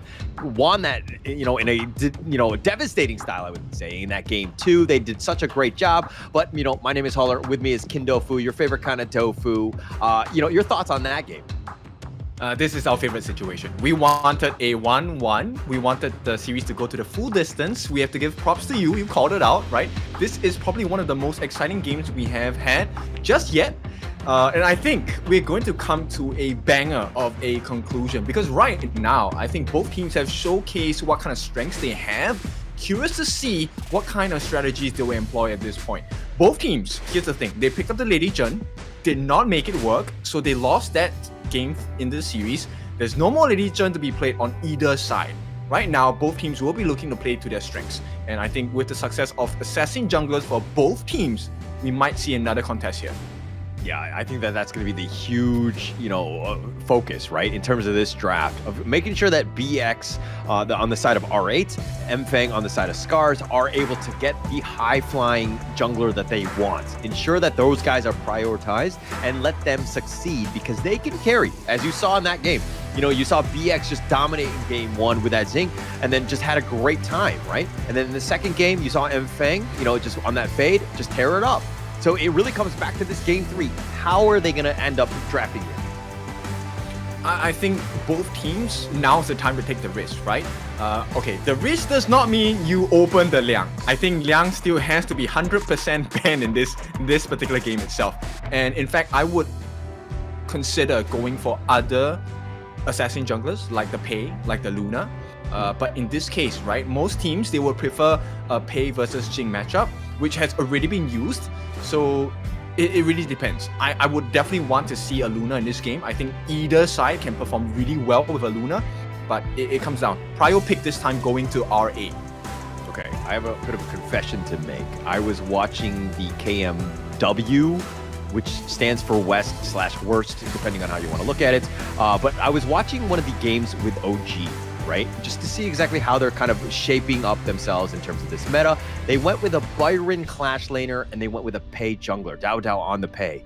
And this was just so oppressive. They just completely dominated the jungle and they just completely, dominated the game because of, Dao, right? Doing Dao things on that Pei. I just think that this is such a great combination to kind of look into, and it's definitely open in this case. Yep, and here's a surprise. There's no Liang ban, right? So we might, here we go. We might see the opening, either Princess Frost with the Liang combination. We also could see your Byron with the Pei pick for the side of R8. And now SCARZ, they take out the Arlie. That's one of the big farm laners available for the game. And it looks like R8, they will comply. They say, that's fine, we will take up the Mai. Look at how R8 are just completely focused in on Mfeng. They're like tunnel visioning I mean, the Luna and the Kong Bin. I mean, this is such a target onto Mfeng. He's got to be like, haha, look at them, just going after me. And it's like, okay, but what is the hero that he's going to pick here? I think R8 picking up the Mai will be great for Xenon. Let this man work. You were talking praises about him earlier, just being able to kind of be this assassin style mid laner and just kind of has that presence. But now SCARZ, they're going to go with the Loom and the Dia. I'm really liking this. Okay, you know what? I think Hanxing will be a great pick, but Fade is the consideration on their side. R8, I think it makes sense as well. R8's draft right now is actually going to be a very scattered draft, right? Mai Shiranui operates on her own. She's going to try and set up the team with the pokes as well as the As long as there's light in your eyes, night will never fall. Before the actual fight starts, R8 going to be in a much better position. Okay, all right. I mean, they're going to be in a better spot. I'm not 100% sold on... okay. If you're going to go with a Fade like that, you're obviously all in on this one. And SCARZ right now need to figure out ways to kind of have that control. The Sun Tzu is a nice little follow-up to that with that set sail. Yeah, the Dia, I mean, I know it was picked earlier, but you do have ways to kind of control him. You got to stay alive in a way. But R8 with the Secure to kind of help support him. Basically, if Fade flies in, Secure is going to be in the backup on his flying carpet doing those Mulberry Power things. And you just might have this like wombo combo just instantly. Okay, interesting bans coming out from SCARZ, right? They're really concerned about the channel. Yes, a lot of plays over the channel probably will come into the later stages of the Pro League, right? But R8, yeah, like you said, tunnel vision. Give Mfeng the worst possible picks. Literally everything. And I mean, the Yuan is definitely an opening, right? It's like, okay, we just need to out-sustain you. I mean, yeah, if the Fade jumps on you, you can just kind of out-heal it, potentially. Yeah, that on Sorrow. You have ways. It looks like that's going to be the way that they're going to try to deal with this potential Fade here. Yeah, look, Yuhuan probably going into the mid lane, and R8, they're going for that execution style, assassin style composition, right? Pick off. Everything relies on the fact that Ryo Ichi needs to land those burning sun arrows. Time to hunt. Yeah, I mean, there's a lot of pressure on this, right? You hit it, you just blow, you get the insta delete, right? I mean, look at my fade, you know, and even my in to a degree, just has that burst potential to be this really fast moving lineup. My only problem is that Ho Yi, who's going to be doing all that damage, is in the backside, kind of on the slower end. But walk me through this last pick here. Hanxing, it's a duh. Come on, man. With Ruthless Assault, he has so many anti-CC moves. He's able to maneuver around the map really quickly. He's one of the fastest split pushers in the game as well. So I like this pickup from SCARZ, and it fits perfectly into the playstyle of Enfeng, right? He likes to go for those sneak peeks, right? Gives you a slice or two, jumps back, and the rest of the team will be able to back you up, at the same time heal you up for every risk that you take, right? That's the strength of the idea for SCARZ in this point. If Enfeng makes a mistake, doesn't get killed, he's going to be able to be back in fighting shape really quickly because of Ochik. Yeah, and also it's kind of like this draft is really mitigating what, you know, the fade effect, in the sense that, like, he gets you on the back line, he can kind of kill you. But if you have Yuhan with that sustain, you have, you know, Sun Tzu with his Setzel potentially just getting on out of there. I mean, you have outs. You're definitely not a sitting duck to the assassin from the shadows, so to speak. Yeah, this laning phase is super important in the mid lane, right? If they allow Xenon to snowball, this could go into a really quick and decisive game in this end of a series. But if they manage to kind of put a leash onto Xenon, I think this is going to be a very tough game for R8, and SCARZ might be able to edge this one out. Yeah, I mean, I'm liking the draft. I think that they're pretty they understand what the draft of R8 is going to bring to the table. I'm not 100% sold on the Ho Yi pick, and this is kind of why I favor the SCARZ lineup a little bit more, because I just feel like he's very, you know, his positioning, his range of where he wants to be versus those arrows, it's not always great. But the potential from R8's damage, the burst is really there. If they catch you out, you might just get insta-deleted. Yeah, this really comes down towards the farm. Can they life defend SCARZ? Because look, farm lane is already a lost lane. It's really difficult to play against ASD on the low. Yeah, he's gonna have a field day in that sense. But it looks like Glow and Ochik in the mid lane dealing with Xenon. I think that they need to kind of ensure that, hey, where is Xenon? Somebody needs to keep tabs on him, ensure that he's, like, if he's going to make a rotation, like that nice little knock up there, they're going to trade here. If he's going into the other lanes, I mean, it might be a bit of a problem because they have that game potential. Okay, there is a bit of miscomm on the side of SCARZ. They do not know that BX is already stealing on that critical. And Enfeng might be not pleasantly surprised here. Yeah, but they might get first blood. Enfeng finds Majoj. He's stuck around a little too long. I think they'll be okay with that. The gold influx will be quite good for Enfeng, but BX did steal those buffs, which might help him longer in the late game. Okay, both of them still have smite, so this is an important decision for both sides. Now he's being chased here. They have 3 members. They don't want to give this one up, and it looks like Xenon looking for that flank, trying to go in for this one, but that heart link away. Enfeng continuing to stick. He's going to look to fight this, but he goes down. Just stuck around way too long. Glow is going to get blown up. Abdo making an appearance, and Ochik getting shot. All those arrows with the Mulberry power just barely missing. Okay, so it was meant to be an edging out of the competition, but now R8, they will find themselves in very strong position. He might be at risk of dying. Yeah, this is a tough situation. ASD now, although he has to flash away. He's not even level 4. He has the Flaming Palm. He's under the tower. And he tried to go for the Kachus, and Xenon, though, still an impact. ASD. Oh, here's Glow. He's looking for the revenge. They're looking to go over the wall, ride the win from Majoj. She's trying to dash away, at least for now. Majoj gets under the tower. They will be fine. R8, get out of there. Okay, so very tense situation, and SCARZ just unable to find the punish against R8. So R8, every single overextension they've done, I think they have been rewarded quite pleasantly for it, right? I won't call it a handsome reward because look, the goal difference is just about, what, 300 at this point? So SCARZ, they still are in the game, but they need to make sure they catch and punish these aggressive plays by R8. Yeah, and they haven't really done that. And I think R8, you continue to do that unless you get punished. Here's the Mulberry Power over the wall, finds him, gets him in Shinobi, and Zeno makes the play. Oh, the brushes are a scary place. Finding M-Fang, great kill for R8. Yep, and R8 doing exactly what they need to do, right? Funnel that gold lead, that EXP lead into Xenon. He has the buffs on both ends, so he's going to be a monster at this point. And until he's shut down, SCARZ is going to have a very difficult time. Yeah, Xenon, he's gonna, like, he has that presence, you know, just pushing things. I mean, they have 3 members of SCARZ in the bottom lane, but it looks like Xenon pretending, yeah, he's gonna be going down with Majoj. And look at SCARZ, they got the call. They might actually be flanked from the side. Xenon gets the Kachusa onto him, but they're looking to go the Heartlink away.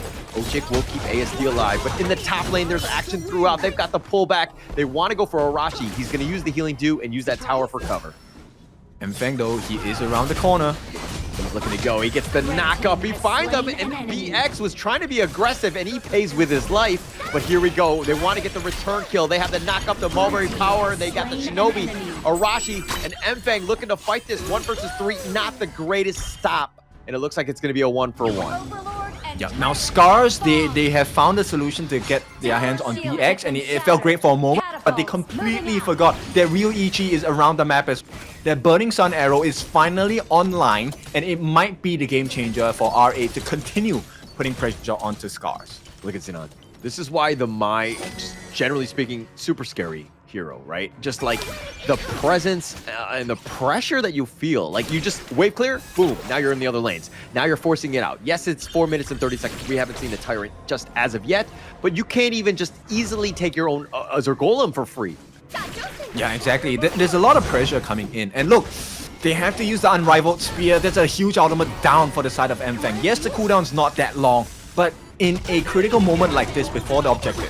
They found Arashi, they get the pullback, they get the kill, and Xenon off the back of Abdo with that control gets it. Mind you, the Burning Sun arrow a little on cooldown right now, but Joey trying to stay alive, not able to do so. M-Fang, though, finds the pick off, and so he gets a return kill, but it's in the shape of a roamer, not the most value.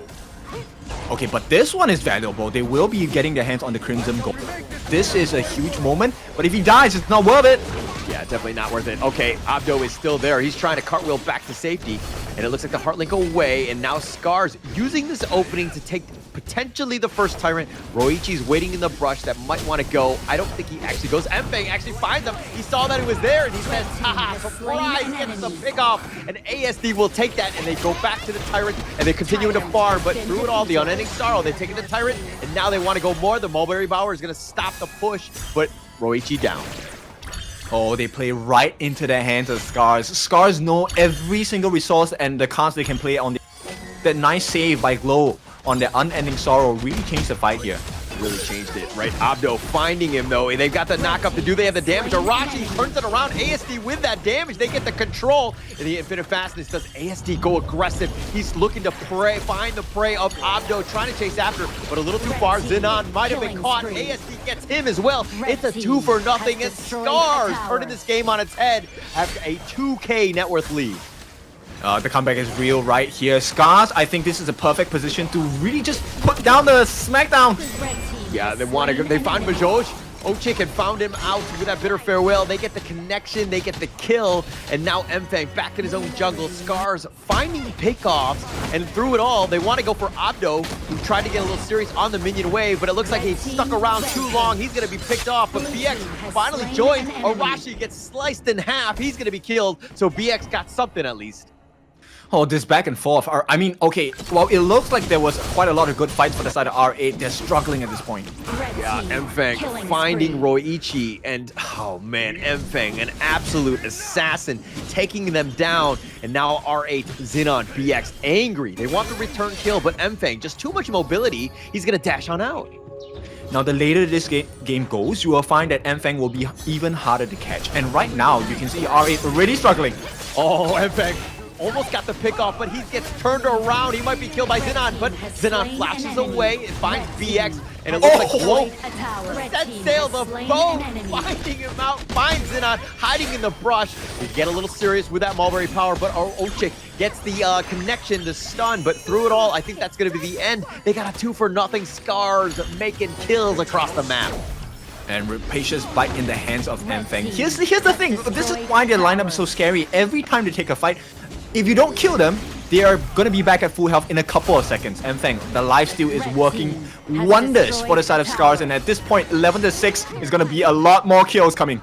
Yeah, a lot more. They want to go for the Azor. Look at Majo just being like, hey guys, they don't see me. I don't know what's going on. But Mfeng just looking to find any sort of brush. They have the knockup. They're going to go for the Mulberry Power. The unending star already used. BX has already been killed. Here's the boat. Doesn't connect. Oh, the flash away. He still finds him, but it's under the T3. The top ASD not scared. He's going to go for this one because he knows that he can even fast this on back. They've got 2 members thus far. SCARZ finding kills. What a great initiation.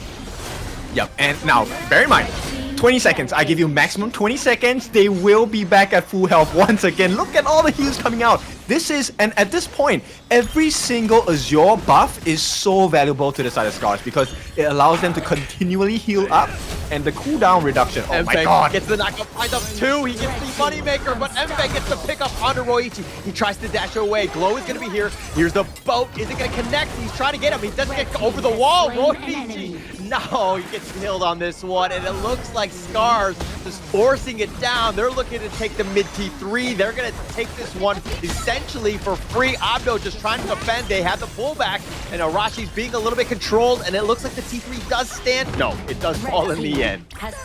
Oh, they can do this for days. Look, you need so much to fight against a lineup of SCARZ, and the later this game goes, yeah, you know, Hansing, he kind of off. Not with this composition. He is going to provide so much space, and if you notice, they have layered their skills in such a way that R8 will always fight a losing battle. Mfeng with... Yeah, go ahead. Mfeng was up 4 levels. BX just leveled up to level 12. Like, that's how far advantage of an advantage he has. Net worth is almost double at this point, too. Yep, and look at the survival skills on the side of SCARZ, right? Mfeng, he does have the lifesteal capabilities on his side. That's one, he's able to self-regenerate. They have the heals coming in from the Unending Sorrow. They have the Heartling from Ochik, and also the Destined Encounter, that yellow wave of love. And here we go, BX, doomed at this point. Can he make it out? Yeah, I mean, he's going to try to recall the set sail. Look in the Coast Guard here. Oh, he does. The BX actually cancels it. He dashes over the wall. He will survive, but there's no space. Ochik actually finds him. The flash away. BX just running for his life, but he's been sliced in half by Mfeng. Easy kills, and Glow finds up another few members all marching in to make a beeline for Ryoichi. Oh, Roichi, no chance. He's been locked down. The control is there as well as the damage. The top T1 does fall.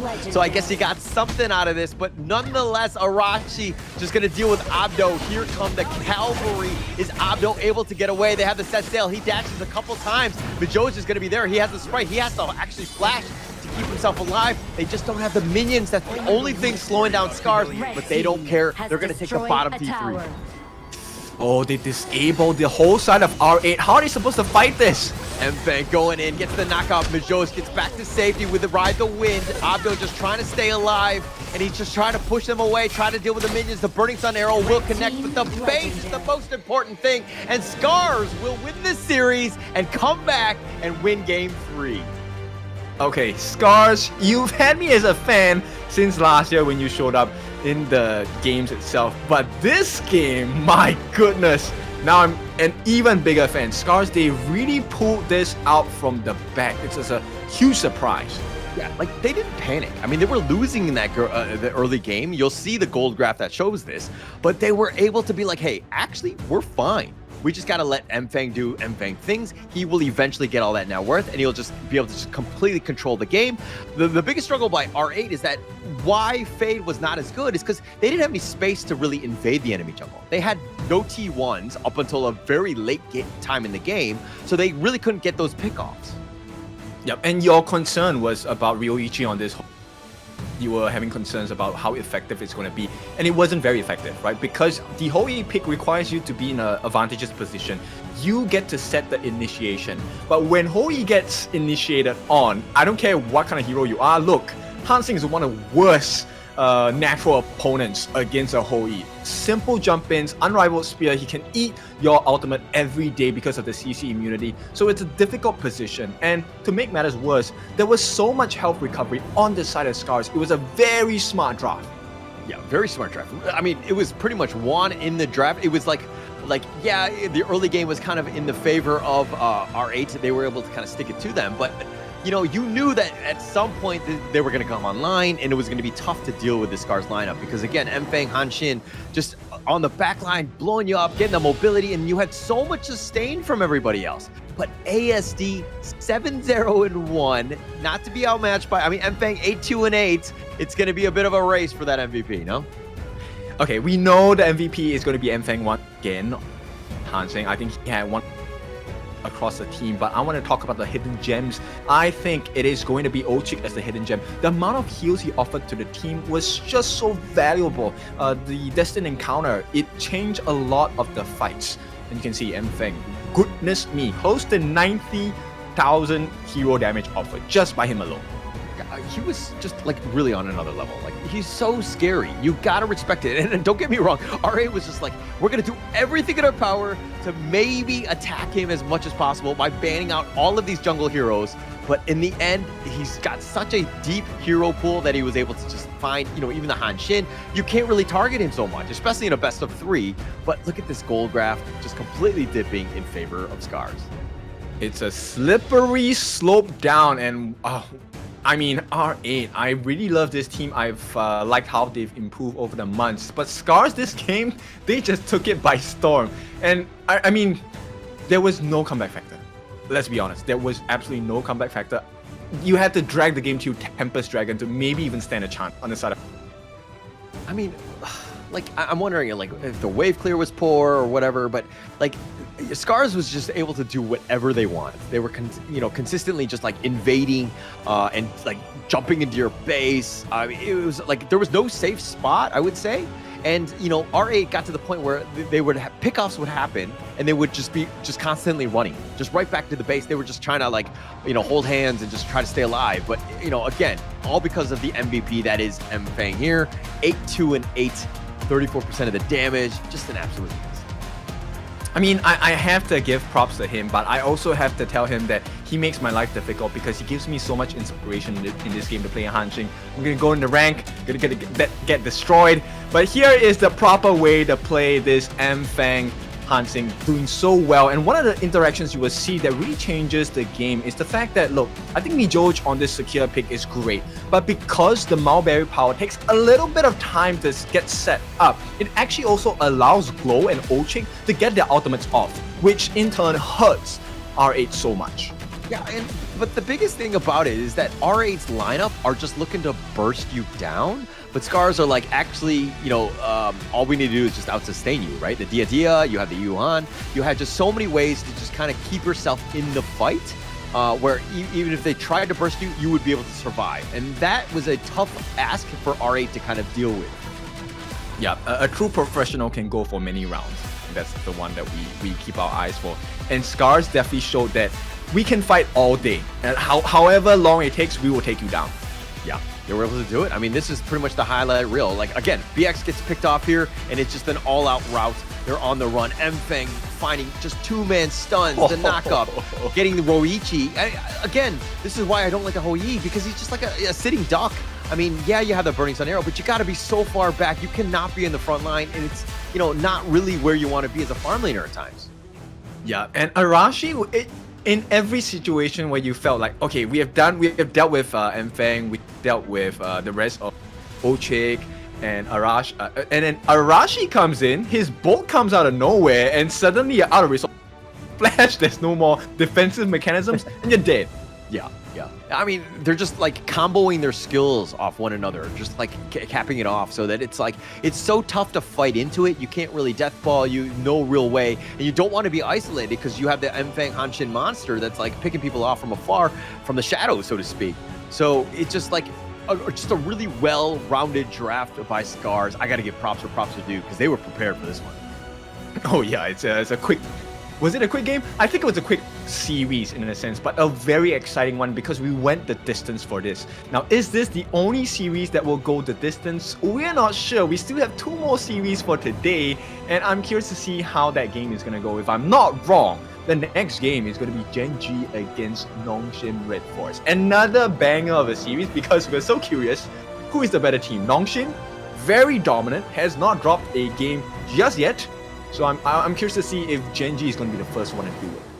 Yeah, I mean, look, Gen.G looked unstoppable in day 1. Day 2, completely flipped, right? They didn't have the greatest of showings. How did they bounce back? They had some unconventional drafts. I think that's going to be the true test of how they end up looking to draft and play against this monster that is Nongshim RedForce. Yeah, so with that being said, I think we still have a bit of time, right? So on Gen.G, I think there needs to be this mindset that needs to change for the game. But before we start talking about it, let's go for a break. When we're back, we will see Gen.G go up against Nongshim RedForce. We'll see you.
In Hero's Gorge, the base is the spring of life. In the real world, every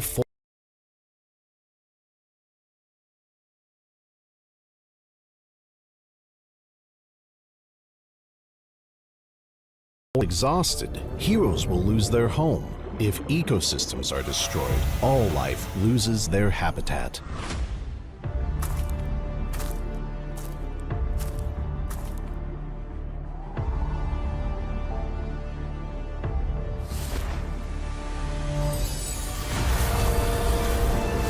Honor of Kings is working with players worldwide to support real-world environmental causes and protect our planet's future.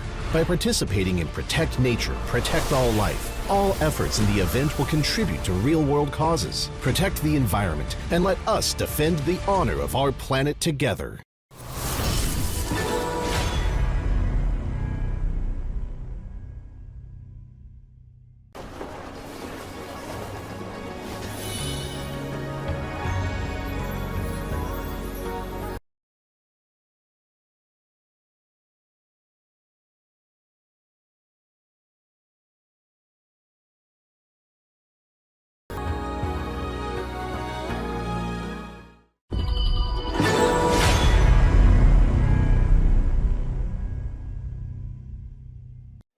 Excuse me.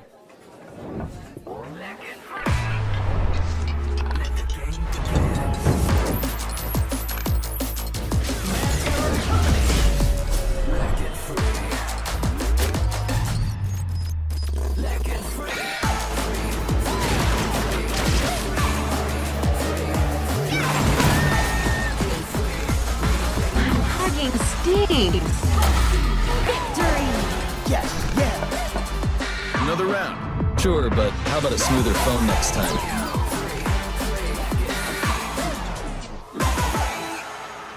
Realme 14, performance beyond limits.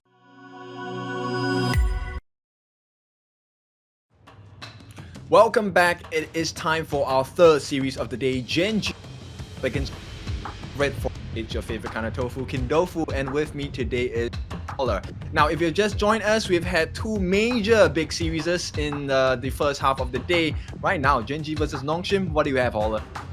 I mean, it's hard to go against Nongshim, right? I mean, they haven't lost a single game as of yet. This is the clear #1 right now. I mean, second place in Season 3. They just have a lot of good things going for them at this moment, right? There's just like this freight train that teams are really struggling to kind of have an answer to. That said, Gen.G Esports, if we're looking at the other side, right? This is a team that did very well on day one, impressed me quite a bit, but they kind of, dare I say, went back to their true form on day 2 as they had some questionable drafts, didn't do very well, kind of lost a series. Just not the greatest series overall by Gen.G yesterday. Well, not every day is going to be a winning day, right? I think that's what we all experience as well. So Gen.G hopefully learned from yesterday, and today they can bring up a wonderful performance up against Nongshim because it's definitely needed at this point. Now, Wawa, I think, is going to be the main guy I'm going to be looking at for Gen.G. I need to see if he's going to be stepping up and bringing some glory to the team. Yeah, I think that, I mean, Ray is always there, but Rock has been the guy, right? At the end of the day, he's been the for Protect 1. He's been like Protect the President. He's the guy that, you know, is going to carry this team, right? But to what happened yesterday against SCARZ was that they were going like a pay Rock and let him jungle, and they put Ray with the Lian Po in just like the farm lane or just to deal with the lane. It was so awkward, right? It's one of those things where it's like, okay, if you want pay, I get it, but really, why would you not pick up another farm laner, let Ray maybe pick something else, or give him maybe another, like, it was just really weird. So again, I think Gen.G needs to go a little bit more standard, and you saw it in Season 3 too, where Gen.G kind of had these unconventional drafts. I remember that game. I think they actually won it, if I'm not wrong, which is why I think they had that shred of confidence right here. Yeah, but let's take a look at Gen.G's introduction video first. These are the boys from Gen.G.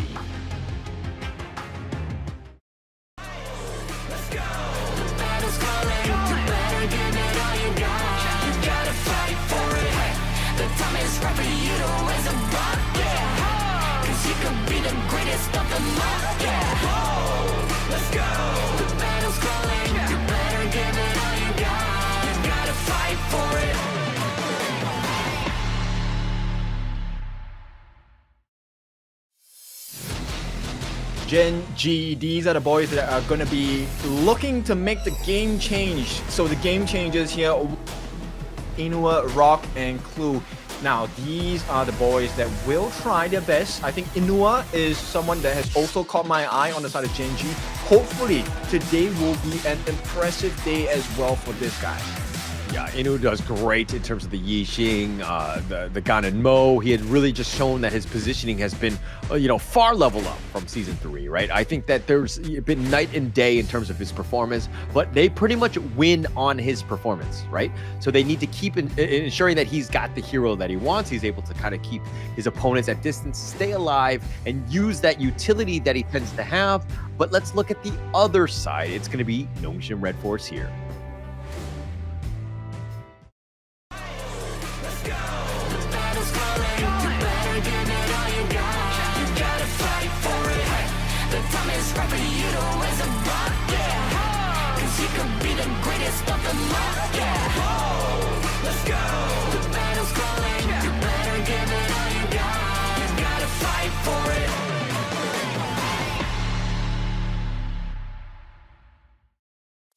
Nongshim RedForce, the greatest red. Of course, we have Kyung9, Illusion, Siri, Faye, and of course, none other than Haku with 4 MVPs. This is a team that's ready to go. The favorite as of now, they're the #1 seed, and it looks like might be a tall task for Gen.G to take them down.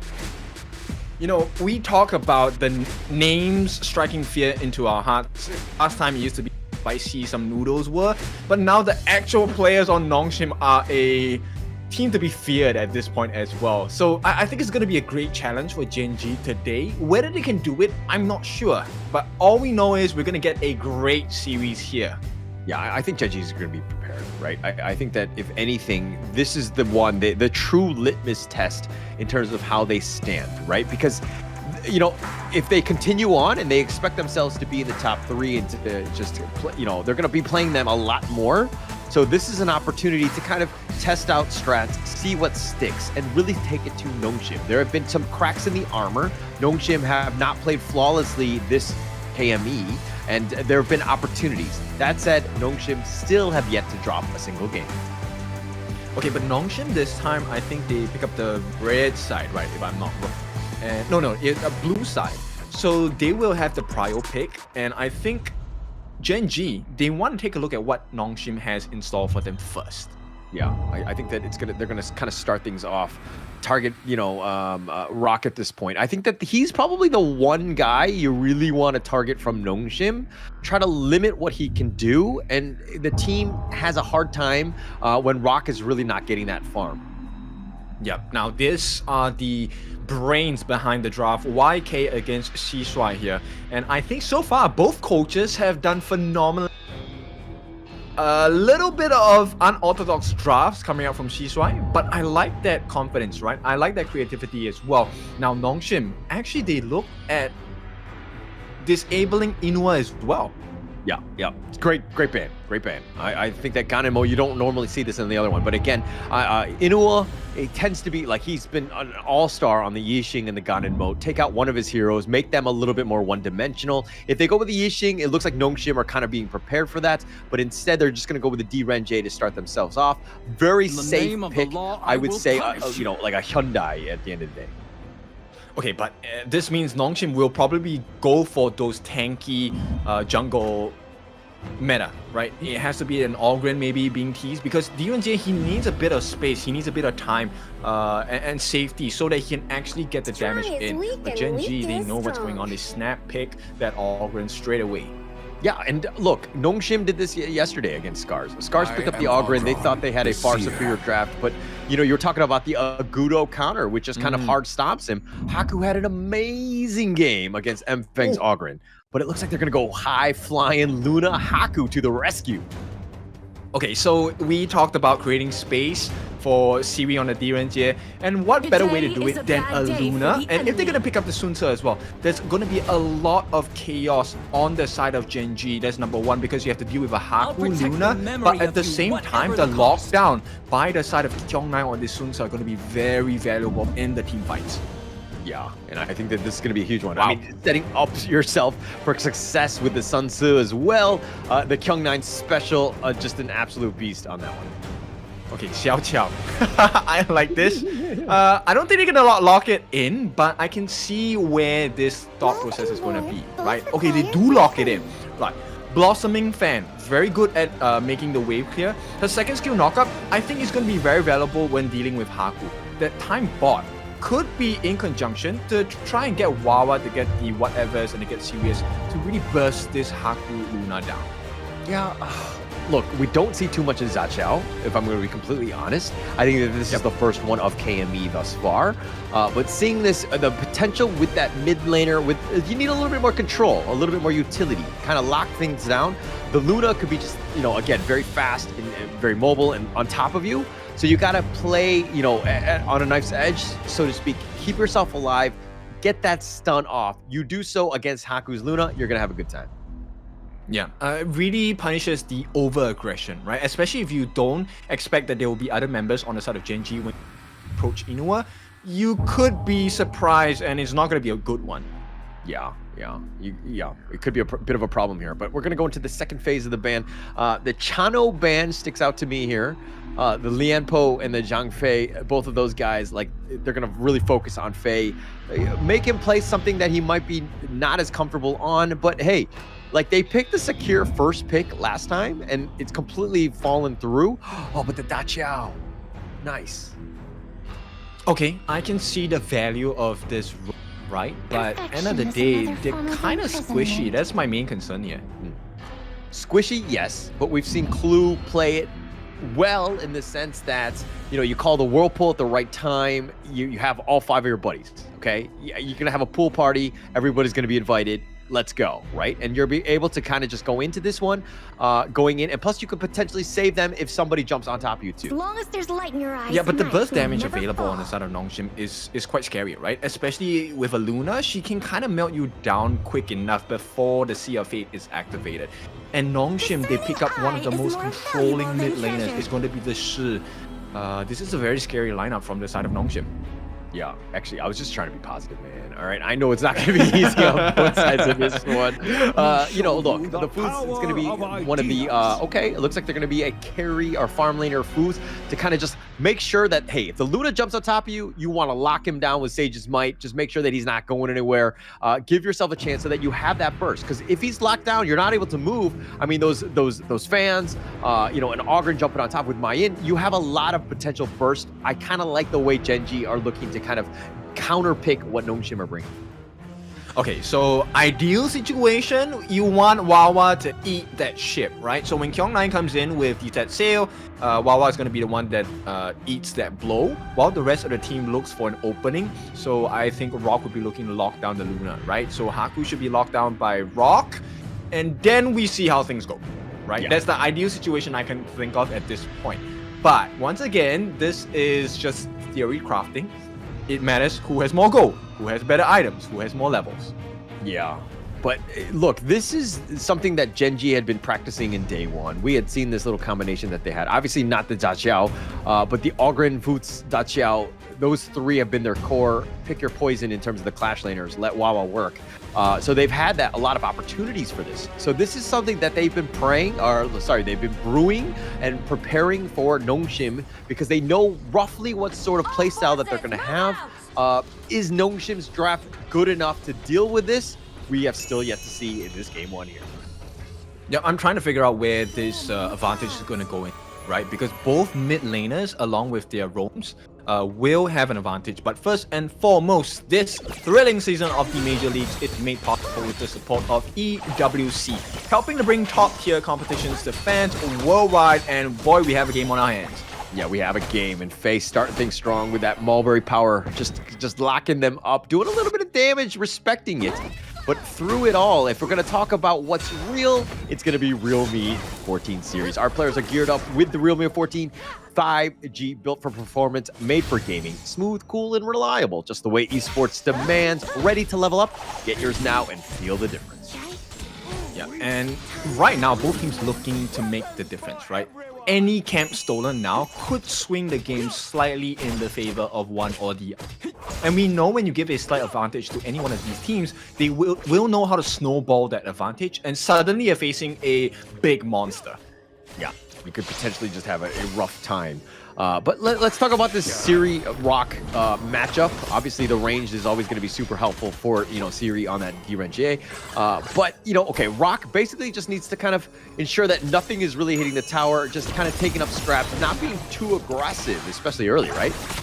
Yeah, it really matters that he gets to fall safely with no deficit, no deaths. I think that will be the marker he's looking for, right? At the same time, Haku, he needs to get the first blood on his hands. Somehow, I don't care who it is, as long as he picks off one member on Gen.G, this game is going to go immensely well for the side of Nongshim.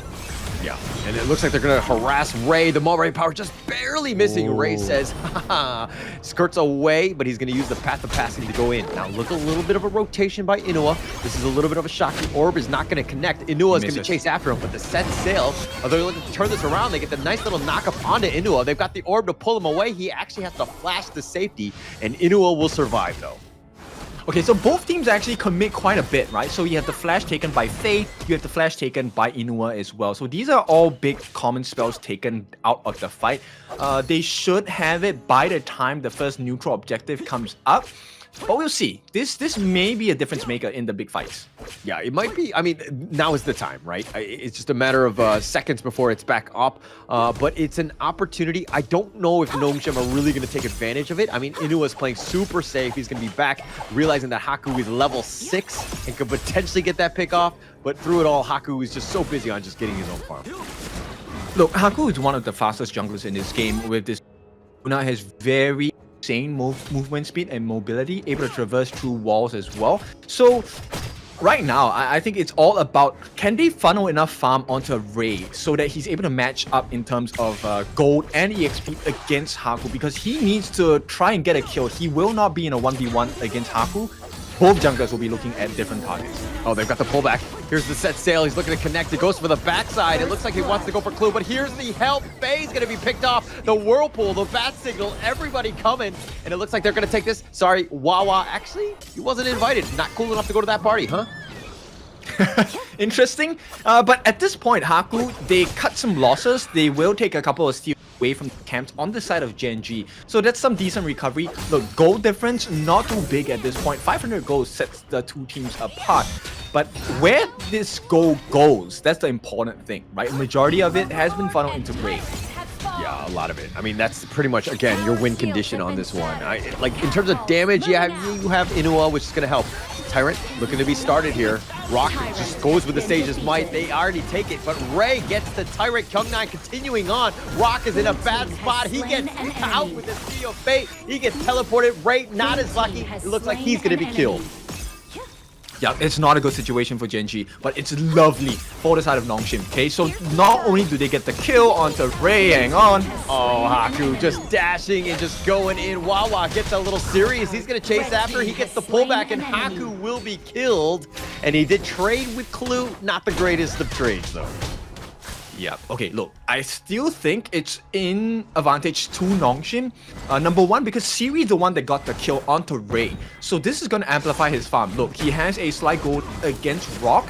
And until Rock recovers in terms of itemization for that tank strat that we have seen him play multiple times across a few days, it's going to be an easy game for the side of Nongshim.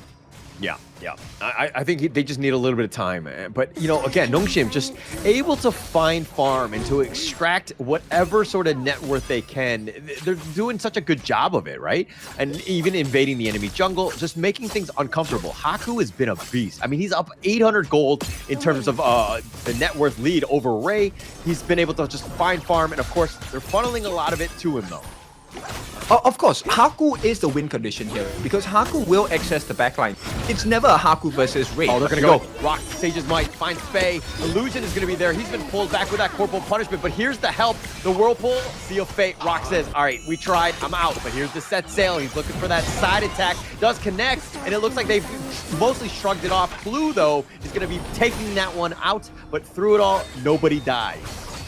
Beautiful positioning. So both teams understand the strain that they have to deal with, right? And at this point, they don't allow Haku access into the backlines. So they're going in. Oh, what a nice play! But Faye somehow surviving.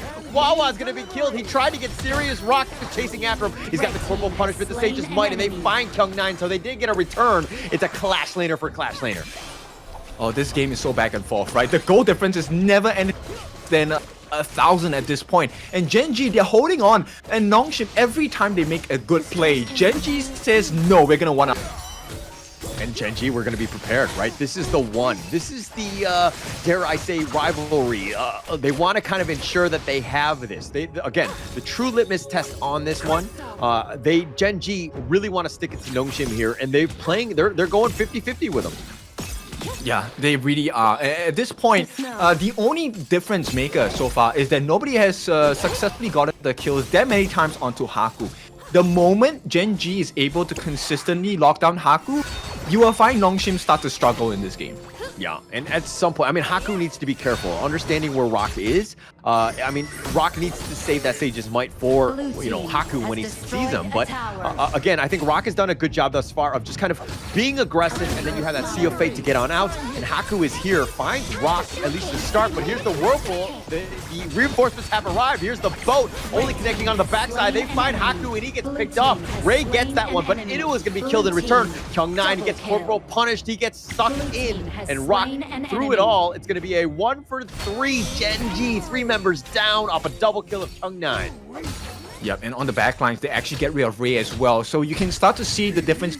Siri at level 11, he's starting to hit those power spikes. And Nongshim, they're so adept at playing the whole map. You're talking about this to me the other day.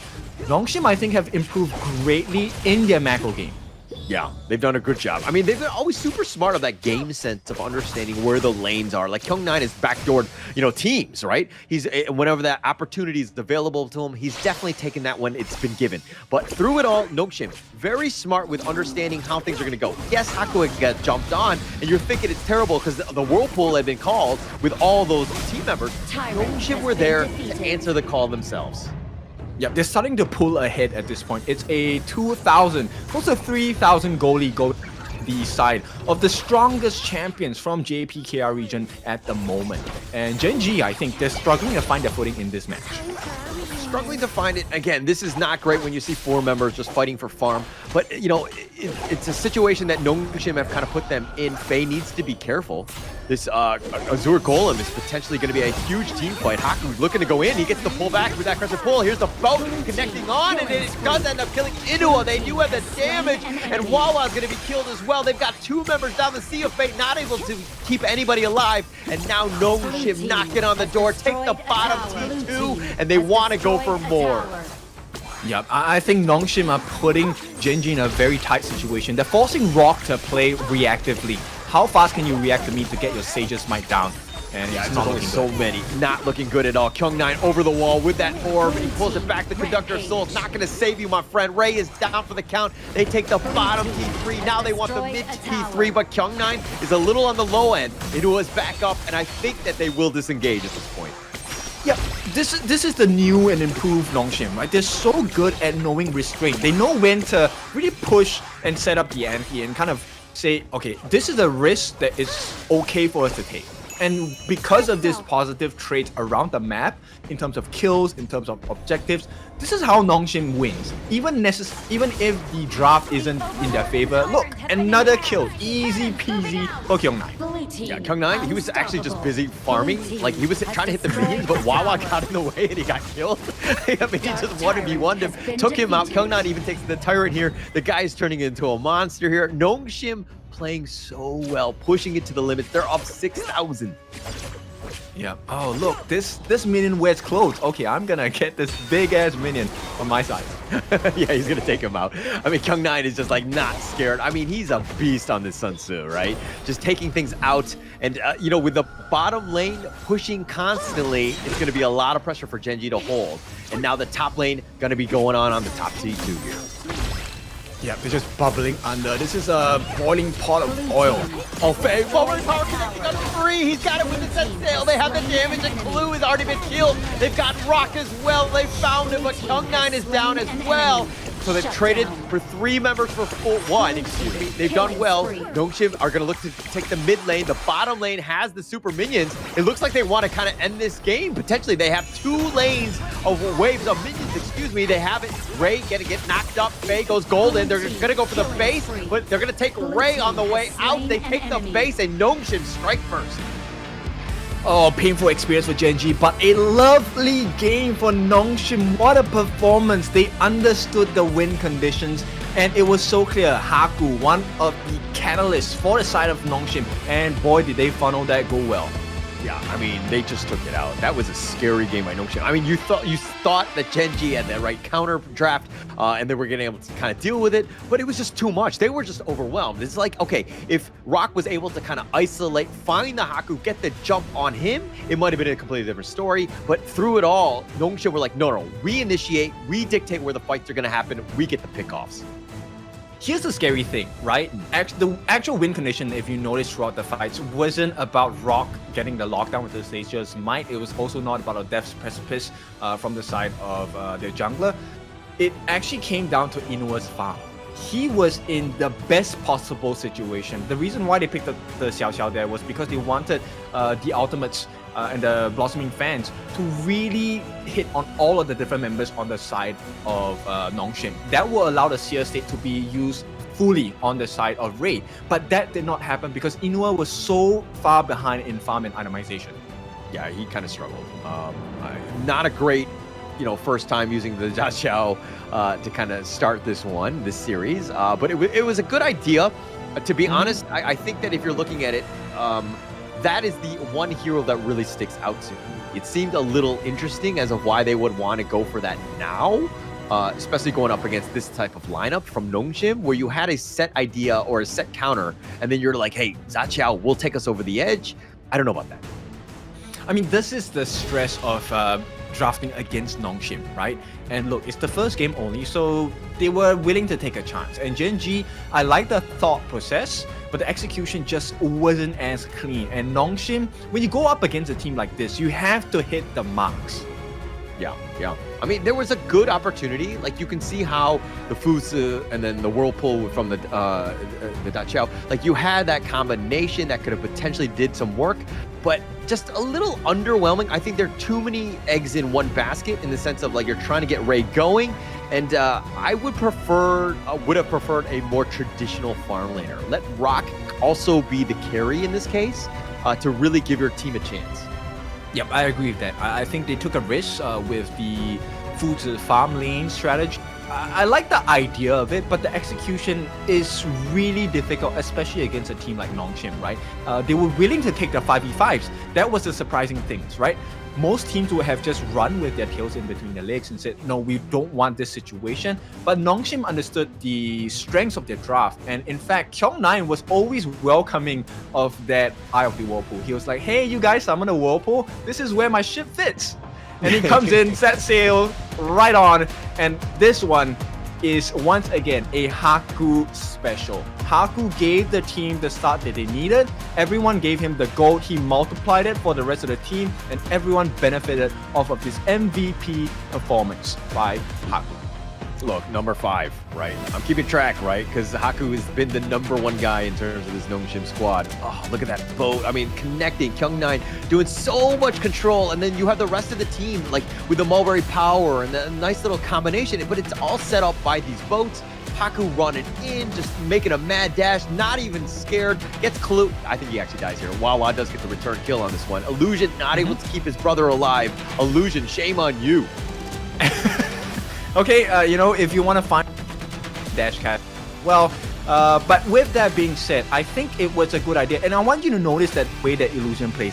He's really stingy with the use of his Silky Beauty, right? He's not just throwing his skills out. He's looking for the priority target to be able to slow down the damage coming in from the side of Gen.G. Yeah, and look at how long Haku just kept them in that fight, right? Which was enough time for Kyung9 to turn this around and somehow get a triple off of that one. And they were able to just completely change it just because Haku survived and the call for help was there. The set sail so good, set it up, Inua, all that damage, that control, utility, burst, all damage, all down for the count. And then now you're trying to defend with 3 members, an impossible task for Gen.G. Yep, and this is the situation where more becomes less, right? Because, look, Siri free hitting the entire fight. He's untouched. There are moments in the match where, look, Wawa is trying to catch him, but Wawa has to deal with other things in the battle. So, Siri, his life is so easy. Yeah. Oh, you're a poet and you didn't even know it. But boom, that's going to be the highlight of this one. I mean, just completely turning it on. Like this is the Nongshim special. They're able to do it, again, off the back of Haku here. You're looking to kind of limit what he can do, but man, he could just pick up any hero. But we're going to find out if Gen.G can bounce back. But first, we're going to take a quick little break.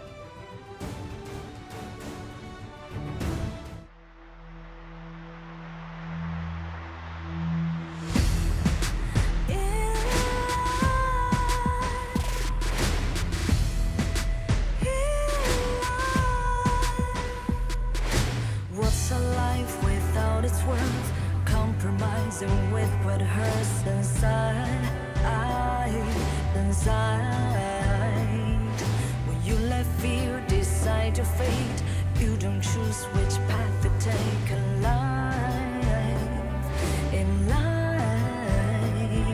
I'm finally letting go of everything that still holds me. I'm against the odds, but I won't give up, 'cause it's my time to shine. Standing in the spotlight, can no one back me down. Destiny is calling high. I'm not afraid to fight for everything I love. Victory is on my side.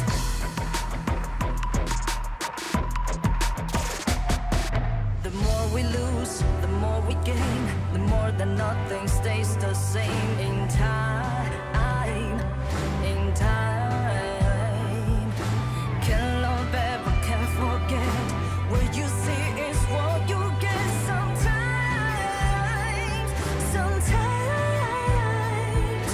Gonna show the world tonight the light that shines inside us. We're against the odds, but we won't give up, 'cause it's our time to shine. Standing in the spotlight, can no one back us down. Destiny is calling high.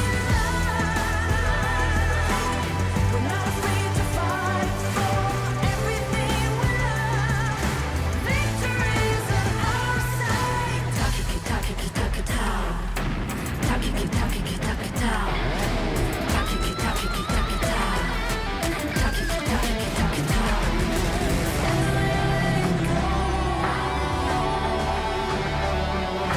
Everything still holds us. 'Cause it's our time to shine. Standing in the spotlight, can no one back us down. Destiny is calling high. We're not afraid to fight for everything we love. Victory is on our side. It's our time to shine.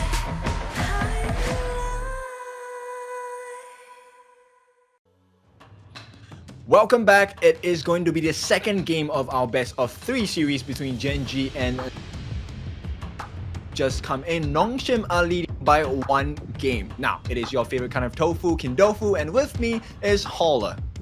Yeah, I'm super excited for game 2, right? I'm expecting Gen.G. They tried to, they came in with this strategy in mind to kind of lock down Nongshim's high-flying Haku. Was unsuccessful, unfortunately. I think that they're going to go back to the drawing board. Again, this is a team that I would say has the most unconventional drafts, Gen.G, so they're kind of exciting in that sense of like, what are they going to bring? Like, their strategies are so crazy. Yeah, exactly. And it's only the 3rd day, right? So I think there's plenty more exploration to be done by the boys.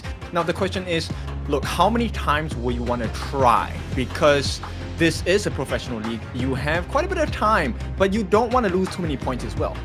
Yeah, and actually Gen.G, regardless of outcome, will still be in second. I mean, it depends on game differential and like maybe the tiebreaker, but they're going to be second or tied for second, potentially third.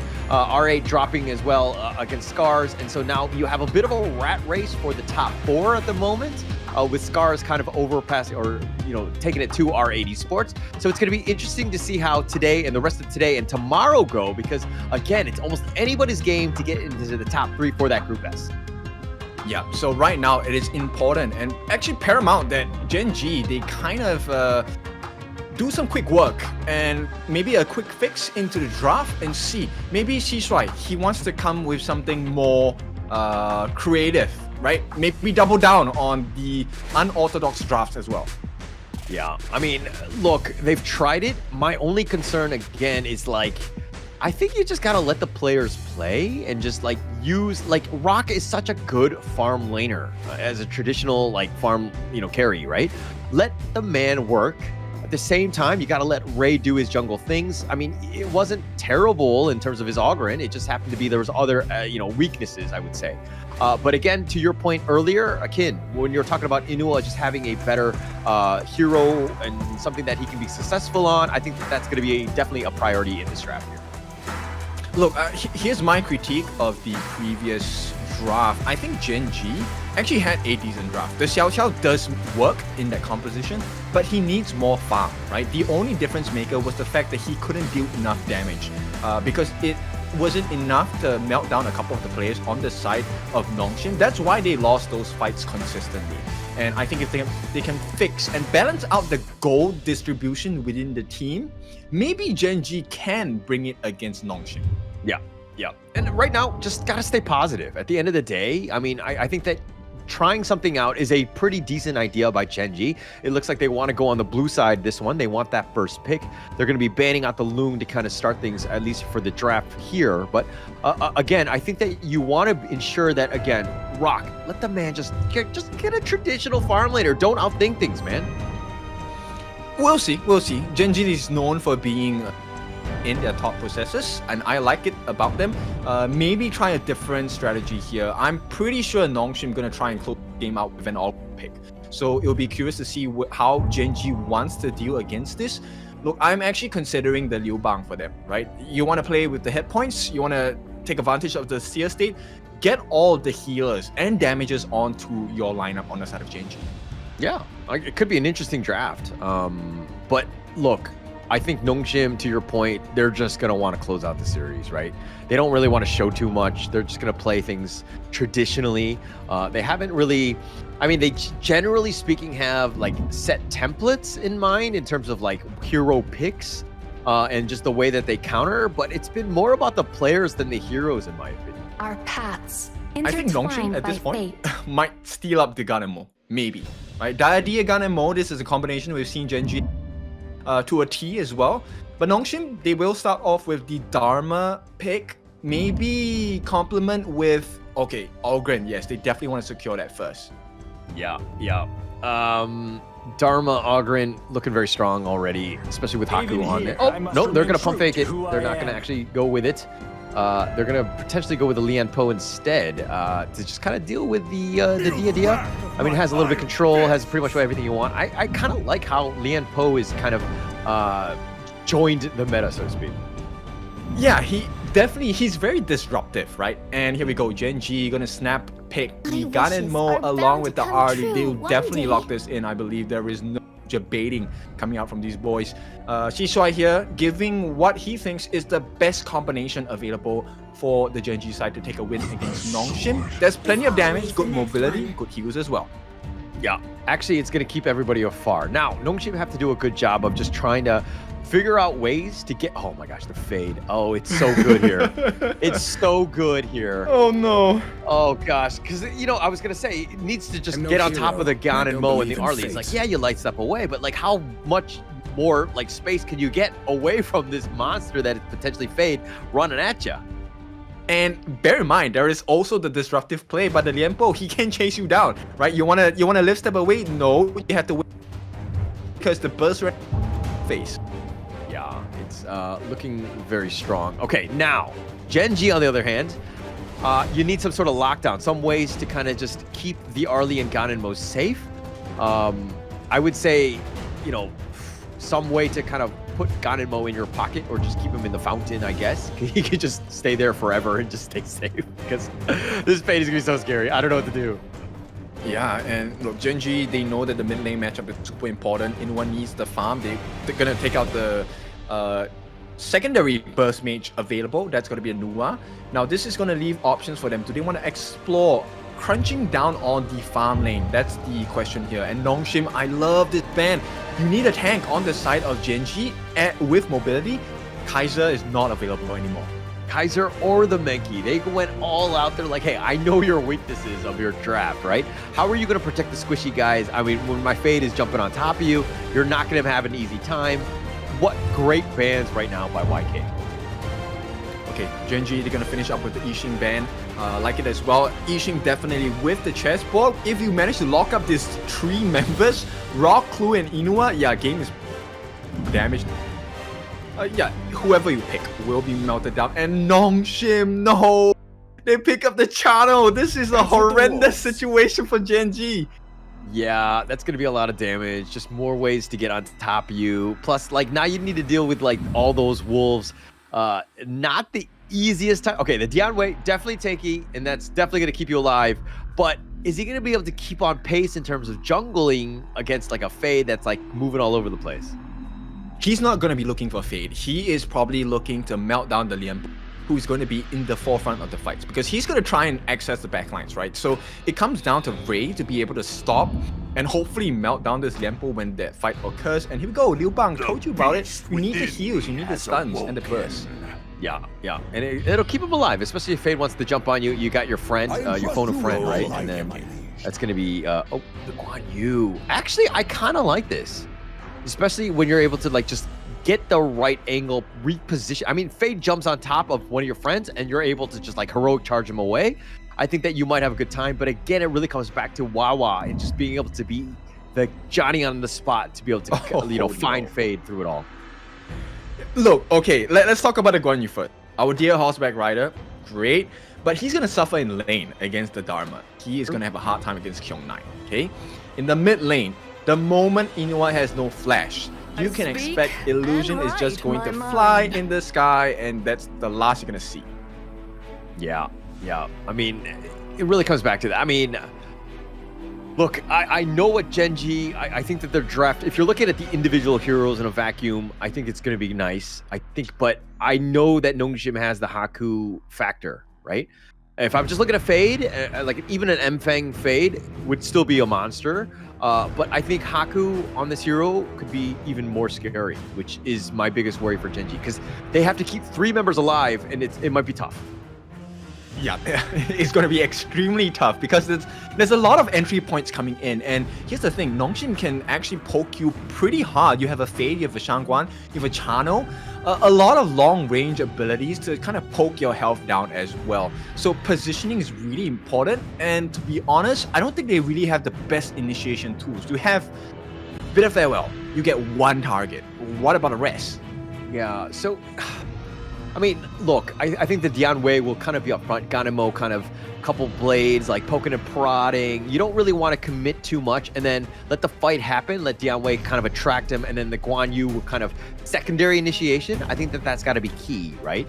And just kind of control. But the initiation options from Nongshim with like the Dharma, the Fei, the Shangguan, all of these guys could be in your face in an instant, which is super scary.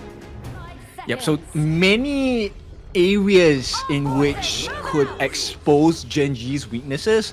Number 1, if Kyung-9 gets a kill onto Wawa in lane is over, right? At the same time, if Nongshim get first blood, game is over.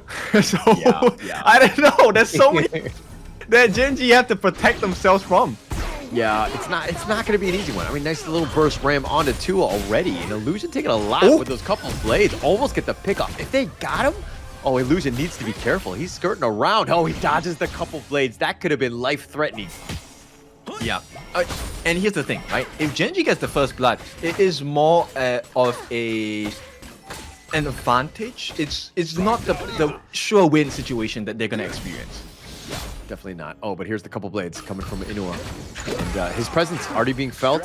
Kind of scary, right, on this Ganemo. He's able to just kind of pinpoint, extract as much damage as possible, and move on with his life. Yeah, and lanes are so difficult for the side of Gen.G. There's so many things that kind of make life difficult for them. Yeah, but Wawa's got the level advantage. I mean, yes, he's low and he's got help from Inuwa. Oh, no! Oh, Wawa! Going down. Man, why would I compliment him? Because I knew that was going to happen, right? Yep, we told you that's the whole situation. Kyung-9 is going to have an ball of a time against Wawa Guan Yu, right? It's just the kit is against him. No real chance here. Siri even harassing at this point. Throwing out them wolves. Clue and Rock just dealing with it at this point. And Nongshim finding ways. Already up about 800 gold. And Siri up in front. Just threatening at this stage. Yeah, and I think the only way they can come back into this is if Inuwa has a decent lead, right? He has to be the person to catch people out on the side of Nongshim. That extra surprise burst needs to be the win condition. Yeah, he's in the bottom lane though. And I mean, Nongshim realized that he's somewhere nearby.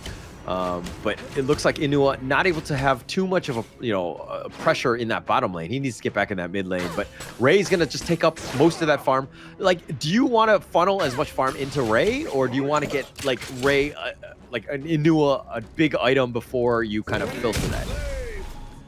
Ideally, you want both, right? That's the whole situation you want. But the thing is, here's the big difference maker. The fact that they have a goal lead now.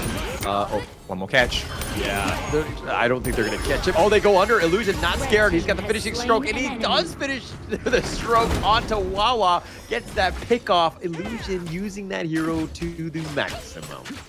Yep, unfortunate. And Wawa actually pulled him back into range so that the finishing stroke could hit him. So unfortunate at that point. And Vision Score, you can see, it's going to start ramping up on the side of Nongshim because they will be able to traverse the map much faster and with more safety as well. Oh, they almost got Inua. He has to actually flash away. Haku's just looking to dive in, doing some work, but Haku in a bad spot, and Inua makes him pay for being greedy and trying to go for him.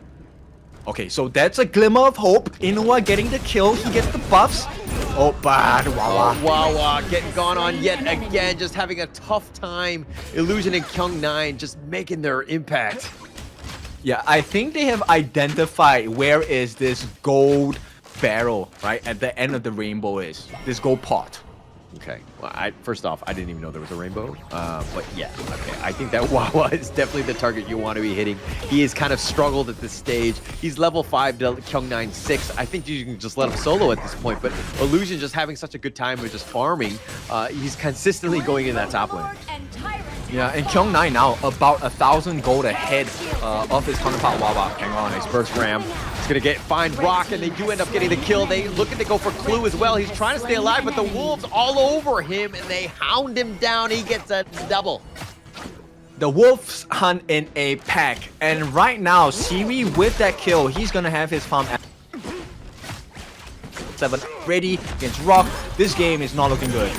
Not looking good at all. Illusion being aggressive, finding Ray that was trying to go for the finishing stroke, but Inua tanks some of that. Haku maybe over the wall. He's not going to actually commit for this one, but Faye is there. Haku will just invade the enemy jungle instead. Rock on the prowl. He's trying to go for him. Kyung9 finds Wawa instead. He should be able to solo him, but through it all, it looks like Siri and Faye will push them away, and Rock just goes back into the lane. There's too much of a goal difference at this point. Close to 3,000 in accordance to the side of Nongshim, and they have plenty of damage. Ray is not tanking. Inua is unable to get the proper positionings to get the skill shots down, unfortunately. And that is a big difference maker. Look at Faye. Look at Illusion. Both of okay, them. okay. Oh, solo. He leaps away. He's fine for now. But they take the top T1. Gen.G almost getting that pick off. That would have been great for him. But it looks like they see the loop at the top, and they're going to look to just rush this Tyrant down as quickly as possible. Haku's hiding. He's going to show up. He wants to go. He's going to fight 1 versus 4, but he's going to be killed. A little too greedy, my friends. He's quite greedy this few games. I'm not sure what's happening.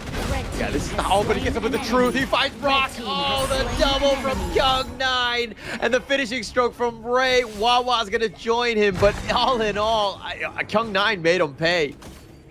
Yeah, a good trade, right? And at this point, it's a horrible situation for Gen.G because look, Siri is once again free farming, and until they are able to get a kill on him, maybe this will... Oh, Siri, flash away. Ray almost had him. Kyung9 looking for revenge.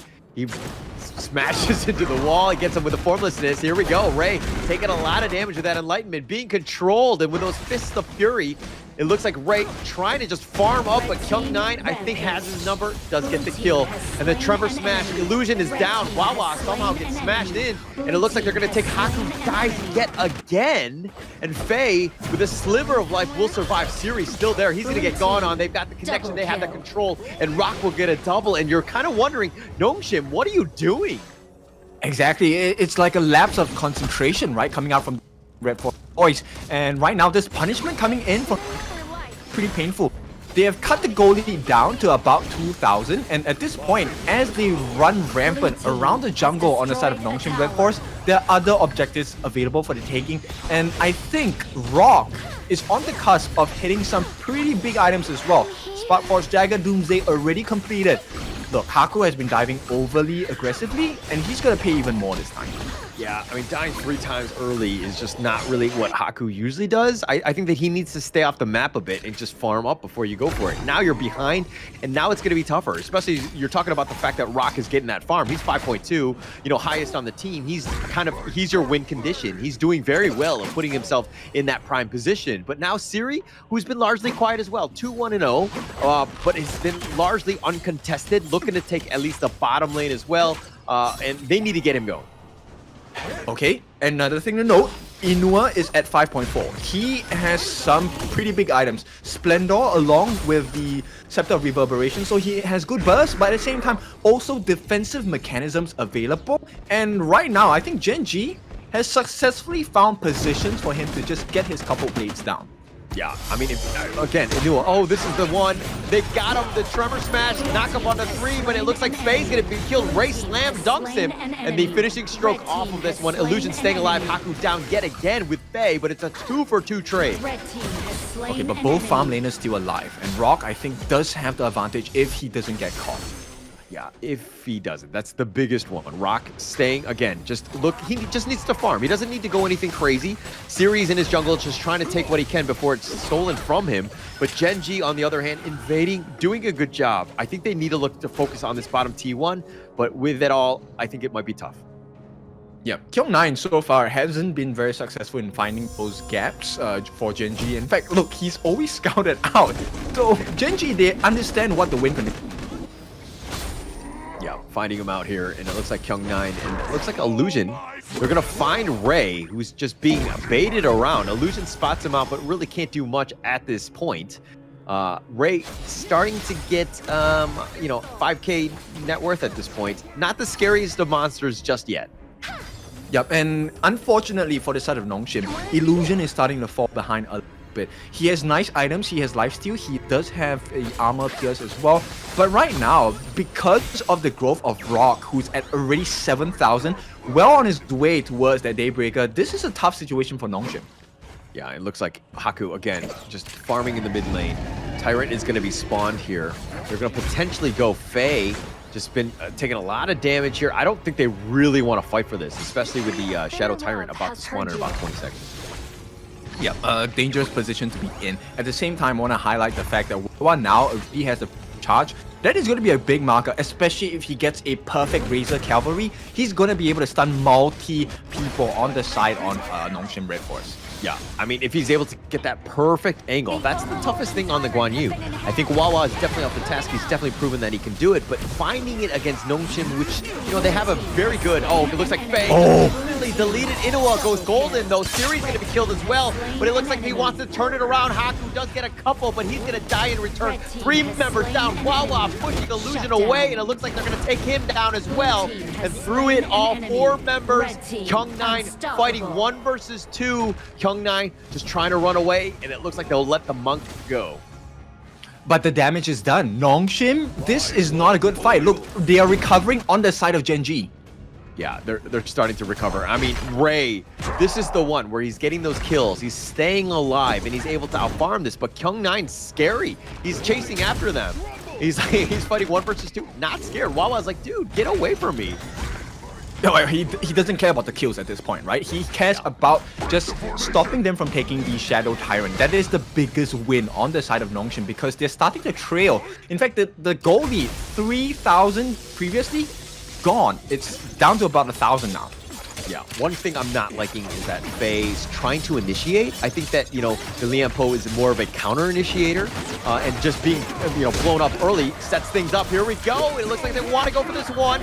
They're going to try to go. They found Faye. He's trying to go for this, for the Tyrant has already been picked up. Haku. It looks like they've got Clue, Rock, and Wawa, and Illusion continuing on. Finds Inua and Ray, and just like that, you blink an eye and they get a team ace. Yep, Nongshim, the kings of comebacks in every single game. And they will not give up the lead. They are like that. Now, with that being said, only Kyung9 gives up his life, but in a trade for a T3, we'll take that any day. Rock down for another 10 game. He's going to be spawning in his second. It needs to be very careful, but the minions are so slow. No trip, like, just go, just go. Oh! And it looks like they do have it, and they will take the series. Nongshim, your victors. heartbreak for the side of Gen.G. They were coming back into the game. It was so close, but the positioning, this time by Illusion, I know I mentioned that he was falling off a little bit. Oh, he proved that value wrong. He went straight for Rock, and Rock just disappeared. Yeah, I mean, once he got that pick off, it was pretty much all she wrote, right? I think that it was just getting that target and just being able to go in. But my gosh, Nongshim, I was like, oh, they're going to lose this game. They're not doing very well. Gen.G are really able to strike back with that one team fight, the prowess, the understanding of when to go in, and Nongshim, like in a blink of an eye, just win that game. Just the positioning. Kyung9 was the one that spotted them out, so the team was already prepared for the fight itself. And you know, buying yourself 3 to 4 seconds is actually a very big marker in Honor of Kings, because during the communication with your team, you gotta kind of plan out, yo, Rock is alone. Where are you, Illusion? You're supposed to go for this guy. And they just performed perfectly. Yeah, just found him, and just, again, the win condition, you take him out, and then they really struggled to have that damage and that control, and they didn't really get anything going, and it was pretty much all she wrote at that point. Nongshim RedForce stepping up to the task, and this is what we've seen time and time again in this series, in KME, is that Nongshim, yeah, they might be losing at times, but they find ways to win. Yeah, definitely. Champions at finding those gaps, right? Every single time it seems like they're gonna falter, they realize their mistakes, or they find a mistake of the opponent and expose that fact. Pretty good deflection here. So unable to be accountable for their losses, they will say, no, we'll take a look at your losses instead. Yeah. I mean, just really sticking it to them. I mean, Gen.G, at the end of the day, they're going to go back and they're going to learn from this, right? I mean, they had an opportunity. What are those gaps? How could we have done things a little bit better? What is it about that last team fight that just kind of, took us all out? Like, how did we falter? I want to take a look at the itemization on the side of Kyung9. It's actually, to me, Kyung9 was one of the big reasons why they won. But the combination with Faye's timing on those tremor smashes, godlike. And I think he did make a couple of mistakes, right? Because Inuwa actually was pretty farmed as well. He made the mistake of jumping into the face of Inuwa, where the freshly forged couple of blades is at its maximum efficiency. So quite a big deal of team damage dealt by the side of Nongshim this time. Yeah, just a ton of damage spread throughout. I don't think Ray really got going. I think he needed a little bit more time to kind of just farm, but it looked like they were kind of like, oh, the team fights are happening. I gotta be there, as opposed to like the Tianwei, which is like off the map, or, maybe getting some early kills, but just largely farming throughout. He wasn't really given that opportunity to do what Tianwei wants to do. Yeah, exactly. I think just having Kyung9 as the Dharma was already a difficult position, because he had to walk through a Dharma. You don't walk through a Dharma, right? He will knock you back into the walls. And I think it's so difficult, right? So Kyung9, once again, well-deserved of the MVP. He was actually giving so much vision and information to the team, not just for that last fight, but just across the board. A few things he did really well. He stopped that last attempt on the Tyrant buff. That really changed the state of the game as well. Yeah, it was completely different at that point, right? I mean, but for checking this highlight, it was so back and forth. Like, you're thinking, Nongshim doing very well, 5-1. And then all of a sudden, you're seeing, like, Haku make these uncharacteristic mistakes where he was just trying to take fights like 1 versus 3. I mean, Kyung9 basically savaged that fight right there by that return. But then you see Gen.G on the prowl, just finding it. The team fight is real, and they were able to get some pickoffs and just completely change this game. And then, this is as back and forth as it got. I want to be positive about it. I feel like every time Haku gives a kill over, it's actually to buy space for Siri to continue farming in the lanes as well, right? Because he's able to get quite a few members onto him. And this one is a beautiful move, Inuwa, actually aiming 2 and getting the double kill with that freshly forged couple blades. Beautiful play, a big turnaround. And this is where I thought, you know what? Hey, maybe Gen.G will be the first team to beat Nongshim. Yeah, it could have been. I mean, there were opportunities for sure. But, I mean, even in that fight right there, where Faye actually went first, trying to set things up, and then Haku came in later. But, like, the timing just didn't seem on the same page. If they go in together, they blow up everybody. But seeing as they were kind of going one by one, they got picked off, and Gen.G had a great job of just kind of defending that. But again, Nongshim, off a single team fight, able to close the game out and the series. I think it was just a difference in comps, right? If you take a look at the last fight, right before we got all those nice kills from Illusion, majority of the team was actually trying to go for Siri on the channel, and I think that was a great idea. But you have to take things one step at a time, right? Nobody was able to deal with Faye, and I think it cost them quite a bit. But with that being said, this is the end of the third series of the day. We still have one more to go, and that's going to be Venomous going up against Crazy Raccoons. When we're back, we will give you all that action. We'll see you later.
Kings, it's an honor showtime.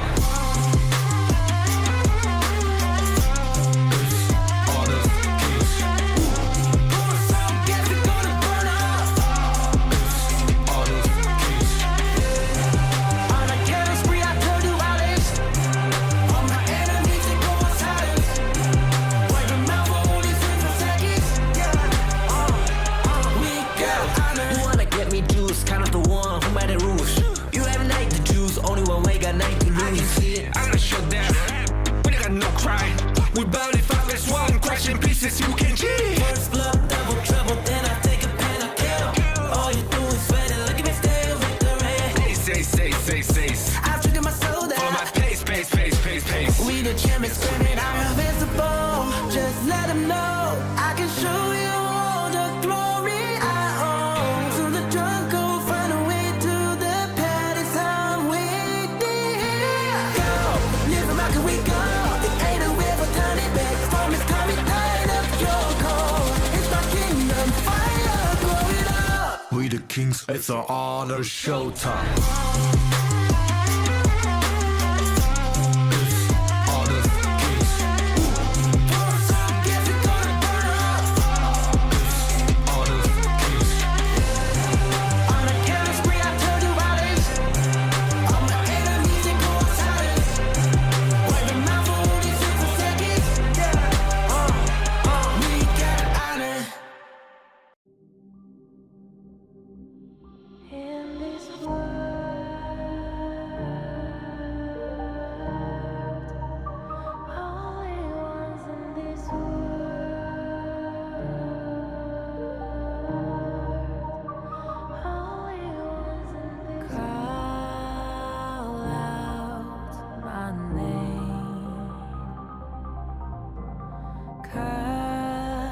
Sound of the rain.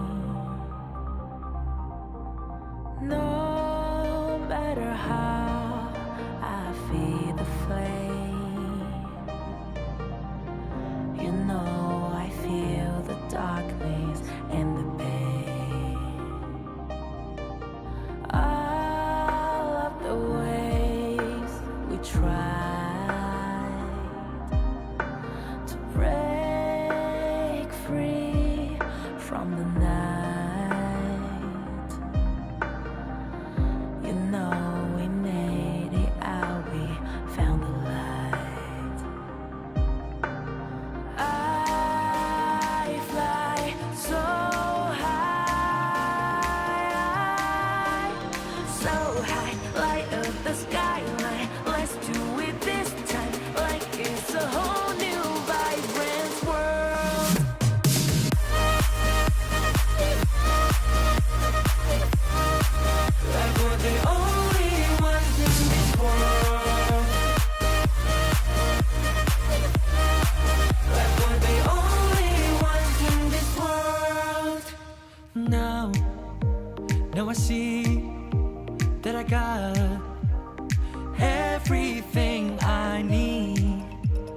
it's alright. I'm on fire, I'm alive, cause now I fly so high, so high, light up the skyline. Let's do it this time, like it's a whole new colorful world.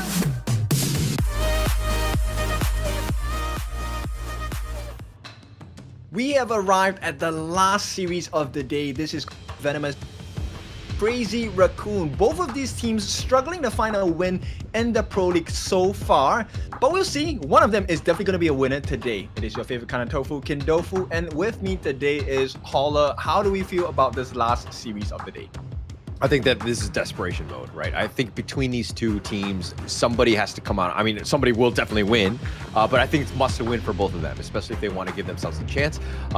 If anything, right now, Venomous right now 0-2, 5th place. Crazy Raccoons 6th place. They played 3 series though, which is 1 more than Venomous, so they need it probably more than anything else right now.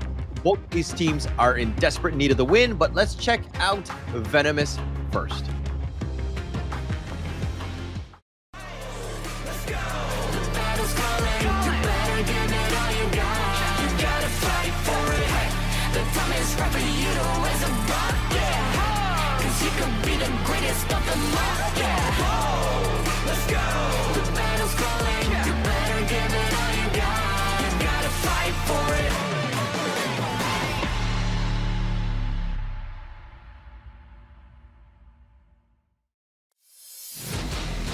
Alright, so these are the 5 players representing Venomous here. It's Third, Ashia, Charming, as well as Tyrant. Now, I think they have some good quality players on the side of Venomous, but they haven't found their footing in terms of team synergy just yet. They are also known as the Deadly Blade. So can they carve up their competition today?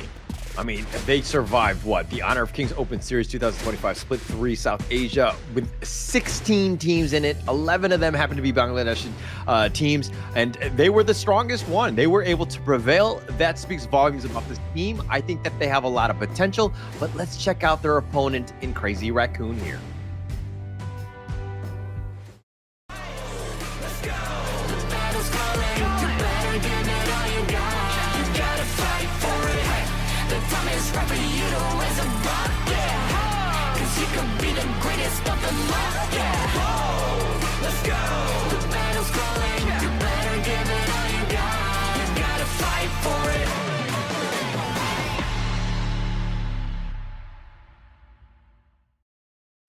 Crazy Raccoon, the team out of Japan. They have Feng Shun, Undertaker, and the trio that I like to call the KKK, Kai, Ko, and Kuro.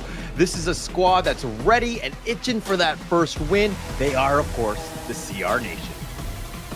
Okay, so CR Nation, they need to make work. So far, they have been trying their best, but it just hasn't hit the mark just yet. Now, could this be their first win in the Pro League? That is the curious question, right? Both teams, like you said, desperation mode, they need those points. Yeah, I mean, it's must win at this point, right? To be honest, I feel like this is a series where they both want it so badly we go to that 3rd game. I mean, I'm kind of, I'm manifesting it. I think it's going to go the distance because of, again, just how much these two teams are going to want it. But going into this one, I think draft has got to be key, because what we've seen thus far from both of these squads is that the drafts weren't just ideal for the situation at hand. Yeah, always lacking maybe 1 or 2 components to be able to get the win condition comfortably in their favor, right? So I think right now, like you said, draft is going to be really important, but also whoever doesn't make it in this first game needs to be calm and composed, right? We've seen these teams deal with defeat, and I think they need to recover a little bit quicker, right? Ignore if you have an L, take it as a learning journey, go back, fight for more. Yeah, I think that right now is the time. I mean, just go. I think that this is like green light. Let's just bring in our best foot forward, you know, going into this one. But it looks like Crazy Raccoon are going to choose blue. They want to pick first. Your thoughts on that one? I think it's good to have a strong start to the game, right? At the same time, I think maybe they can consider the tank jungle meta at this point a good start. It is also a very oppressive way to beat down your opponents, right? You want a convincing win. You don't just want to win. Yeah. Actually, that would be huge and completely demoralizing getting stomped, right? I think that this is a great opportunity to do so. But, again, everything dictates on this game one. I think that, teams, when you lose that first game, it's so demoralizing to come back. If you're able to do it, you have a lot of resolve and you're very resilient as a team, but it's tough. And getting your team to that state, it takes almost years, I would say, to get to that level. Yeah, because it is a best of 3. So you're kind of staring at death's door the moment you lose one game. Right? So Crazy Raccoon, they will start off the ban. Once again, it is going to be a Liang ban. So we might be looking at a assassin jungle meta coming in for Crazy Raccoon. Yeah, it's definitely all the rage at this point. I mean, the Liang ban, and look, they're going to go with the Mai ban in return. A good one. Because it could have been a potential easy first pick if that was available for Crazy Raccoon, especially with Feng Shuan able to pilot her to the max.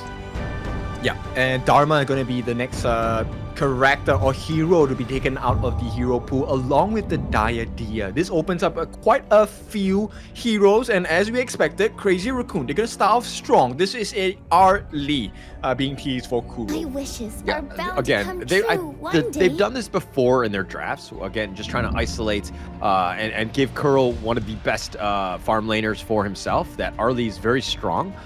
Venomous they're going to go a different route. Zhang Fei, probably a farm laner in return. You definitely don't want to be going into the second phase without a farm laner to kind of compete with Arlie, because potentially get banned. I think it's okay, right? At this point, actually taking away the Zhang in compliments to the Crazy Raccoon Arlie is actually a pretty good move, right? So you take it for yourself and you limit the options on the side of Crazy Raccoon. They also pick up the Yixing, another good hero at controlling Arlie. So, all right, the Dune is going to be picked up, and as well as the Sakir.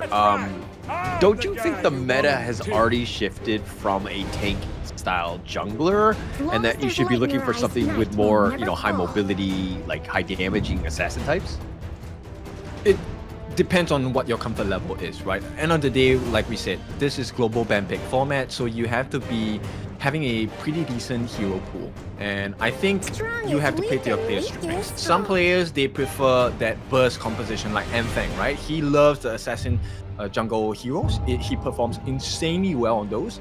Maybe not as well on those tank jungle meta heroes, right? So I think Crazy Raccoon, maybe this is Cole's comfort role and type of jungler. Okay. And I mean, it does pair well with the Sakira, right? Being able to Wind Slash and Mulberry Power at the same time could just kind of stack your stuns and then just control a large area. And almost it's like cycling your skills. It makes a lot of sense onto this one.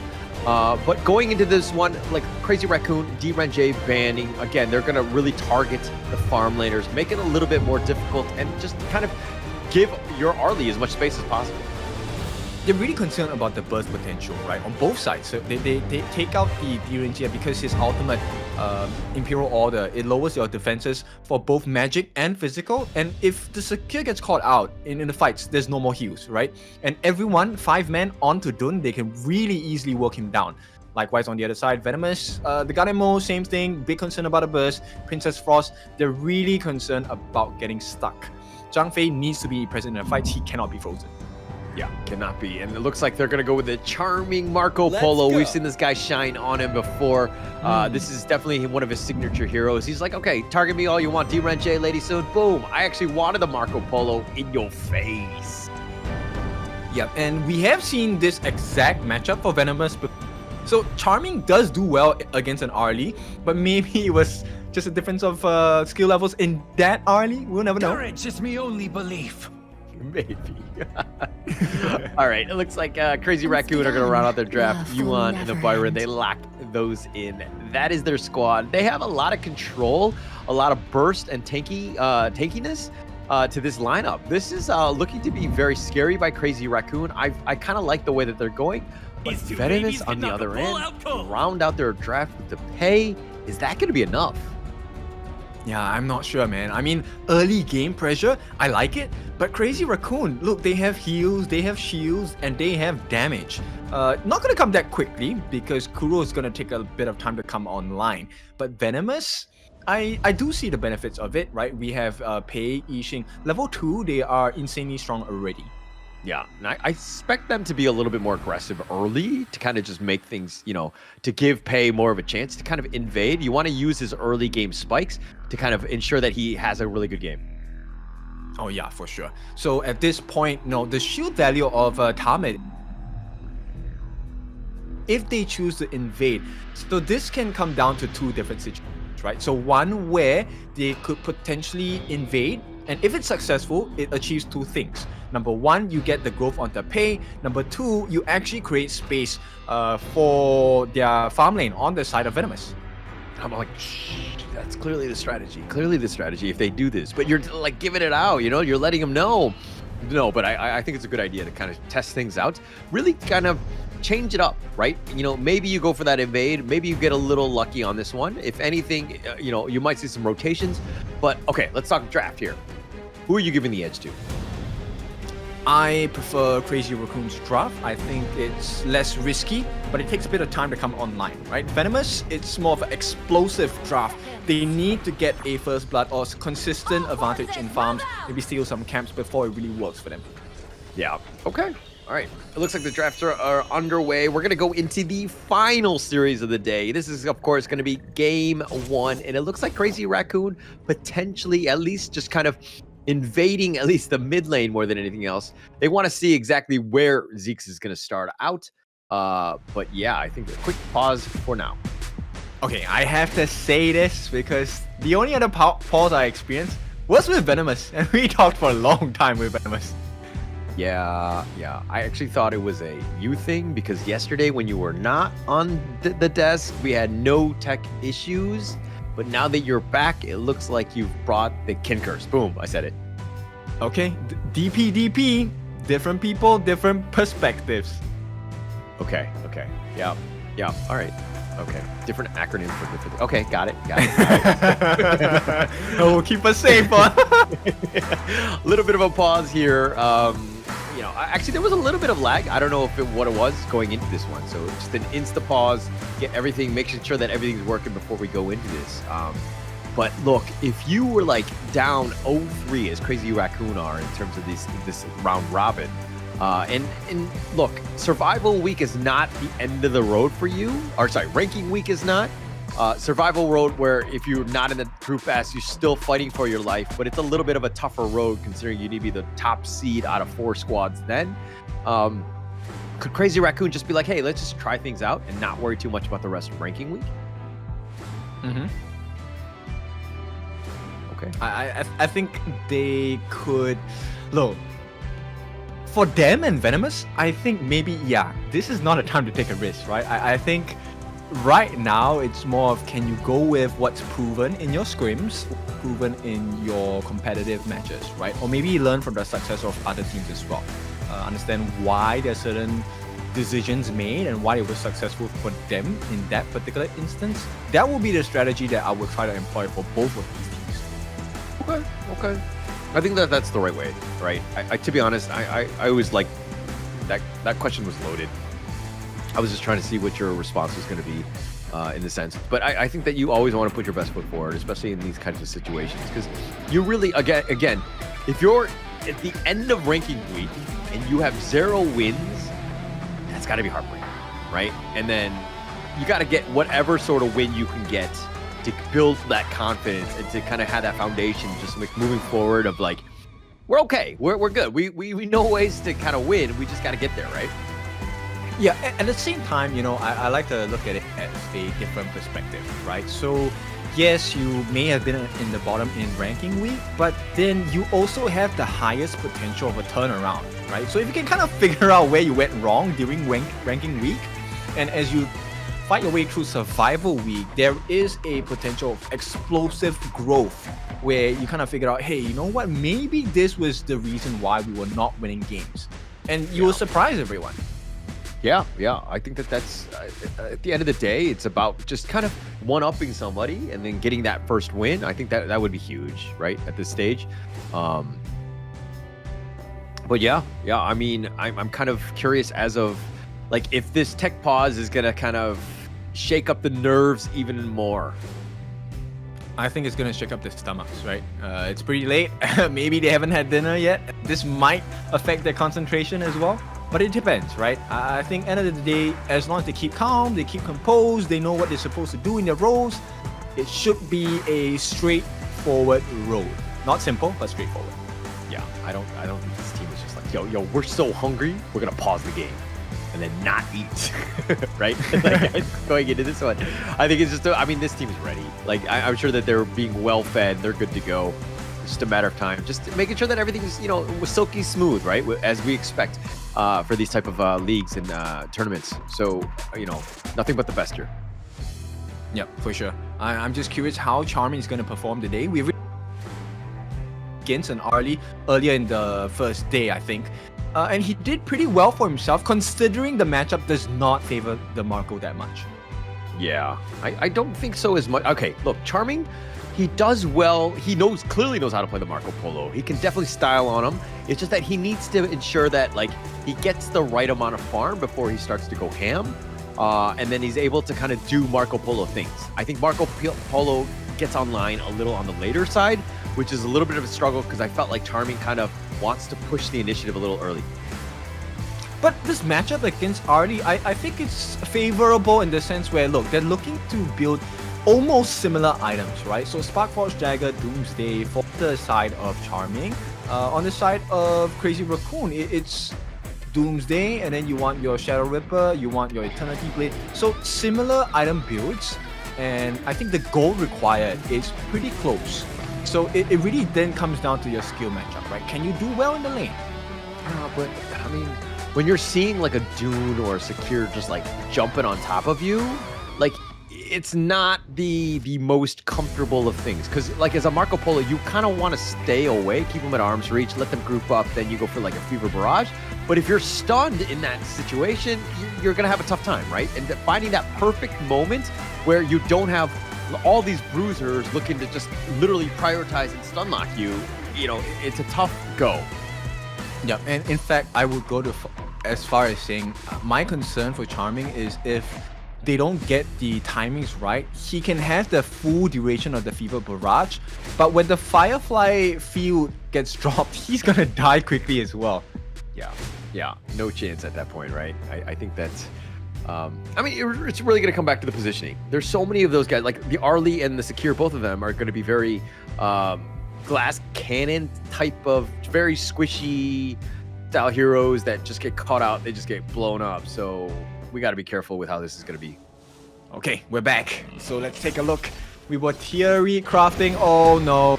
Zeeks, he has to move away. Yeah, he's been threatened already. And we were kind of talking about how Crazy Raccoons, you know, they're trying to do something different. Zeke's looking for the potential steal. He's going to get wind slashed, but it looks like the smite happens. He gets it, and now this could be a bit of an issue as Crazy Raccoon committed quite a bit, and Zeke still got what he wanted, which is that buff. Yeah, and look, Kuro is, he's trying his best to win the lane against, but that was a big deficit. Zeke's, they did all the work for him. Yeah. I mean, through it all, which is huge, but Surge taking a lot of damage, has to cartwheel away to safety, and Kai, the experienced Clash laner, doing some work in that top lane early. Yeah, and it looks like in the farm lane, it's looking not bad for the side of Venomous, right? Against Kuro. Kuro kind of burnt out the frenzy really early and had nothing to show for it. Yeah, nothing to show, but I mean, it's not the worst thing. It's so early in the game, right? I mean, yeah, you try to go for it. Maybe you do a little bit of damage kind of thing. But through it all, I mean, it's just a simple cooldown. Okay, yeah, all right. I thought something was going to happen. Zeke was going in, wasn't able to catch Kai as he flashes away. Okay, but that's the big thing, right? So Zeke's actually, the next rotation, if they leave, Kai could be dead, but here we go. Yeah, I don't think so. I think he's going to be fine. Zeke's continuing to farm. I want him to be a little more aggressive right now. He's level 4 at this point. But it looks like they're going to kind of just... He's just going to go back into the jungle. But look at the bottom lane. Charming completely out of the lane. Letting Kuro just push the bottom T1 a bit. Yeah, he hits 4 first, but Charming does have the Fever Barrage. So maybe there is a setup available. Potential. Kuro, he just... I mean, if he's smart with those parasails, he should be fine. It should be a non-factor. But it looks like Crazy Raccoon looking to be aggressive. They know when the Crimson Golem is going to be up. Zeke's being contested yet again. Zeke's takes it out again with 5 members rotating, trying to take it away. And Zeke's, again, a thief in the night, taking it away. Yeah, he's just wasted so much of their time. And look, Kuro is also taking quite a few hits. Stun does come in for the side of Function, but it's not going to matter too much at this point. They have been unable to slow down the farm of Zeke's on this pay, and that's not a good sign at all. Yeah, not a good sign. I mean, Zeke's, I think it's more to Zeke's playing well, right? And understanding just like, you know, getting that smite off at the perfect time. That's exactly what you want to see happen. But a little bit of a Mulberry Power, the Umbrella Outburst onto this one. But it's Kuro. He should be fine. I think that that's going to be the end of it. But Zeke's, looking to turn it around. Oh, they get him. And it looks like it's not going to be enough damage, though. But Zeke's making his presence known as Bruce Lee in the bottom. I like this patience coming out from Venomous. This could be the Fever Barrage. They do get the lockdown. Yeah, they do have the lockdown, but they're not going to dive under the tower. They don't have minions, and that's going to be the end of it. And mind you, it's not the 4-minute mark yet. They were looking for that pickoff to hopefully just snowball into that Tyrant. Not for free, not going to be there. Zeke's just continue to farm. Yep, it would have guaranteed them the Tyrant, actually, if they got the kill there, right? So smart moves by both sides. Yeah. Understanding that just like where the plays are going to happen. Again, Zeke's is continuing to farm. He's doing very well. 2.5. But here we go. The Tyrant, Crazy Raccoon. Looks like they will take this one out. Ko will smite it for good measure. Yep. No contest available, right? Tommy did not have the smite available. He just made a beeline straight for the Overlord. He knew what was. And once again, he's going to start securing his Crimson buff. Oh man, I thought that Undertaker, if he Mulberry Powers just a little bit on the side, he hits Charming on this one. Charming taking some work, and especially with Kuro starting to do some damage as well. And through it all, looks like they're going to back off at this point. They're going to look to dive, put pressure on that bottom T1, but Ashir will join the fight. And the world's barely missing Feng Shui. Yeah, barely. But unfortunately for them, it's not going to work out. Now, this means Crazy Raccoon, they have quite a bit of goal lead going into their hands. Actually, not the biggest, but we'll see. Yeah, they've got the Mulberry Power onto Tamid. He takes that one, eats it. And this is a bit of a pressure being given by Feng Shun as well. The Umbrella Outburst pushing them back. They're doing some work. The Fever Barrage is going to connect onto 3. Undertaker's down for the count. Kame gets it as well. Kuro is down as well. The Fever Barrage is amazing. And Feng Shun is killed as well. Now Ko, he's looking to go. He Unruly Blades. I think that was on purpose where it was like kind of back. He's like, I don't really want to take this fight. Yeah, I mean, 1v4 is not an ideal situation. And Venomous, they're going to start looking and a bit stronger at this point. Now, Kai has been in advantage against Surge this entire laning phase. It's not going to end there. They're going to have a little bit more pressure coming though. Yeah, a lot more. I mean, Venomous played that very well. Charming with an amazing Fever Barrage when all 3 were set up, combined together, and Venomous make sure that they make them pay for any sorts of rotation. Crazy Raccoon now on the defensive, down about 700 gold. Need to find ways to get back in this. They actually layered the skills pretty good here. Ashir is not going to have a good time. The Firefly Fiu is going to just chase him out. And once again, there is an availability of the Fevered Barrage. They want to take the risk. Yeah, I don't think so. I mean, depends on where the lane is. I don't think it, I mean, there are no creeps, so definitely not the opportunity at this point. Ko will try to harass at this point, but they're taking liberties, slowing down the approach. The Unruly Blade, he wants to go forward. Zeke's, they had the board, but they had the Mulberry Powers with a Wind Slash. He goes golden. Ashir is going to be killed, though. It's just a matter of time, and through it all, Charming on the side. Surge continuing to fight, but he's going to be killed as well. Kai gets a double, and it looks like 3 members down from Venomous. Charming was holding on to that Fever Barrage, and I feel wrong position down here. So Venomous, they have to lick their wounds. This one's a pretty deep cut. And Crazy Raccoons, look, they benefit off of that. They take a T1. Major difference. Oh, they're going to go for it. Zeke's, they caught him out. Oh, he thought it was just one member pushing along, and Zeke sacrifices himself. And Ashir Charming now with the Fever Barrage does get Kai, but he trades his life, and that is not a good way to go. Yes, it's under tower, but you just don't have the numbers to deal with Crazy Raccoon. Yeah, Crazy Raccoon right now, I think they're just more and making the difference. And okay, that was a good way to flash out. I would have committed that flash any day. Yeah, no, I'm pretty sure you would have been like this. Let's be honest. You would not if it's. Oh, you're not as hang good on. as No, Feng no, Shui, no. okay? The disrespect. Like you say you're gonna do it. These are pro players for a reason, okay? That said, I mean, it was a great flash. Feng Shui surviving on this one. And he gets stuck in that one. He has a tough time. Venomous maybe get another pick off, but the tides have shifted. Crazy Raccoon in the driver's seat at this point. They pushed it out. That mid T1 going down, especially before the 8-minute mark, actually key. Yeah, and the big difference here is 5,000 going into the Gen. He is going for damage build. He's not going for the tank build at this point. Yeah, I think it's smart. I think it's the way you want to go at this point. Just kind of just survive and then let the rest of your team do that damage and have that control. But look at Venomous now taking the top T2. Charmin doing some serious damage to that tower. Oh, really? Okay. Here, just soloed. He just got run down by Feng Shui. You cannot get away from him. Kuro now on the run as well, trying to dodge away, but Surge is down for the count. And it looks like Kuro, you know, I mean, 2 members down. This is another opening for Crazy Raccoon. Here's what I noticed, right? I think Venomous, they're just much better at playing as a team, right? When they operate as a team, it's so much more effective. They're able to take down so many objectives. But Crazy Raccoon actually outplaying Venomous in individual skills. Yeah.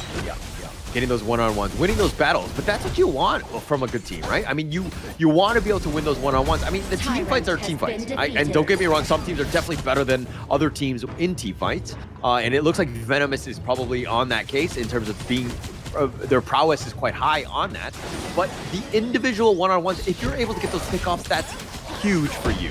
The Unruly Blade forward, the Umbrella upward, just knocking Ko back, but it looks like it's going to be an all-out retreat. Tomid gets to safety, but if they lose the Crimson Golem. Yep, this is unfortunate, and you know, of all the people to give it to, they give it to both Feng Shui and Kuro, who are one of the highest farms on the game. And Kuro does have the frenzy, so he's gonna hit like a truck. He's gonna do some damage. Charming though, speaking of hitting like a truck, Feng Shui just dueling with Charming, being pushed back to their T3 when the T2 top hasn't even been taken out. Crazy Raccoon taking control of the map. Red team. Okay, so there is a little ramp down there, so Zeke's trying his best to get the T2, but you can see the rotations are coming in. Everyone trying to protect that T2 on the bot.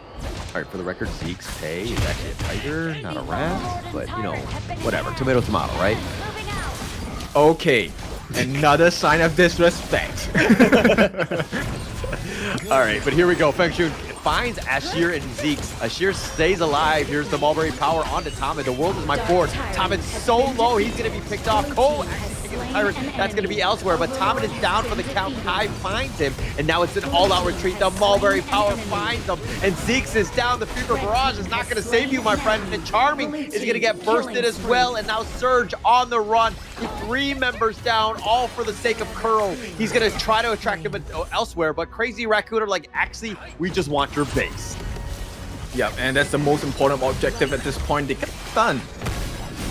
They get the stun, but they don't have enough. They don't have the minion waves. The Vanguards had been pushing, but yes, Crazy Raccoon looking to take the mid, if anything, but they've been slowed down. This is going to buy time for Zeke's and Charming to get back up, and there they go, and it looks like Crazy Raccoon, I mean, yeah, you got a little, you won that team fight, but with those Vanguards pushing, it's tough to kind of go up to that T3. Yep, you know what? At any point in time, I feel like this game could swing. And right now, I think in terms of gold growth, 8.1k for Kuro and compared to the 7.6 for Charming is not that big of a difference. But let's take a look at the replay. This was a huge fight. The knockdown onto Tomid was what really changed the fight. He had no unbridled outburst. There was no save available for the game. The saving grace was the fact that they actually got the Overlord, but it's not enough at this point. Yeah, not enough. I mean, it's just slowing things. I mean, they need space. A great win. If Venomous doesn't get that, disaster, right? They're going to be further pushed in. It looks like Undertaker finds Tomid in that little brush. It was a little tryst in the jungle, but it looks like Charming and Tomid were not having any of that. Charming still up in front with that Resplendent Revolver, doing some work on Ko, who's been thwarted away. He's not going to be going in. Kai and Surge, another 2 lovers in the bottom. Yeah, okay. My main concern here is that Kuro is buff. He's able to deal a lot of damage, true damage in fact, and burn. So Venomous, they have to try and figure out how do they stop Kuro. Yeah, it's not going to be easy. The world is my board on the floor. That's a nice one with the Umbrella Outburst. They're going to look to go, but they've been knocked up. They're trying to go with the Fever Barrage. Charming doing some work. Kuro is down for the count. They've got 3 members thus far, and Venomous have found the opening as they get an ace. Yeah, they are just a better team. Venomous, they finally play to their strengths. Look, individual 1v1s maybe not as strong. TVT, Team v Team, Venomous will crush you all day. Yeah, I mean, that was such a great team fight. The fact that they got 5-0 on this one. This is an opening for Venomous to strike back. Let's check out that replay here. Insane. I mean, they just comboed everything. They did stop the Fever Barrage, but it was that Zhang Fei ultimate, the unbridled outburst jumping in, along with a sheer... Ooh, those sliding stones did hit. Yeah, they did some serious damage right here, and they've completely changed it out. They've taken all the T2s. The T3s are still standing, so, I mean, it's even at this point, net worth is like literally neck and neck. We are at a tie ball game, but the momentum has shifted. Venomous have found a great team fight, got themselves back in this game. Yep, and it's a big moment, right? Right now, we're tied 10-10. Negligible gold difference. It's about 400 gold at this point, but the main thing is that, look, both teams have taken 6 turrets each. So the next one to make a mistake is going to be punished with a tier 3 loss. Yeah, it's going to be huge, right? You just don't make that, don't die, don't get out of position. And it looks like Surge kind of scouted that one out. I mean, they checked it on the map. It looks like the Shadow Tyrant is going to be burnt. Shadow Overlord will be killed in response. But Crazy Raccoon now realizing that, hey, this is too free. Can we contest the Overlord? Okay, so they trade. They do trade. The Umbrella Outburst is going to be used by Tomid. He stampedes, gets back to safety. Secure chasing after him. Undertaker, that is, trying to do some damage. Ashir pushing them away. Undertaker looking for that angle. Tried to get that one Mulberry Power. Not going to connect. Look, Venomous are just so good in playing around the map as a team, right? So they know what fights to take. And if you notice the way that Zeke's plays, the moment he identifies a risk, he does not enter. He backs off straight away. Oh, they found Undertaker. They've got him. They've got him locked in. He's not able to get away. Oh, yes, he's out of the board. He flies to safety, and he gets on his magic carpet, and he says, bye-bye. Easy movements, but it is a bit concerning, right? So they don't want to allow the skill moves from the side of Crazy Raccoon. That is their strength, right? You catch them all out.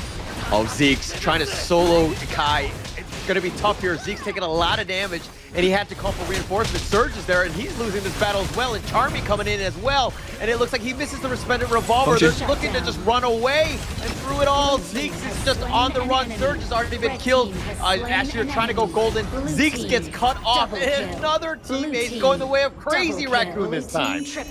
This one is all to the benefit and of Function. He did the best flank ever, catching out the rest of the side of Venomous. Not only that, he prevented the TP back home by Zeke's, and now that is a big reward. They're going to be able to take the crystal. Yeah, and that's going to be all she wrote, at least for game 1. Crazy Raccoon finding ways to come back in. It was 50-50. Venomous had a chance. They got that team ace, but just as quickly as they got it, they gave one up. They lost that game, and Crazy Raccoon coming out on top. The camera working? Why is Crazy Raccoon not looking at him then? They're very humble. They're very humble, right? Like, they're just like, hey, that's just one win of many that we have ahead of us. True, they're professional. True. I mean, right? They're not like you and I. Good play. Yeah, like you and I would be like, haha, got it, look at it. Yeah, a little inappropriate. It's still a family show, okay, my friend? Anyways, I do think that Crazy Raccoon, I mean, they could show a little bit of jubilance. I think that that would be great. A little bit of joy definitely would help them along. But still, I think that that was a long time coming. They were in the L column for a while. Getting that win must feel great. Yep, and I think it's going to boost their confidence. But for Venomous, look, they were so close. And I think you can tell, Venomous, they're not like trailing them by any means, right? I think as a team, Venomous is playing really well. But it's just unfortunate lack of information. They didn't see the flank coming from Function. I think they would have performed a very little, quite a bit differently if they knew that the flank was coming in from this view. Yeah. And I think that it was one of those things where also Zeke's got out of position. I mean, he was just trying to solo him. And instead of going in one by one, trying to trickle where the battles are going to happen, just get yourself out of there.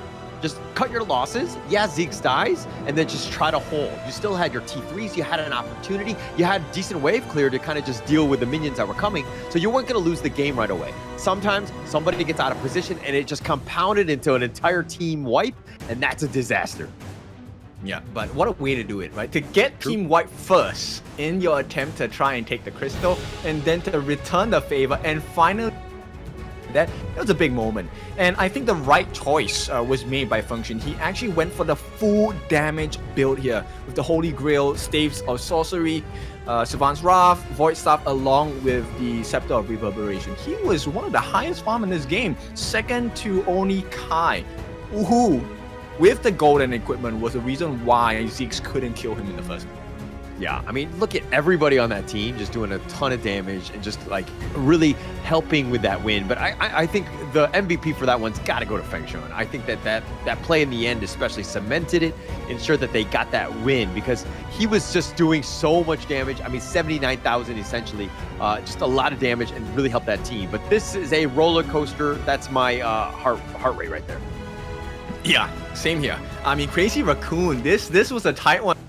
They made a couple of mistakes that were kind of, especially with all 5 members getting caught in the board. That's not a situation you want to have, especially against a Yixing, right? So, lucky for them, they won this game. Let's take a look at how this is going to be. And like you said, MVP, Crazy Raccoon, Function doing so well for himself. 5-2-7. Yeah, 5-2-7. I mean, 28% of the damage. Literally just like, I'm a little uncomfortable with his posturing there in that photo, but Venomous here is just kind of, I mean, this is where things kind of just fell. Like, you thought that Venomous were going to really be able to strike them. They had a really nice gank here, setting themselves up.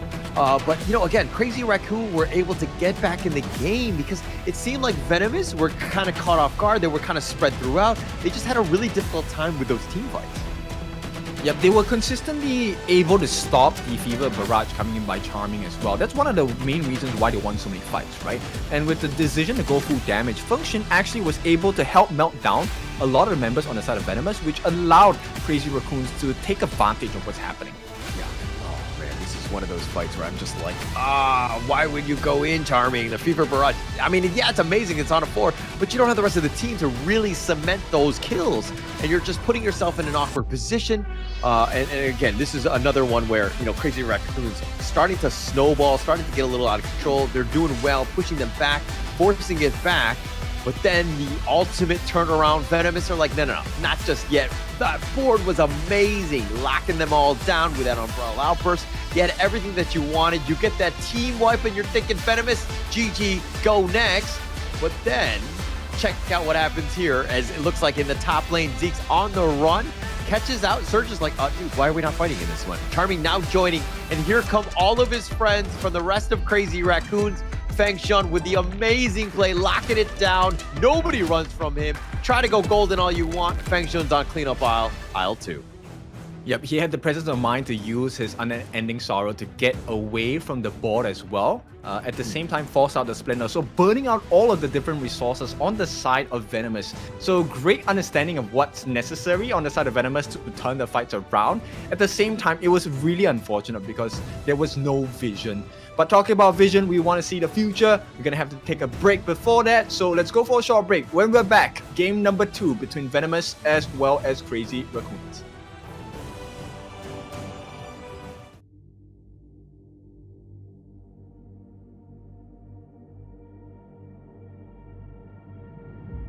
I feel it deep flowing through my blood.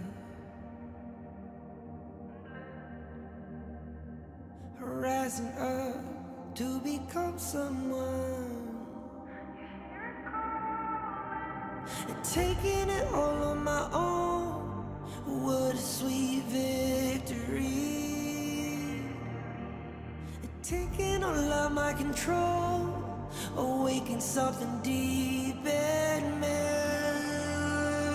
Like flames, feel it burning inside. Take a hold of pursuit of the prize. I've been told ain't no way to survive. Keeping all of this fire that's locked up inside. When this is the time, enter the ring. All those mental chemicals doing they thing. I got flashes of battles inside of my dreams. I was made for this moment. At least now it seems like it's time to come face to face with your fear. Been battling reasons for all of the years, and I learned how to fight them with style and grace no one's ever encountered. You say it's amazing. I'ma come out swinging when they open the gate. Go ahead, call passion. I'm calling it rage. I'm taking what's mine like I already own it. Watch but don't blink, going here to the moment.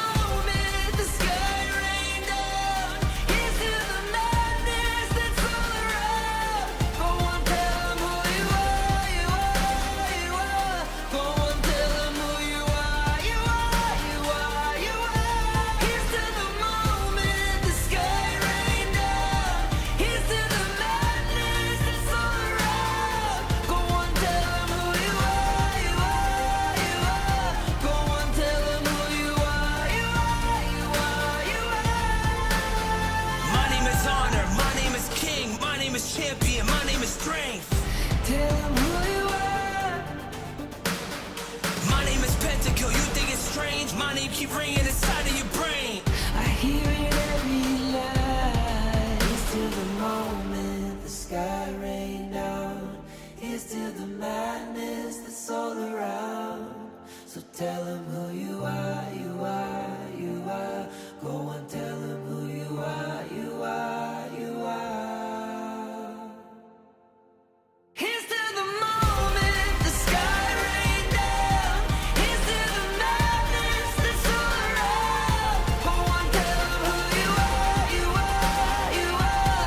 Go on, tell them who you are, you are, you are, you are. Here's to the moment the sky rain down. Here's to the madness that's all around. Go on, tell them who you are, you are, you are. Go on, tell them who you are, you are, you are. Go on, tell them who you are. Both teams looking for that big win for themselves. Crazy Raccoon right now on the of having the first ever victory in a series on the Pro League for Major East. So this is going to be the final moment for them. Can they take this game? Holler, what do you think? They can. I mean, look, we saw that last game where both of the teams were kind of, dare I say, charitable about just kind of giving away their lead back and forth, right? There were opportunities for both teams to win that one.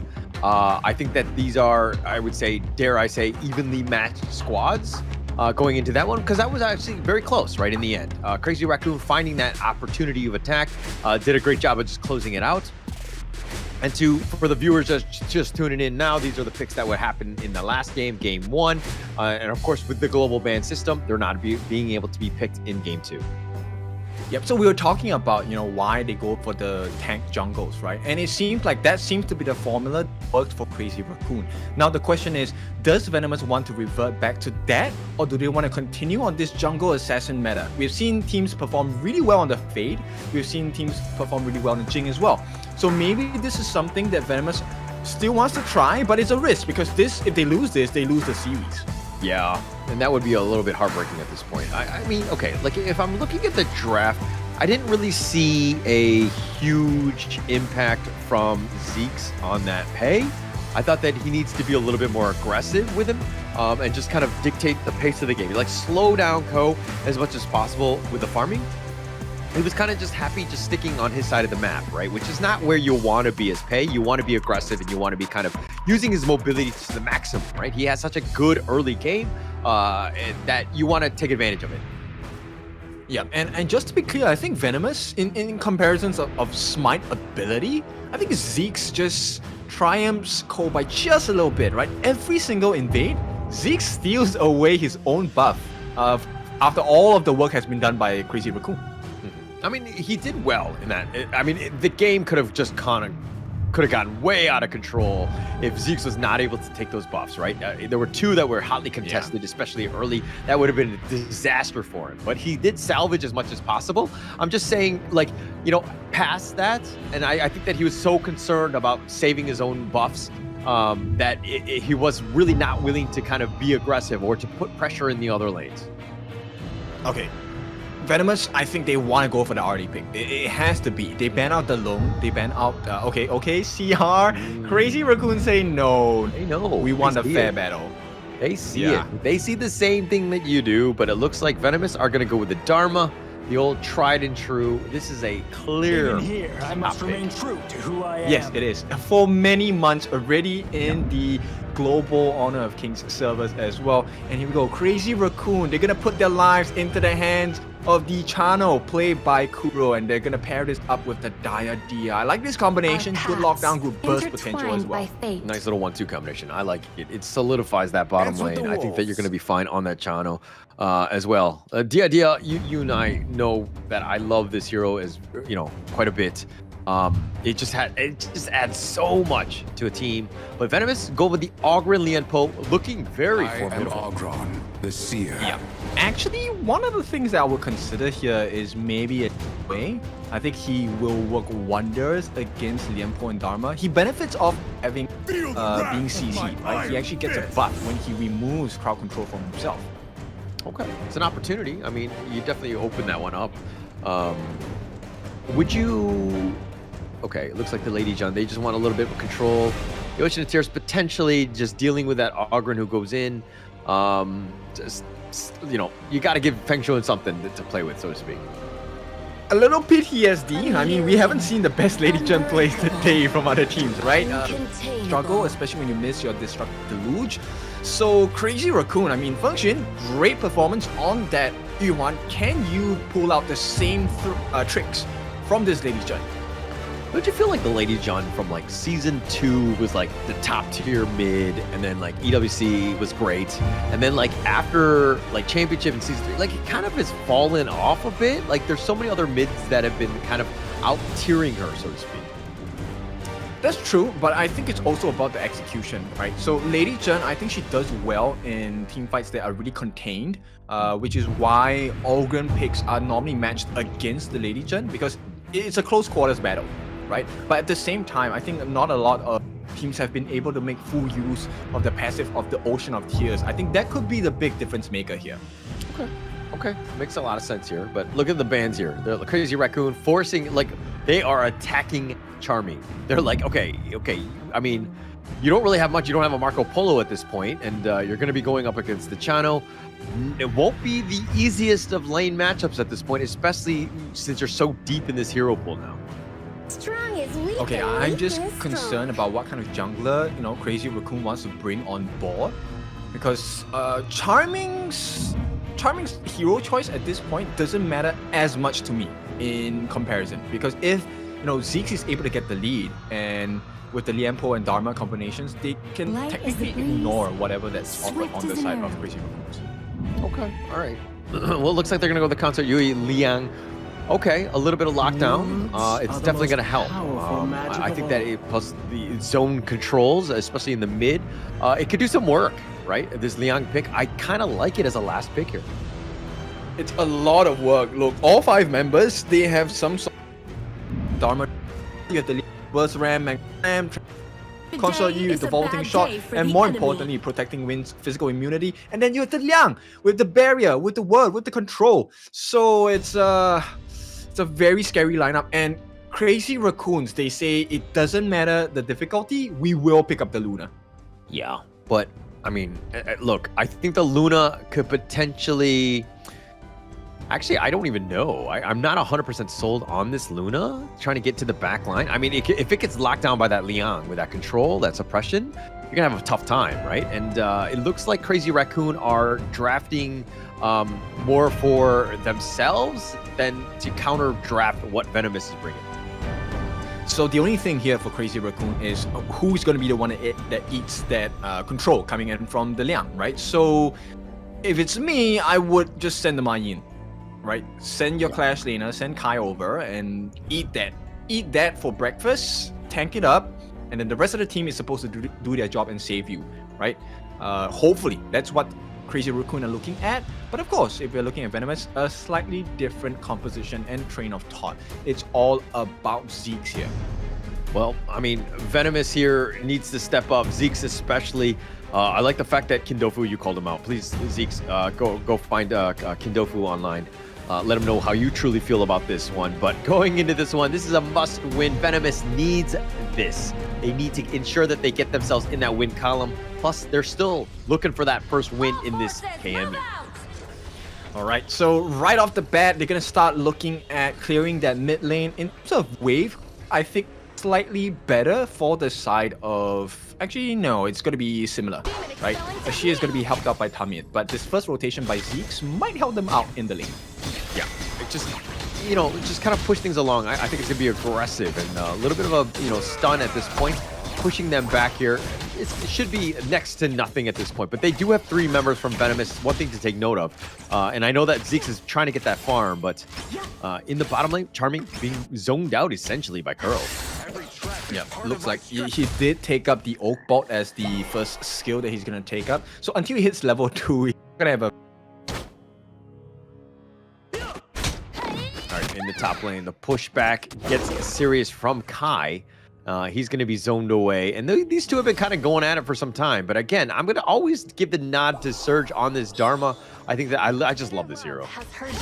Yeah, he is. But Kai, I think, has the ability to outplay quite a few people, right? Undertaker, he's going to try and create as much room as possible so that Kuro can get the farm. And the Lupine traps have been quite devastating against the likes of Venomous in the farm lane.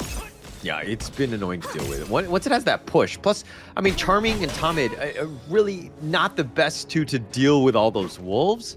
So they need to be a little bit careful with these traps and just not triggering them willy-nilly. But obviously the minions are looking to go. But here we go. It looks like Ko is just getting some damage in, burst forward, but Feng Shun is actually having to flash on out to keep himself alive. A little bit concerning. That's the big thing here. So Ko and Feng Shun's combination quite devastating. It allows Feng Shun's flowing side to hit maximum whenever Ko gathers everyone together. Yeah, and it looks like, speaking of a gathering, bottom lane looking to go Ashir, just waiting patiently, wants somebody to go out of the lane or to push a bit. Ashir looking to, he's going to show himself at this point. Undertaker spots that one out as well. The Firehawk will be picked up. Crazy Raccoon committing a lot of resources to defend Venomous potential attack in the bottom lane. Yeah, potential. Azure Golem going to be taken here. It looks like Ko is looking to just do some damage. Ko's continuing to chase after him, and they do have the knock-up, and it looks like Zeeks is going to be killed. He's going to give up first blood. Surge gets the return onto Ko, so it's a jungle for a jungle. And do they get Surge? Oh. He's under the tower. He will survive.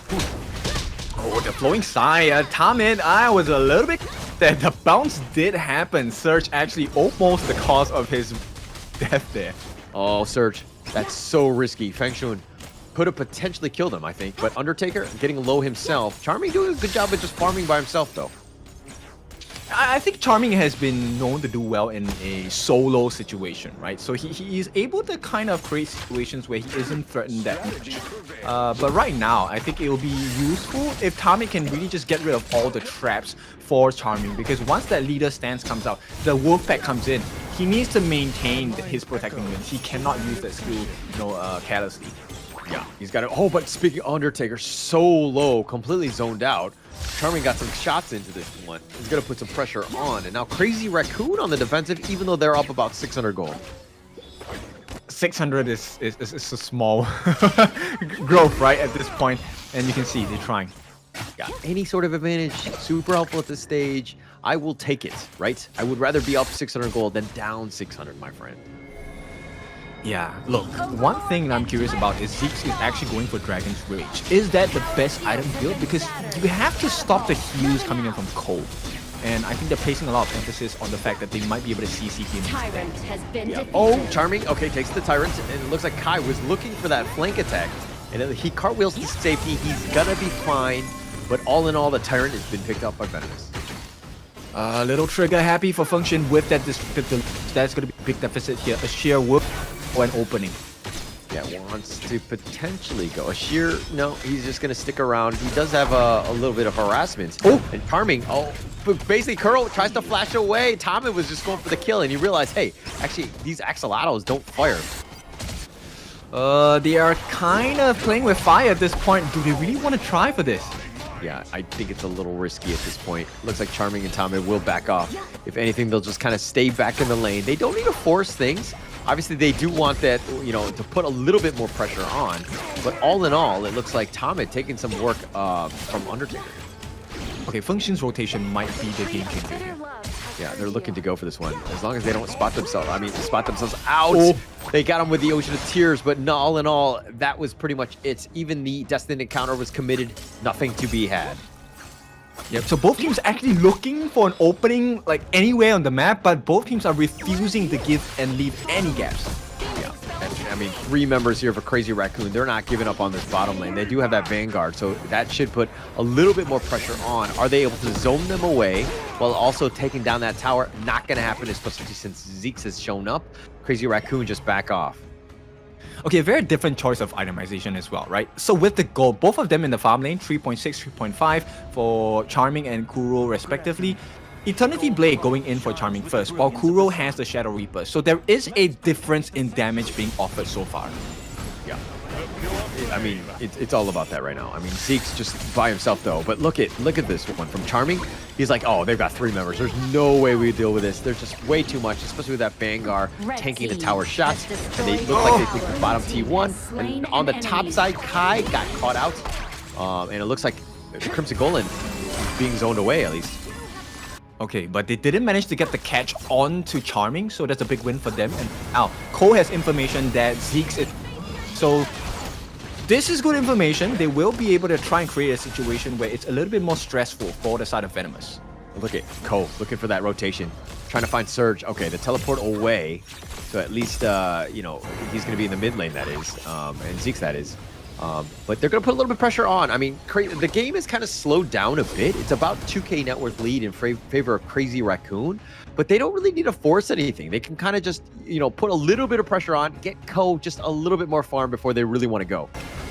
Yep, I think the moment at this point, it's also about waiting for Kuro's next item. So once he has the Eternity Blade, that will be a marker where Crazy Raccoon will be comfortable to fight.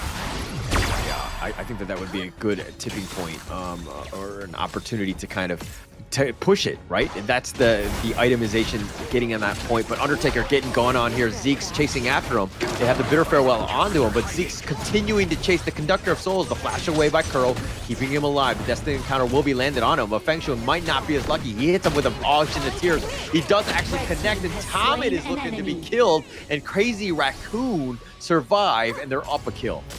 Overextended. So this is one of the reasons why you pick up... Oh, hang on.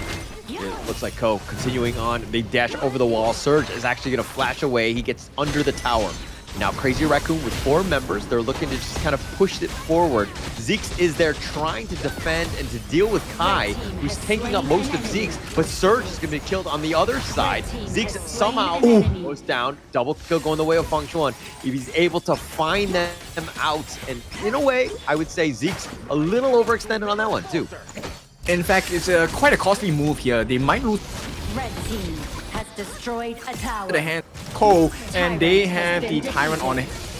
Not the Shadow versions just yet, but there is a lot of farm coming into the side of Crazy Raccoon. Look, taking the mid T1 and the Tyrant, that's all gravy. This is exactly where you want to be. Oh, but it looks like Ko, he wants to go in for those. But the control, he's been locked down, nowhere to go. He tried to dash away, but he dashed the wrong way. He ran into a wall, and now Crazy Raccoon down Ko for about 23 seconds, and they need to just back off and just regroup. If they can stop Venomous from making another move across the map, like objective such as the Overlord, I think Crazy Raccoon is okay with that trade, right? They took a T2. Yeah, took a T2. I mean, they'll be happy with that. I think that that's going to provide a lot more space. I mean, this net worth lead is starting to grow. It's almost 5k. Crazy Raccoon finding ways to just take over at this point. But Venomous Surge on the prowl, potentially going in for that ambush. And Zeke's invading the enemy jungle, looking to take at least the Azure Golem on his way out. Okay, they got the steal there. Can they make it out? Yeah, Tomit taking a lot of damage, but the Death Precipice is on point. They got the control, and Kai is going to be down for the count. And this is why a shear on this Liang is super annoying. You got to be careful. It's like, you think you can get out? Sorry, my friend. I'm going to control you here. Yeah, so a good kill on the Kai, but right now there is a potential for turnaround. Yeah, the truth! connecting onto 3. They've got him knocked up, and Kuro is down for the count, and Zeeks is doing some work. He's trying to chase after them. Surge is going to be killed in return, so it's going to be a 1 for 2. Kai is down for another 3 more seconds. Yep, so just matching pace here, and oh, hang on. Conductor of Souls onto it. He's going to out-heal this one. Ocean of Tears did some damage, but Zeeks will largely shrug things off. Both teams unable to find that actual fitting opening, right, to really deal the killing blow in a ace or a team wipe. But here we go, Cole's gonna try again. Cole's looking to go in for this one, and he instantly deletes Ashir. He says, "You've controlled me too many times." The Tremor Smash is not going to keep Tomit alive. He tried to flash as well, and through it all, Crazy Raccoons with 2 members up. They're looking to push at least this mid T2. They just need to deal with a wave here. This one cuts deep, right? 10.5 minutes. These are the shadow variants of the objectives. So right now, if they take any one, it is going to be quite costly against the side of Venomous. And with the gold advantage, look, they have about, what, 6,000 gold ahead. Funneled mostly into Cole, who's at 8.7, and more importantly, Function. Ko needs to be a little bit careful. He dashes back into the Tyrant. He's just trying to harass them, but the Tyrant has already been picked up. Ko goes in, gets the pick up on a Charming, but he might be killed. No, he somehow survives, gets away just with his hairs on his chinny chin chin. 93% tankiness. Oh my goodness. And here we go, Zeke's out of position, gets knocked up, but he's going to get away. That mid T2 still standing. If anything, Crazy Raccoons will look to just back off. Wait for the Vanguards to push. The Shadow Vanguard in the top lane. The top T2 has already been taken out. Crazy Raccoons with this map control, making it difficult for Venomous to even get outside their base. Yep, they're peeling them layer by layer at this point. And this could be a big moment. One more entry, and this is a T3, maybe even a T. They're going to be pushing here. The Ocean of Tears onto those minions. They forced it out. Yes, you have those zones of control, but is it going to be enough? Not too much, especially with those Vanguards. The Shadow Vanguard is in that top lane, looking to go. Undertaker just pushes them back. Got the control on this one. Gets the knockback in. Surge is going to be killed here. Tomit looking to potentially go in. Ashir has been killed as well. And 2 members down, and they want to go for more, but no, they don't really have the minions. The tower shots have started to do some damage. The top T3 is taken out, and they're looking to potentially end. They're going for the base. Tomit is going to go back and heal. The Ocean of Tears is just going to be on point, at least in the front here. Oh, he's been picked off. They found him out. They've got the base, and Crazy Raccoons will win game 2 and the series. Finally, crazy enough. Crazy Raccoons, this is a big win for first one on the board since the competition has started. And now Major East Pro League, this is where you need to make those efforts count. And finally, for the first time, it counts for Crazy Raccoons. Yeah, and if we're looking at the draft, we're kind of like, oh my gosh, this is a bit of a risky one in the sense of just like, you know, is Crazy Raccoon able to kind of pull off this Luna? Is he able to get off and just kind of do Luna things? And the answer to that, clearly a yes. Yep, so I mean, this was the formula they had to figure out, right? Who was supposed to eat that control, the ultimate from Liang? And once that was down, I think it's side of Venomous, right? Because I think they had enough lead in the farm, especially for Cole, to really just hamper the growth on the side of Zeke's on their Ogren. And I think pretty much muted for Charming in this whole game. Yeah, really, well, Charming wasn't able to do Charming things. Just not able to kind of, they were always on the defensive, really no space to farm, so you don't really have the damage to really kind of burst the enemy team that's just like jumping on top of you. Crazy Raccoon did a really good job of just kind of picking their battles and initiating when they needed to, you know, take someone out. Yeah. Now this final look, I'm really curious about Function's items because I think it was Function that really of this game Crazy Raccoon. He was consistent with the knockups on the Ocean of Tears, which caught multiple members on the side of Venomous, and pairing that up with the Flowing Side, that's where a lot of them were stopped in their tracks. And even with Consort Yu, yes, Charming, you deal great physical damage, you have physical immunity, you are nothing in the eyes of a frozen Lady Chen. Yeah, and to be honest, I kind of go back to the draft. I think Consort Yu is just really not my top 10 probably, because in terms of farm laners, there's not too many more. But I think that it's definitely not where I want to be, you know, top 5. And so I think coming in the draft, they probably should have prioritized that a little bit earlier. Give Charming a chance, because I think that he is pretty much the backbone of this team, not really able to get going, especially with his 1-2-1 KDA. Yeah, but this is all about celebrations for Crazy. Yeah, Undertaker Pro 10 he on point in game, allowing the rest of Crazy Raccoon to really benefit off of it. And yeah, that's the damage. 101,000 coming in from Function here, just doing the maximum efficiency on this Lady Jun. Yeah, finally, Lady Jun doing is. I think that was one of her not first wins, but very rare Lady Jun wins. You don't see too many of them. They've just kind of been outclassed in that mid lane, but doing well in that one, just proving just how to play this one and getting those flowing sides. The destructive deluges were on point. He was just Feng Shan just taking the Lady Jun to the next level. I think we might be seeing the start of a rising star here, and I think behavior and this we might see an even bigger one. But MVP unfortunately stolen away by Cole as he entered to the back lines, similar to how he did in game 5, 2, and 3. He was one of the big catalysts, one of the cornerstones why this team won so hard, making life so hard for the side of Venomous as well. Yeah, and we'll check out the highlights here because Crazy Raccoon doing well even from the beginning, finding those pickoffs, just getting themselves into great opportunities. And Ko, once he got going, he got those, the net worth. It was really tough for Zeeks to kind of fight back in this one because Feng Shan was just doing so much damage. It's like, yeah, you have that sustain and you're able to kind of keep yourself alive, but it's tough to continue to go in. You have to just retreat at that point. Yep, and Cole, one of the things you'll notice as the game later proceeds, he himself is able to take 3 different ultimates from the side of Venomous before he actually falls to the ground. And that's a big marker. That's one of the reasons why Function is able to do so well. That's also why Kuro is able to get all those wolves down. And the heals coming in from Undertaker really changed the fight. It was not looking too good for a moment, but that last destined encounter on the top lane on the tier 3 allowed them to just take the game from there. Yeah, and look at how aggressive Ko is. I mean, yeah, he gets the pick off, but once you take out Charming, it's like, oh, where's all the damage? What are they gonna do? Yeah, they're gonna control me to death, but Ko actually survives on that one. Again, playing the hero to the limit, understanding what he needs to do. He found Surge, and then gets the pick off, and once Ashir, don't get me wrong, it's great to isolate and to do that ganking when you have that control, that suppression, but once you're dead, I mean, once you lock yourself in, you're such a static target. It's very easy for everyone else to pull you away and to kind of kill you. So Ashir really didn't get going with that Liang as well.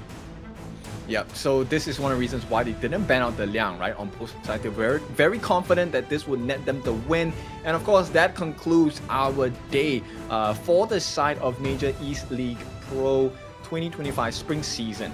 Now, with that being said, I think we've had quite a few games. We really now have a clear understanding of the table. Tomorrow is the last day of the ranking week, and we will have our top 3 after the end of tomorrow. Yeah, and I think we still have plenty of good games to go even for tomorrow. I'm just looking at the schedule right now. We're gonna see Crazy Raccoons going up against SCARZ. You have Nongshim going up against Venomous. Crazy Raccoons again against Vicious Esports. So you could see a potential bounce back by Crazy Raccoon. And of course, the final game will be Gen.G versus R8 Esports. I think that last game is gonna be a banger. Oh, that one's gonna be fire because we've seen the quality by both and R. Gen.G also showing shades that they are champion material, but can they be consistent? That's the big question here, right? So really excited for tomorrow, and we're kind of waiting for the stats for today if it's going to come out. If not, we'll give you the highlights for the day as well. Yeah, and we're just going to see exactly how things are played out. I mean, Nongshim right now, just I see it on the side. We've been doing some mental math on this one. They're 4-0. I think it'll be very difficult, especially since they have Venomous on stack as well. I don't remember the last team that they still have yet to play, but I think that they're in prime position to make Group S. Should not be a problem. But the rat race throughout is going to be Gen.G Esports, R8 Esports, and SCARZ. I think that there's a lot of potential to see which of these 3 teams, only 2 are going to make it into Group S. That's going to be super exciting as a final day tomorrow. Yeah, I mean, that's what matters, right? Now this puts into perspective how important every series is. And not just that, you have to try and win. Can you imagine losing a slot because you lost one game? That is so painful. Yeah, that would be rough, right? I mean, just losing one, but it could come back to that. I mean, it's as simple as that, right? But here is, of course, the results of today's matchup. Spoilers if you don't want to see it. Nongshim 2-0s Crazy Raccoon. The second match, R8 1-2 loses to SCARZ. And the third one was 2-0 in favor of Nongshim. And the final match we just saw, Crazy Raccoon 2-0s Venomous. Yep, so quite a few shades being shown here, right? We have seen the rise of champion material, top of the table at this point. 4 matches, 4 wins, all 2-0s, followed by R8 today in second place and Gen.G in third. Now, SCARZ, they haven't had too many games just yet, and they might be able to wrestle that position away. Now, that leaves the rest of the table, Vicious, Crazy Raccoon, and Venomous, who are looking to survive and make it into survival week. Yeah, for the record, SCARZ has to play back-to-back games off cam. They're going to be playing Vicious Esports and Venomous. So we'll have a much better picture at the start of tomorrow to see exactly where the teams kind of shake up as they go into their final games. And this is, of course, going to be the schedule for tomorrow. Crazy Raccoons going up against SCARZ. It's going to be, and the second one is going to be Nongshim versus Venomous. Third, Crazy Raccoons versus Vicious. Gen.G versus R8 Esports. Who's going to be potentially second or third going into that final survival week? Yep, so SCARZ gonna have a tiring day today, but tomorrow is the test for Crazy Raccoon. They have won, and they have gotten off on a good start today. First win ever in the Pro League for Major East for them. Can they continue? Can they be consistent? Right? We want the best of the best to qualify, not only to take the money, but to qualify into Esports World Cup as well. That is where the big boys are playing. That's where you want to be seen and want to hold your victories on. Yeah, but of course, just to note, only the top squad in the KME is going to be going to, of course, the KWC, the EWC, as you're talking. The second place team is going to be going to the last chance qualifier. They're going to be going up against the west side, the worst side, you know, that league. I mean, at the end of the day, you know that the East teams are all better, so they're going to end up with a victory. So basically, if you're second place, you're going to qualify as well. Yeah, is the what league? Oh, West League? Oh no, it's what? West League, Worst League. Yeah, but in any case, it has been an interesting day today. So let's go and end the day for the day. It's been fun. It's been action-packed. It's been your favorite kind of tofu, kindofu, as well as Holler. Holler, any last words for today? No, I had a bunch of fun. I'm going to be taking a day off tomorrow. Kindofu and Dashcast will be here on the desk to kind of, you know, guide you through the last day of ranking week. It's going to be super exciting. Thank you so much for tuning into the KME. We'll see you guys tomorrow.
the sound of the rain.